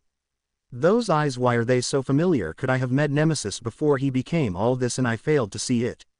All Might thought inwardly. I felt a flicker of doubt, but I quickly squashed it. "Nemesis. Help me. No one ever helped me. All they did was use me, experiment on me, torture me." "Endeavor. All Might, stop." Endeavor's voice cut through the tension as he stepped forward, flames licking at his body. "Endeavor. This isn't the time for talk. He's too dangerous." Endeavor's mind was in a bind. "There's only one possibility, but I wish it isn't. Could it be? It could be Izuku. I may be wrong, but he attacked Inferno saying how Infer, please let me be wrong." But All Might held up a hand, signaling for Endeavor to stand down. "All Might. We need to try to reach him. Fighting isn't the answer." I could see the conflict in Endeavor's eyes, but he reluctantly stepped back, the flames around him dimming. My mind was racing, torn between the rage that had fueled me for so long and the small, fragile hope that maybe, just maybe, there was a way out of this darkness. But before I could fully process what was happening, I felt a sharp pain in my side. I looked down to see that Hawks had managed to recover, and he'd launched a series of razor-sharp feathers at me while I was distracted. Blood seeped from the wounds, but the pain only served to ignite my anger once more. "Damn you," I snarled, my energy spiking as I prepared to unleash another devastating attack. But before I could, I felt a surge of power from within, something far stronger than anything I'd ever experienced. It was as if the dark energy inside me was responding to my emotions, growing stronger and more unstable by the second. I could feel it tearing at my insides, threatening to consume me entirely. "Izuku. No, not now," I gasped, clutching my head as the power surged uncontrollably. The heroes watched in horror as the dark energy around me began to spiral out of control, forming a massive vortex that sucked in everything around it. The ground beneath me cracked and crumbled, buildings nearby were pulled into the vortex, and the sky darkened as the energy reached its peak. "Nemesis, stop this," All Might shouted, his voice desperate as he tried to reach me. "All Might, you're going to destroy everything." But I couldn't stop it. The power was too much, and I was losing control. The dark energy was consuming me, and I could feel my consciousness slipping away. Just when I thought it was all over, a hand reached out and grabbed mine. It was All Might, his grip strong and unwavering. The explosion ripped through the abandoned city, a shockwave of devastation that seemed to consume everything in its path. Yet, as the dust settled and the debris fell, the heroes found themselves protected by an impenetrable barrier. Dark Aegis a second, even larger shield had been erected to contain the destruction, sparing the outside of the city from certain annihilation. In the center of the ruined landscape, I stood alone, my mask shattered, my suit torn to pieces. I was shirtless, revealing the gruesome scars that crisscrossed my body like a twisted roadmap of pain. My burns and other injuries had already regenerated, save for the old scars that would never heal. Inferno, my father, stared at me with wide eyes, his face a mixture of disbelief and horror. "Inferno. No, this can't be." His voice trembled, his composure on the verge of breaking. Even Endeavor, the unyielding #1 hero, looked as though he'd seen a ghost. All Might's expression was one of stunned shock, the man who once embodied hope now faced with an unspeakable reality. "Izuku. Hello, Dad. Uncle Enji," I said, spreading my hands out as I walked towards them, dark green lightning crackling across my body. The words were bitter on my tongue, a twisted mockery of the reunion I had once dreamed of. Hawks, who had been standing off to the side, finally spoke, his voice barely above a whisper. "Hawks. Isn't that Hisashi's son?" Izuku." He was completely shattered, his gaze locked on my scarred body. The realization hit him like a freight train. Izuku was Subject 13. I looked directly at my father, tears welling up in my eyes. "Izuku. Hello, Dad. Long time no see." The pain in my voice was unmistakable, a reflection of the years of suffering I had endured. As I continued to approach them, the dark green lightning around me grew more intense, roaring with power. My father's flames flared up, but there was no fire in his heart, only regret and despair. Suddenly, Inferno screamed, unable to hold back his emotions any longer. "Inferno. Do you know how many times I cried for my dad to help me?" With a feral roar, he unleashed his attack. 1,000 fire bullets. He spewed forth a barrage of flaming projectiles from his mouth, each one aimed to stop me. But I was ready. I couldn't use Dark Aegis in time, so I activated Shadow Steps, my body blurring as I moved with impossible speed, dodging each bullet with ease. His attacks grew weaker with every passing second, his energy waning. "Do you know how many times I cried, thinking my dad would forgive me for being quirkless and come to save me?" The words choked me as I countered with Void Smash, sending a shockwave of dark energy straight at him. But before the attack could land, I was hit from the side by a searing wave of flames. Endeavor had intervened, his face etched with determination and sorrow. "Izuku. Same with you, Uncle." I spat, feeling my body heal rapidly, regenerating the damage in seconds. My hands moved with precision, summoning several orbs of energy that floated around me like dark stars. "Eclipse beam scatter shot," I yelled, and the orbs transformed into countless beams of concentrated energy, all aimed at the heroes. But before they could strike, several cars fell from the sky, blocking the attack. Best Jeanist had arrived, his fibers controlling the debris to shield the others. I turned my attention to All Might. Our eyes met, and without a word, we charged at each other. Fists flew as we exchanged blow after blow, the force of our strikes creating shockwaves that rattled the ruined city. But I was adapting, getting stronger with every punch I threw, every kick I blocked. I could feel my body regenerating almost instantly, my power growing by the second. With a well-timed punch, I slammed my fist into All Might's gut, the impact sending him flying backward. He spat out saliva as he crashed into the ground, struggling to stand. Before I could follow up, another massive fireball crashed into me, knocking me off my feet. I looked up to see my father, Inferno, tears streaming down his face as he prepared another attack. Inferno. Please, Izuku. I'm sorry for everything. His voice cracked with emotion. Inferno. I never stopped looking for you, even now. Yes, I'm a terrible father. I deserve your hatred. Leave the others out of it. Kill me if you must, but please, come back and stop this. The words pierced my heart like a knife, but the anger inside me only grew. I gritted my teeth, the dark energy within me surging as I prepared to retaliate. Izuku. You think an apology will fix this? I roared, my voice filled with fury. With an explosion of power, I launched myself at him, my body a blur as I closed the distance in an instant. But before I could reach him, I was blindsided by a powerful kick that sent me crashing through multiple buildings. Mount Lady had intervened, her giant form towering over the ruins. But even as I flew through the debris, my body was already regenerating, the damage repairing itself as if nothing had happened. I landed on my feet, barely phased, my anger reaching its boiling point. Endeavor stepped forward, his flames blazing as he faced me. Endeavor. Izuku, I'm sorry for what happened. For what Shoto and Shiori did to you. I froze, the mention of their names sending a fresh wave of rage through me. Izuku. I don't care about those bastards. I snarled, my voice shaking with emotion. Izuku. I wanted to ask why in hell did you let me rot there? Do you know the horrors, the torture I experienced? The ground beneath us trembled as I unleashed a surge of dark energy, the sheer force of my power causing the air around us to crackle with electricity. I could see the fear in their eyes, the realization that I was no longer the boy they once knew. But it was too late for regrets, too late for apologies. The darkness inside me had taken root, and I was beyond saving. With a final roar, I charged at them, my fists crackling with dark green lightning, ready to unleash the full extent of my power. The battle that followed was a blur of violence and destruction. Flames, lightning, and raw energy collided in a cataclysmic dance of death, each attack more devastating than the last. The heroes fought with everything they had, but I was relentless, my power growing with every second, my anger fueling my strength. I was a force of nature, unstoppable. The battlefield was a chaotic mess of destruction, the air thick with dust and smoke from the countless explosions that had torn through the city.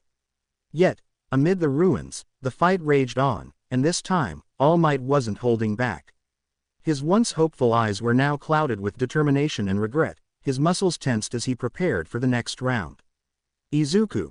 I remember the day I came home, locked outside to see how you gave Izumi the one for all, after crushing my dreams of being a hero.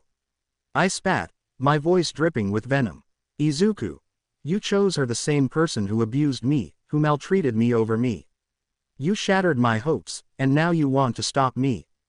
Don't make me laugh. Our fists collided with a thunderous impact, the force of our clash sending shockwaves through the air. The other heroes joined the fray, their faces grim as they realized what they were up against. But I wasn't fazed. I had long since shed any semblance of mercy. Phantom strike, I roared, throwing a barrage of strikes infused with dark energy at All Might. My fists blurred as I attacked from every angle, my movements too fast for him to keep up. Each hit sent him reeling, the energy burning through his defenses like a hot knife through butter. All Might grunted as he tried to counter, his punches heavy but lacking the precision they once had.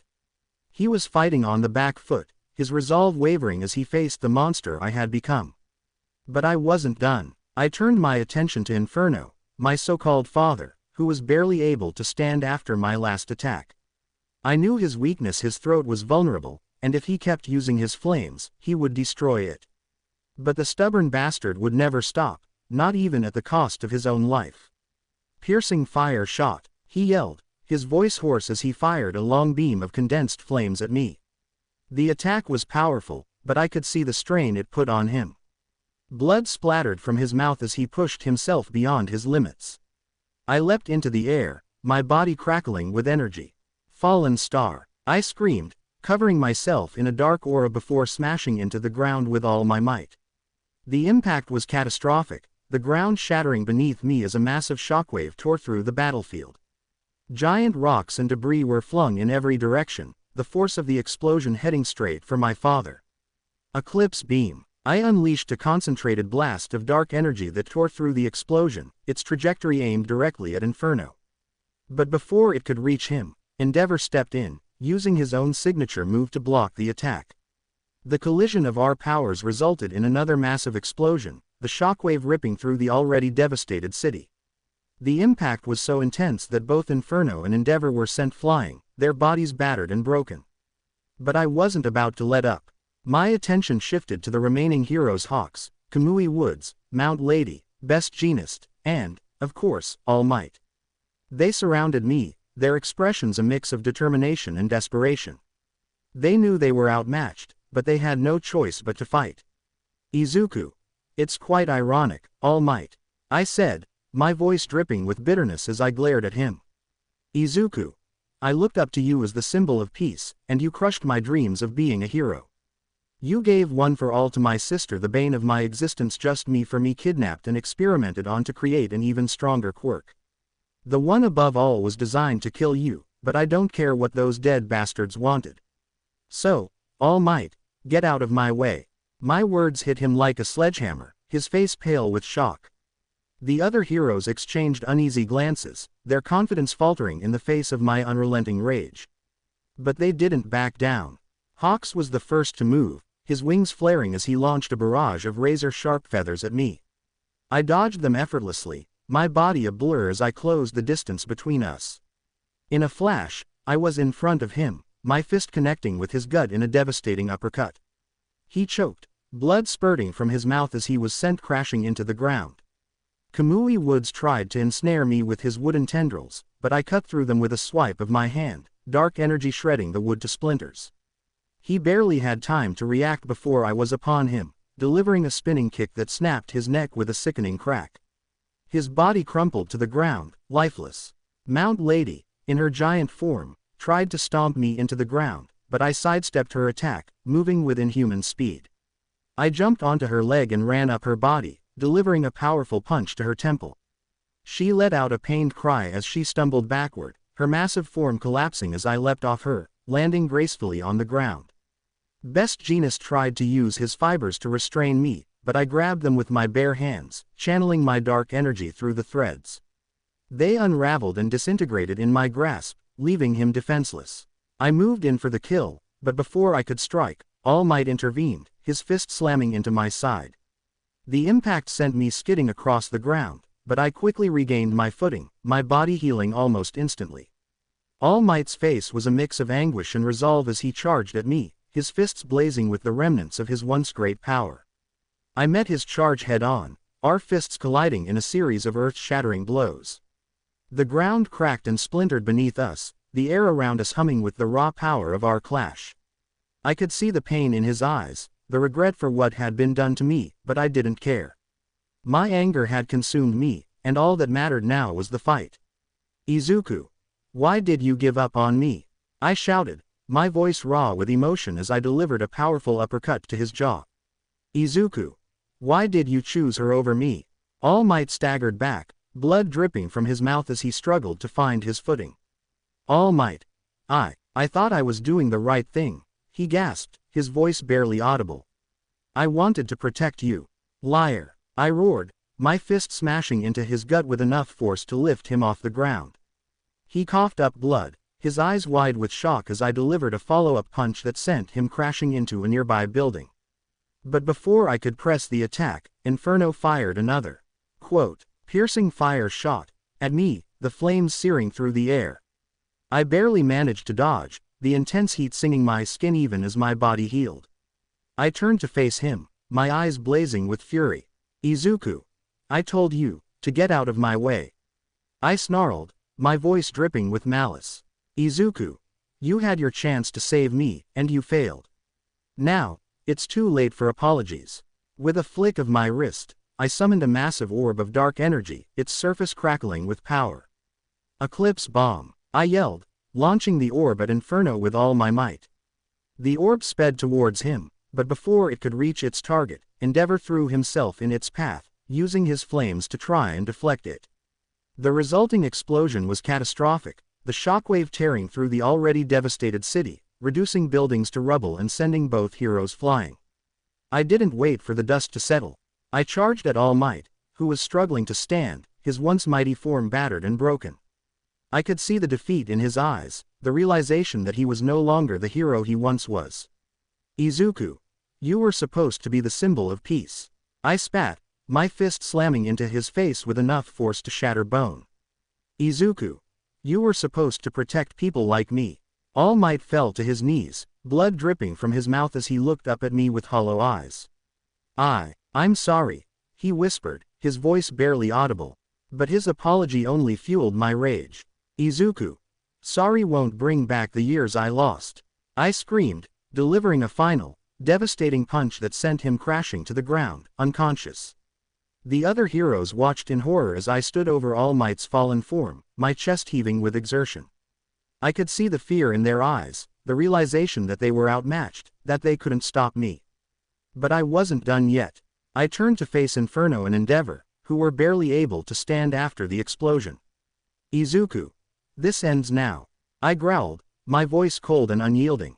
Chaos burst. With a final surge of power, I unleashed a devastating wave of dark energy that swept across the battlefield, consuming everything in its path. The heroes tried to fight back, but they were no match for my power. One by one, they fell, their bodies broken and battered, until only I remained standing. The city lay in ruins, the once proud heroes reduced to nothing more than ashes and dust. I stood alone in the aftermath, my body crackling with residual energy, my mind a maelstrom of rage and sorrow. But even as I stood victorious, I felt no satisfaction, no sense of accomplishment. The anger that had driven me was gone, leaving only an empty void in its place. I collapsed to my knees, my body trembling as the weight of everything I had been through came crashing down on me. My hands clutched my head, trying to block out the memories, but it was useless.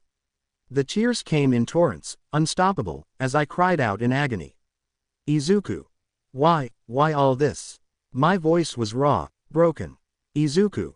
I just wanted to be loved. I just wanted a family. Why did I have to suffer like this? Was being quirkless that much of a crime? I could barely see through the haze of my tears, but I could hear the sound of footsteps approaching. They were slow, hesitant. I didn't need to look up to know who it was. The familiar scent of smoke and ash, mixed with the faintest trace of the cologne he used to wear, told me everything I needed to know. Hisashi Midoriya, my father, staggered forward, covered in a myriad of injuries. His face was bloodied, a deep cut above his brow leaking crimson down the side of his face. His left eye was swollen shut, the skin around it already turning a dark, ugly purple. His lip was split, blood trickling down his chin. His once pristine hero costume was torn and scorched, revealing raw, blistered skin beneath. His right arm hung limply at his side, likely broken from the impact of my earlier attack. Yet despite the pain etched across his features, despite the horror in his eyes as he looked at me, his son, he did something I never thought he would. He dropped to his knees beside me and wrapped his arms around me, pulling me close. Izuku. His voice was thick with emotion, barely above a whisper. Izuku. I'm sorry for everything. I wanted to push him away, to scream at him, to hurt him like he had hurt me. But I was so tired. The anger, the pain, the hatred, they had consumed me for so long, but now I just felt empty. Hollow. I leaned into his embrace, feeling the warmth of his body against mine, and I broke down completely.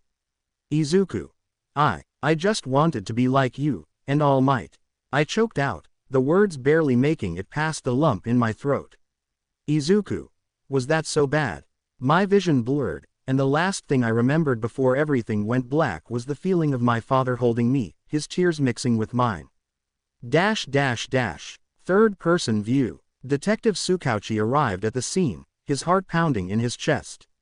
The abandoned industrial district had been reduced to a war zone. The destruction was beyond anything he had ever seen, entire buildings leveled, streets torn apart, and fires still raging in the distance. Smoke filled the air, mingling with the acrid scent of burnt metal and concrete. Tsukauchi. What the hell?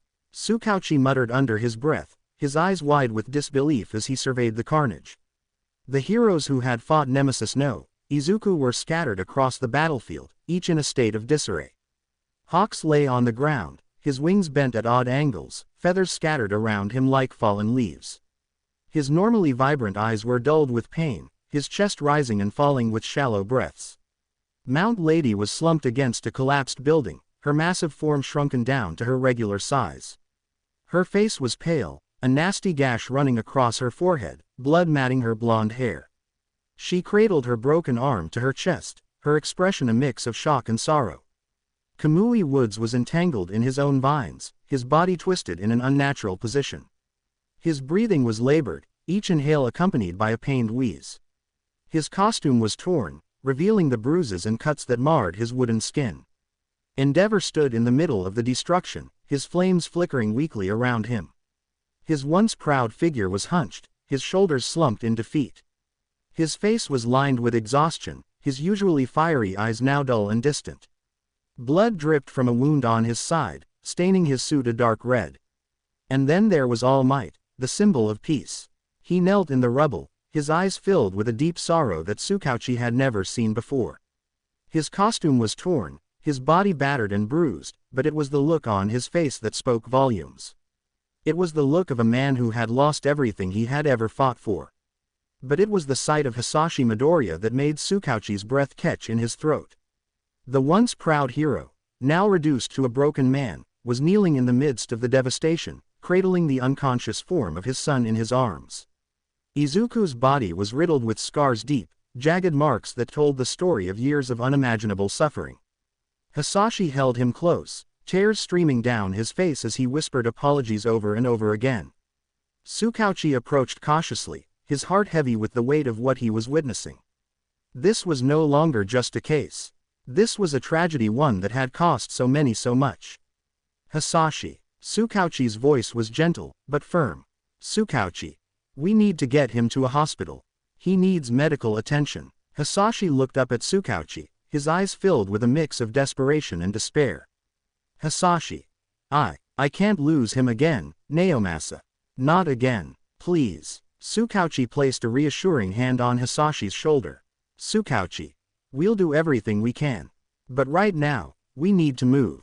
The others need help too. Hisashi hesitated for a moment, his grip on Izuku tightening.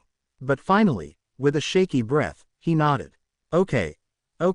As the paramedics arrived, Tsukauchi watched as they carefully loaded Izuku onto a stretcher, his father never leaving his side. The other heroes were tended to as well, each one receiving the care they so desperately needed. As Tsukauchi surveyed the scene one last time, he couldn't shake the feeling that this was far from over. The truth about what had happened to Izuku Midoriya, what had turned him into Nemesis, was still out there. And until they uncovered it, none of them would be able to rest.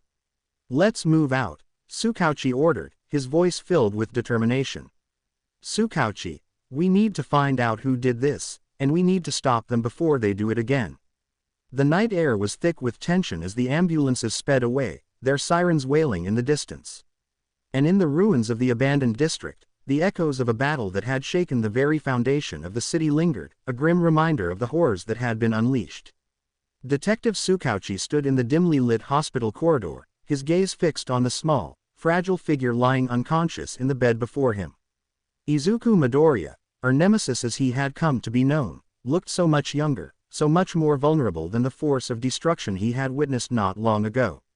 The boy's body was a canvas of pain, the scars and wounds telling a story more harrowing than anything Tsukauchi had ever encountered in his years as a detective.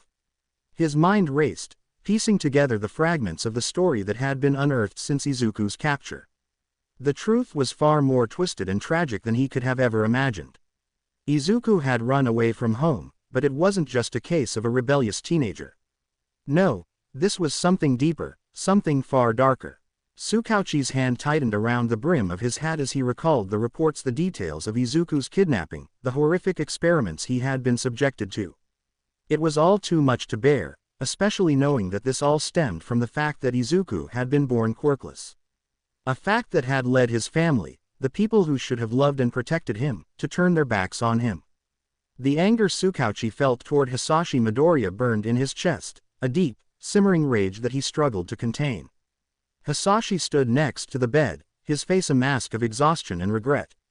He had barely left Izuku's side since they arrived at the hospital, his injuries ignored in favor of watching over his son. But Tsukauchi knew this man wasn't the hero everyone thought he was. He was the father who had failed his child when he needed him the most. Hisashi, Tsukauchi began, his voice tight with barely suppressed anger. Tsukauchi, do you have any idea what your son went through? What they did to him? Hisashi's shoulders slumped, the weight of Tsukauchi's words pressing down on him like a physical burden. Hisashi. I know, Neomasa. I know I failed him. But I never stopped looking for him. I thought, Tsukauchi. You thought, Tsukauchi cut him off, his tone sharp. Tsukauchi. You thought it was okay to neglect him, to ignore him because he was quirkless. And what about the bullying? Did you even care what was happening to him at home, at school? Hisashi flinched at the harshness of Tsukauchi's words, but he didn't defend himself. He knew he had no right. Hisashi. I knew about the bullying. I tried to stop it, but I didn't try hard enough. I didn't protect him the way I should have. Tsukauchi. And where was Inko in all this? Tsukauchi demanded. Tsukauchi. Did she care at all? Or was she too busy being a hero to notice what was happening to her own son? Hisashi hesitated, his expression pained. Hisashi. Inko, she changed after Izuku ran away. She couldn't handle it, she gave up being a hero. She almost took her own life, Neomasa. The guilt, it destroyed her. Tsukauchi's anger faltered for a moment, replaced by a deep, bitter sadness. Tsukauchi. So what now, what's left of her? A shadow of the hero she once was. A mother who failed her son so completely that she lost herself in the process. Hisashi lowered his head, the guilt evident in every line of his face. Hisashi. Yes, that's exactly what happened. The silence between them was heavy, the air thick with the unspoken truths that hung between them. Tsukauchi finally sighed, his anger ebbing away to be replaced by a cold, clinical focus on the facts. Tsukauchi. The doctors and scientists, they've been studying Izuku's condition. What they found is disturbing, to say the least. Tsukauchi said, his voice steady despite the horror of the information he was about to relay. Tsukauchi. His body, it's been subjected to experiments that pushed him beyond the limits of human endurance. His brain, his physical body, even his skeleton, everything has been altered in ways we still don't fully understand. Hisashi looked up, a mixture of fear and curiosity in his eyes. Hisashi. What do you mean? Tsukauchi took a deep breath before continuing. Tsukauchi. The scientists believe that Izuku's body was forcefully evolved. It wasn't modified with technology or cybernetics, as we might expect. Instead, it's like every part of him was subjected to extreme stress and forced to adapt in ways that defy normal biological processes. His brain shows signs of being hyper-stimulated to the point of causing significant neural growth. Areas of his brain that should have been dormant have been awakened, leading to heightened cognitive abilities, reflexes, and perhaps even new forms of perception. Hisashi's eyes widened, the horror of what was being said sinking in. Hisashi. But how could they force his body to do that? Tsukauchi. The methods used were barbaric. Tsukauchi continued, his voice grim. Tsukauchi. They subjected him to intense physical and mental torture, starvation, sleep deprivation, exposure to extreme temperatures, and constant physical assault. His body, being quirkless, had to compensate, to survive. Combined with some artificial serums and enhancer, the result was a form of accelerated evolution. His bones are denser, his muscles more efficient, and his regenerative capabilities, well, you've seen them. But it's his DNA that's the most alarming. It's as if it's been rewritten, like his very genetic code was forced to change to keep up with the strain they put him under. Hasashi looked like he was going to be sick. Hasashi. So, they turned him into, what? A weapon. Hasashi. A weapon, a monster, it depends on your perspective. Tsukauchi replied, his voice tinged with bitterness. Hasashi. They pushed him to the brink of death, over and over again, forcing his body to adapt, to survive.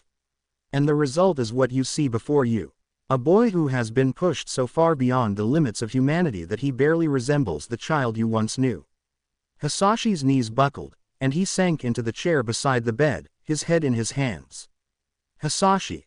I did this, by not being there for him, by letting him down. I caused all this. Tsukauchi watched him, his expression softening slightly. Tsukauchi. You're not the only one to blame, Hasashi. But you're the one who has to live with the consequences. This is the result of a society that values quirks over humanity, that sees the quirkless as less than others.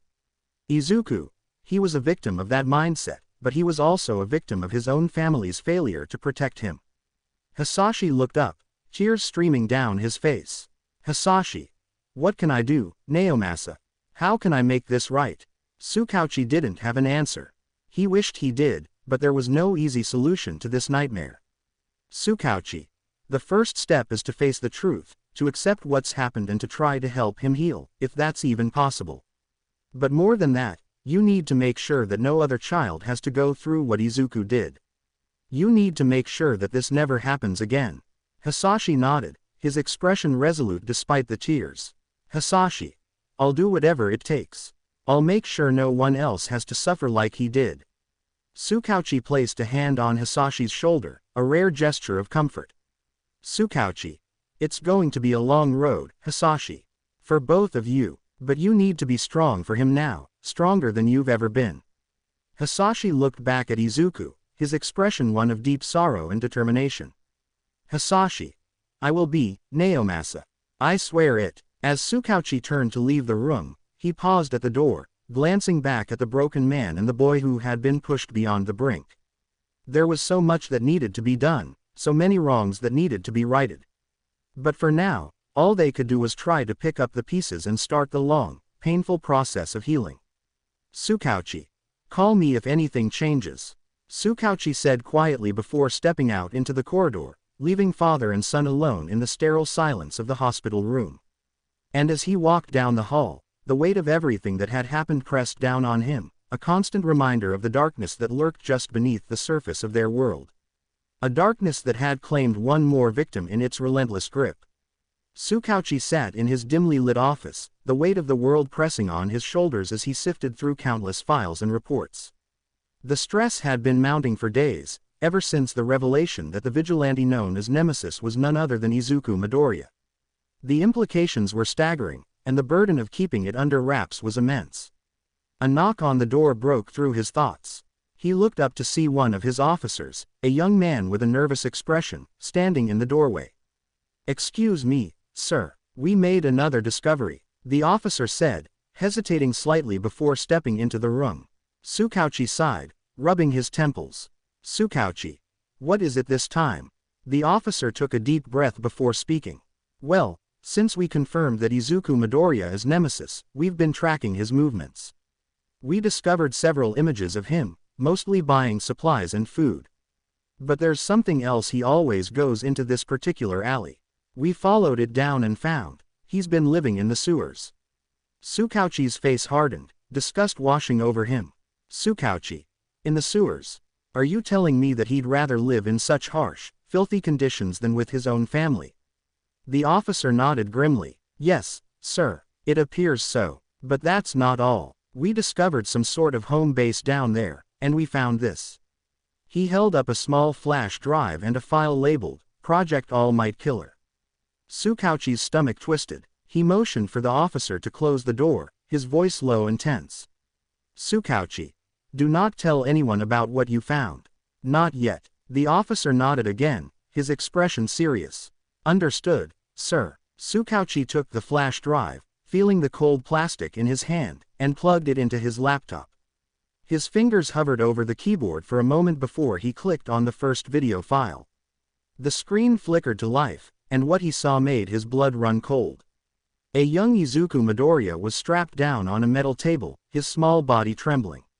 Several scientists loomed over him, their faces obscured by masks.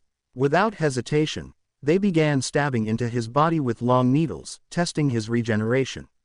The cuts they made were not minor, they were deep, vicious gashes that would have killed a normal person. Izuku didn't scream. He let out muffled groans, the sound of a child who had been through this horror too many times to cry out anymore. Tsukauchi. Oh my god. Tsukauchi whispered, his hand flying to his mouth. Tsukauchi. What is this? He watched in horrified silence as the video continued. The scientists didn't stop there. They placed a heavy metal rod on Izuku's knee and, with a sickening crack, smashed it into his kneecap.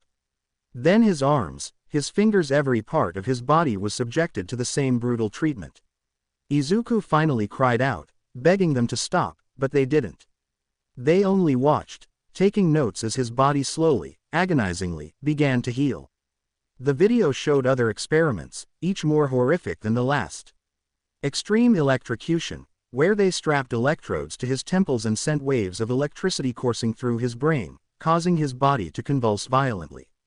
Starvation, where they withheld food and water for days, forcing him to endure the agony of his own body consuming itself. They even exposed him to various poisons and radiations, watching as he writhed in pain, only to recover again and again. Tsukauchi felt bile rising in his throat. Tsukauchi. What the hell is this? He murmured, barely able to process the cruelty he was witnessing. He closed the video, his hand shaking, and turned his attention to the file labeled Project All Might Killer. As he read through the documents, his horror only deepened. The reports detailed the extreme measures the scientists had taken to push Izuku's body to its limits. They described how they had administered a pill that Izuku had become dangerously addicted to. The pill was designed to force his body to produce adrenaline and other chemicals at an unnatural rate, increasing his strength and speed but also driving him to the brink of insanity. Another report detailed the artificial quirk they had implanted in him, a twisted version of One for All. The scientists had been pushing his body to adapt, forcing it to fuse with the quirk and become something far more powerful, and far more dangerous, than the original. Tsukauchi. They were trying to make him stronger than All Might. Tsukauchi muttered, his voice barely above a whisper. Tsukauchi. But at what cost? He slammed the file shut, his mind reeling. Izuku's body hadn't just been modified, it had been forcefully evolved, every cell and fiber of his being twisted and enhanced to create the ultimate weapon. And the cost of that power was written in every scar, every tortured scream captured on those videos. His mind was racing. Tsukauchi. I have to do something. But what can I do? He thought of Hisashi Midoriya, a father who had neglected his son, a father whose son had been turned into a monster by the hands of men who sought only to exploit his pain. And Inko. She had paid her price too, her once strong spirit broken, her body transformed by the weight of her guilt. But nothing could compare to what Izuku had endured. Nothing could erase the extreme torture. Tsukauchi walked through the hospital's sterile, brightly lit corridors, his footsteps heavy as he carried a folder filled with the damning evidence he had uncovered. The images, the files, and the weight of what they represented pressed down on him like a mountain. His mind churned with anger, disgust, and a deep sense of helplessness. He knew this confrontation was necessary, but it didn't make it any easier. When he reached the room, he paused outside the door, taking a moment to compose himself. Inside, he could hear the low murmur of voices that would soon be filled with disbelief and rage. With a deep breath, he pushed the door open and stepped inside. The room was dim, the only light coming from the glow of the machines monitoring Izuku's condition. Hisashi Midoriya sat in a chair beside the bed, his face a mask of regret and sorrow. Across the room stood All Might, his massive frame slouched as if the weight of the world was on his shoulders. His usual smile was gone, replaced by an expression of deep disappointment. They both looked up as Tsukauchi entered. Tsukauchi, Hisashi greeted, his voice strained. Any news? Without a word, Tsukauchi walked over to the bed where Izuku lay. The boy was motionless, his chest rising and falling with shallow breaths. His face, once filled with hope and determination, was now slack, devoid of any life. The doctors had explained that Izuku's brain had been deprived of proper sleep for so long that, after the emotional battle and everything he'd been through, his body had shut down into a near vegetative state. It was the only way his mind could protect itself from further harm. Tsukauchi's gaze hardened as he turned to Hisashi. He threw the folder onto the bed, the contents spilling out in front of Izuku's father. "Look at this," Tsukauchi said coldly. "I'm Tsukauchi. See what your neglect did to him." Hisashi blinked in surprise, then reached for the scattered papers and photographs. As he flipped through them, his face paled, his eyes widening in horror. Each image told a story of unimaginable pain. Izuku strapped to a metal table, needles piercing his flesh, his body twisted and broken under the hands of merciless scientists. The reports were filled with clinical descriptions of the torture they'd inflicted, the drugs they'd forced him to take, and the brutal experiments designed to push his body to its absolute limits. All Might, standing by the wall, glanced at the pictures Hisashi was holding. As he took in the horrors displayed in those images, his own expression darkened, a mixture of sorrow and fury brewing within him. "All Might. This is inhuman," he whispered, his voice trembling with barely controlled rage. Hisashi's hands shook as he read through the files. "Hisashi. They did all this to him. My boy, Izuku. How could this happen?" Tsukauchi's voice was sharp, cutting through the heavy silence. "Tsukauchi. How could it happen?" "Because you let it happen, Hisashi. You and Inko, you were so focused on what he wasn't, a child with a quirk, that you ignored the amazing person he was. You neglected him, abandoned him emotionally, and left him vulnerable to the monsters who did this to him." Hisashi flinched as if struck. "Hisashi. I didn't know. I didn't." "Tsukauchi. You didn't care." Tsukauchi snapped, his anger boiling over. "Tsukauchi. You didn't care enough to notice the signs. You didn't care enough to protect him when he needed it most. And now look at him." Hisashi's eyes were filled with tears as he stared at the lifeless form of his son. "Hisashi. I thought he would be better off living life as a normal person instead of being a hero. Nonsense. He isn't strong and doesn't have a quirk. I didn't know it would lead to this." "Tsukauchi. That's your excuse." Tsukauchi spat. "Tsukauchi. That you didn't know. You were his father. It was your job to know. Your job to care. But instead, you and your wife left him to be bullied, to be tortured, to be turned into this weapon." All Might, clenching his fists so tightly his knuckles turned white, finally spoke, his voice low and filled with restrained fury. These people who did this to Izuku, they're monsters. They deserve to be brought to justice, every last one of them. I want to find them and make them pay for what they've done." Tsukauchi turned his gaze to All Might, his expression softening slightly. "They're already dead," he said quietly. "Izuku destroyed the facility where they held him. He killed every last one of them." All Might's eyes widened in surprise, but the fury didn't leave his face. He did all of that." Tsukauchi nodded, his tone somber. "Tsukauchi. He was pushed beyond his limits. They turned him into a weapon, and in the end, that weapon turned on them. But the cost was too high." Hisashi, still staring at the pictures, finally broke down, sobbing openly. "Hisashi. I failed him. I failed my son." "Tsukauchi. Yes, you did," Tsukauchi said harshly, though there was a hint of sadness in his voice. "Tsukauchi. And now, we're all paying the price for it. Izuku's life has been destroyed because of the choices you made. Because of the people you trusted."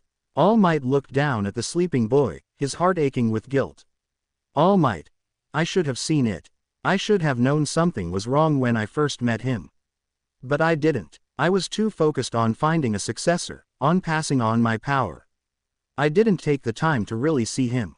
"Tsukauchi. None of us did," Tsukauchi admitted, his voice heavy with regret. "Tsukauchi. We were all so blinded by the idea of quirk-based society that we ignored the damage it was causing. And now it's too late." The room fell into a heavy silence, the weight of their collective guilt hanging in the air like a dark cloud. Hisashi continued to weep, clutching the photographs as if they could somehow bring his son back. All Might stood by the bed, his heart breaking as he looked at the boy who had once been full of hope, now reduced to a broken shell. Finally, Tsukauchi spoke again, his voice barely above a whisper. Tsukauchi. We can't change the past. But we can make sure that something like this never happens again. We need to bring the truth to light, to expose the horrors of what was done to Izuku, and to make sure no other child ever has to suffer like this.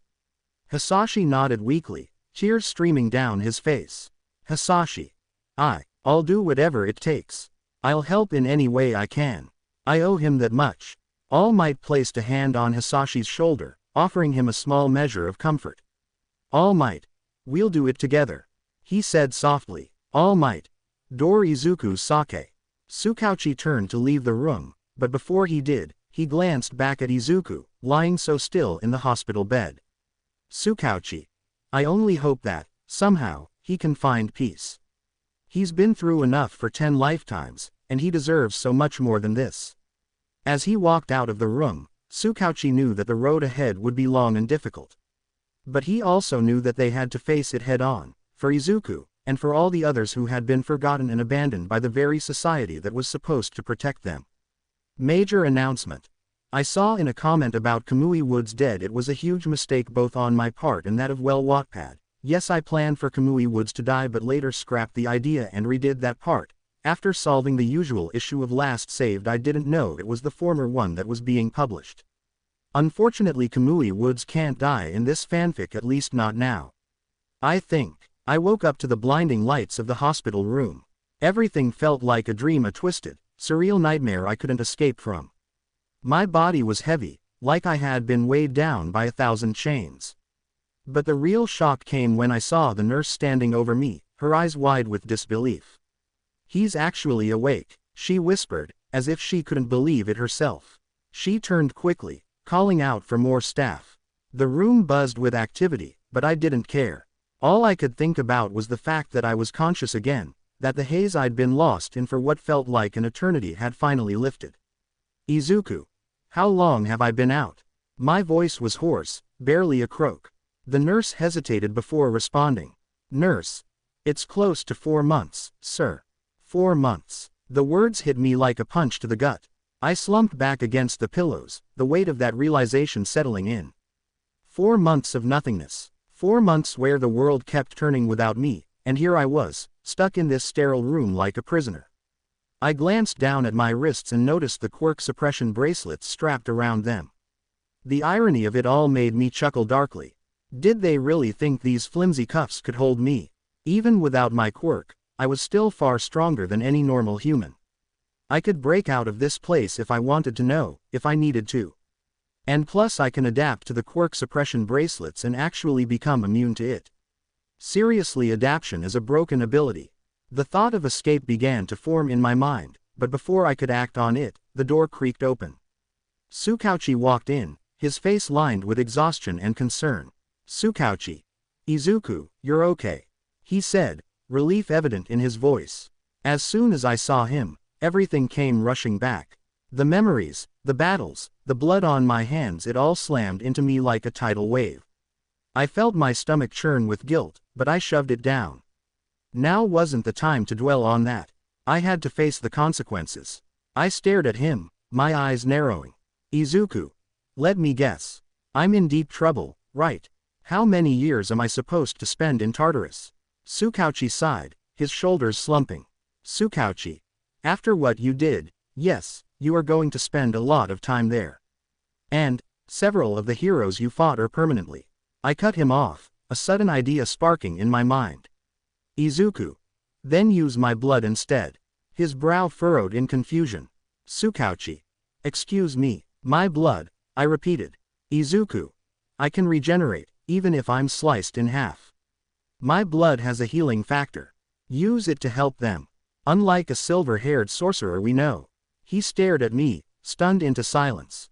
I could see the gears turning in his mind as he tried to process what I was saying. I couldn't blame him. The idea must have sounded insane to him, but I knew it was the least I could do. A twisted form of atonement. Tsukauchi.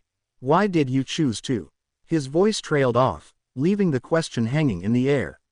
I clenched my fists, feeling the weight of my own words. Izuku. Because I lost control. And yes, even if I don't trust heroes, I took it too far. I know that. Well, apart from what I did to Endeavor and Inferno. I don't regret that. He sighed, his expression weary. Figures. There was a moment of silence between us, a thick tension hanging in the air. I could see the conflicting emotions in his eyes: anger, sadness, maybe even a touch of pity. But I didn't want his pity. I didn't need it. Izuku.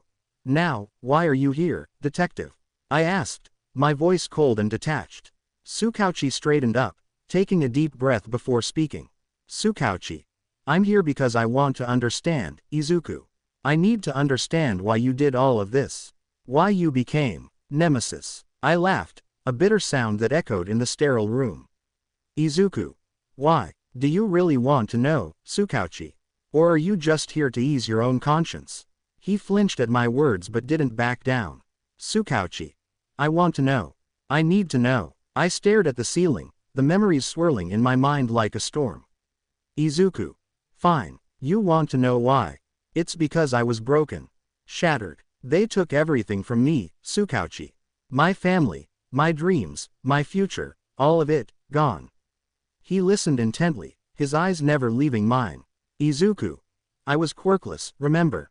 Worthless, as far as the world was concerned. My own family abandoned me, treated me like I was nothing.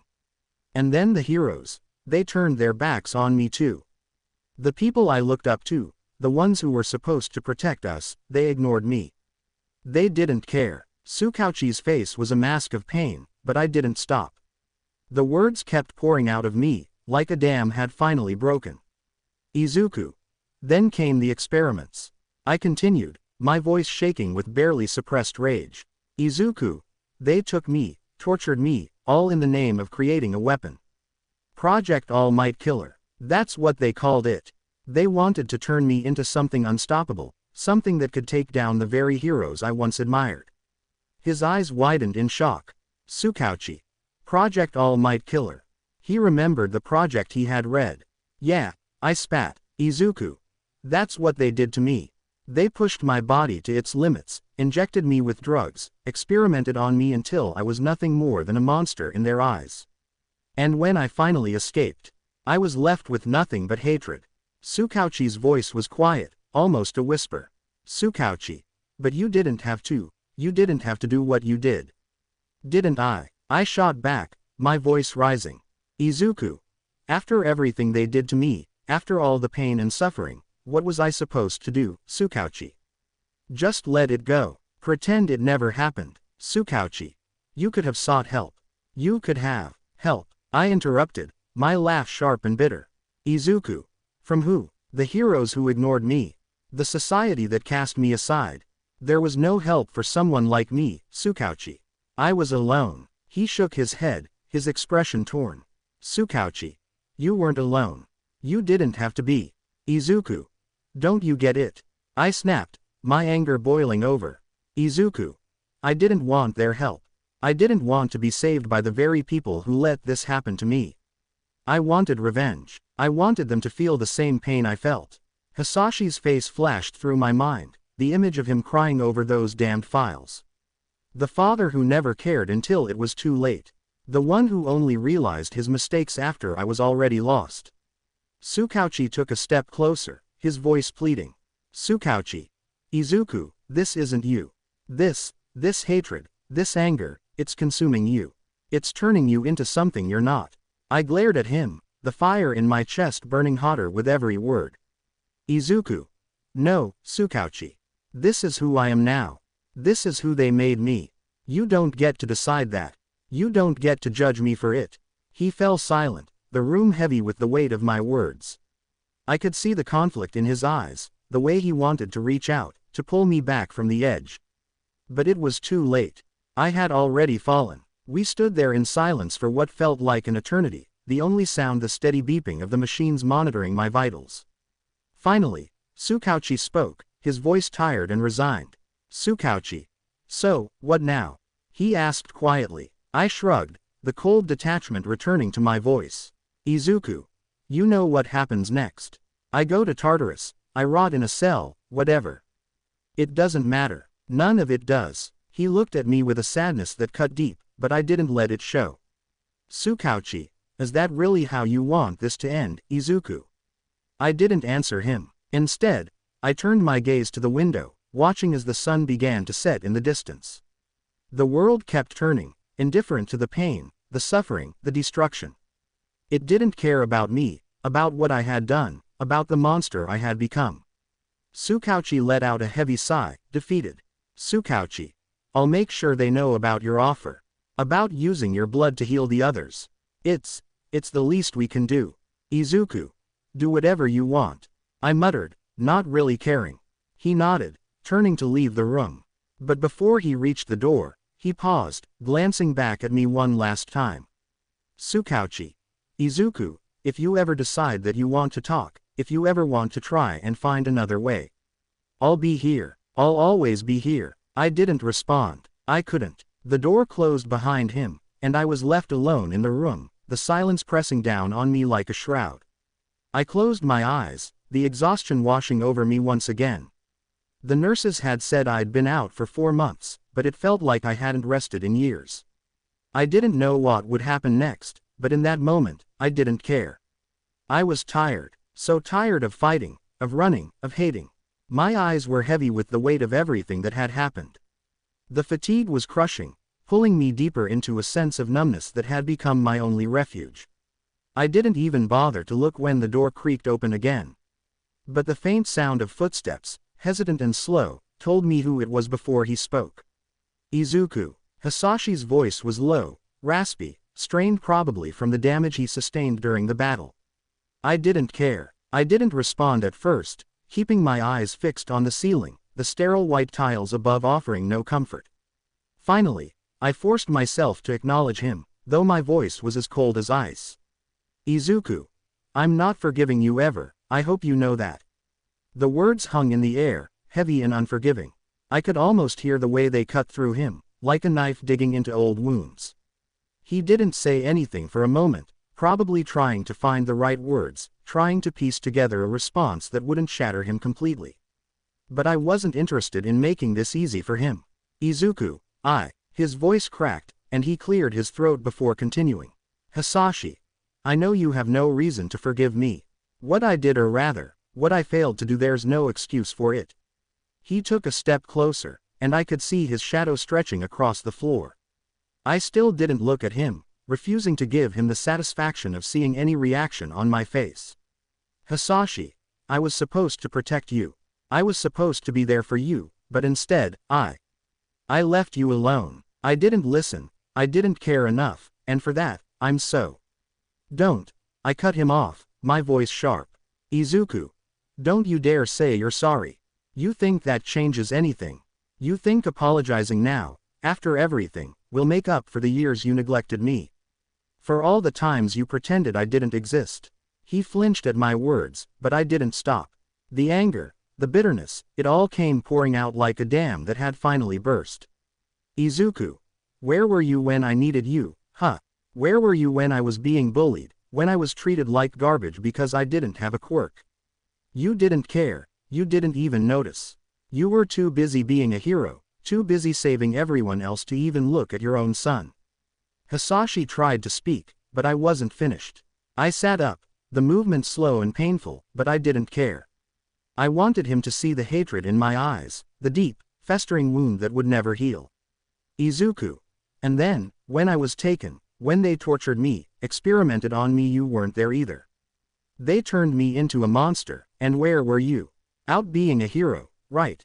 Out being the great Hisashi Midoriya, the man everyone admires. But you couldn't even save your own son. Tears welled up in his eyes, but I refused to let them affect me. I wouldn't give him that power over me again. Izuku, he whispered, his voice trembling. Hisashi. I know I failed you.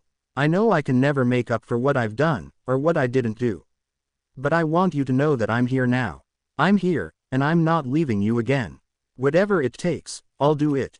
I'll spend the rest of my life trying to make things right, if you'll let me. I laughed, a hollow, bitter sound that echoed off the walls. Izuku. Make things right. How are you going to do that? Can you go back in time and change everything? Can you erase the years of pain, the scars they left on me? Can you undo the damage, the hate that's been burned into me? He was silent, and that silence was answer enough. He couldn't. No one could. Izuku. That's what I thought. I muttered, my voice low and filled with venom. Hisashi took another step forward, closer to the bed, but still kept a respectful distance. I could see the desperation in his eyes, the way his hands trembled at his sides. Hisashi. Izuku, please. I know you're angry, and you have every right to be. But you're still my son. I still love you, even if I was too blind to show it before. Please, let me help you now. Let me be the father I should have been. I shook my head, the motion slow and deliberate. Izuku. You don't get it, do you? It's too late. The time for you to be my father passed a long time ago. I don't need you now, Hisashi. I survived without you. I learned to live without you. And nothing you say or do will ever change that. His face crumpled, the tears finally spilling over. Hisashi. I know it's too late to fix things, but I can't just give up on you. I can't walk away again. Please, Izuku, just give me a chance. I stared at him, my gaze cold and unyielding. Izuku. A chance for what? To pretend we're a happy family. To pretend you care now. I don't want that. I don't want your pity, or your guilt, or whatever this is. He opened his mouth to respond, but I cut him off again. Izuku. And don't think I'm doing this because I want to forgive you. I offered to help heal those heroes because it's the right thing to do. It has nothing to do with you, or anyone else. It's not about redemption or forgiveness. It's about doing what needs to be done. Hisashi looked like he was about to break down completely, his body trembling with the effort to keep himself together. Hisashi. I understand, Izuku. I do. But, I want you to know that I'm here. And if you ever decide you want to talk, if you ever need anything, I'm not going anywhere. I'm here for you, whether you want me to be or not. I finally turned away from him, lying back down on the bed and closing my eyes. Izuku. You do whatever you want, Hisashi. But don't expect anything from me. He stood there for a long moment, the weight of my rejection pressing down on him. I could feel it, the way his presence lingered in the room like a dark cloud. Finally, after what felt like an eternity, he turned and walked out, closing the door quietly behind him. The silence that followed was deafening, the room suddenly feeling emptier than before. I should have felt relief that he was gone, that I didn't have to look at his pathetic, broken face anymore. But all I felt was a deep, aching emptiness that settled in my chest like a heavy stone. I lay there, staring at the ceiling once again, trying to push away the emotions that threatened to overwhelm me. The anger, the pain, the betrayal, they were all still there, festering beneath the surface, waiting to explode. But I couldn't afford to break down now. I had made my decision. I had chosen my path, and there was no turning back. Hisashi Midoriya might still see me as his son, but that boy was gone. The person I had once been was dead, replaced by something far darker, far more twisted.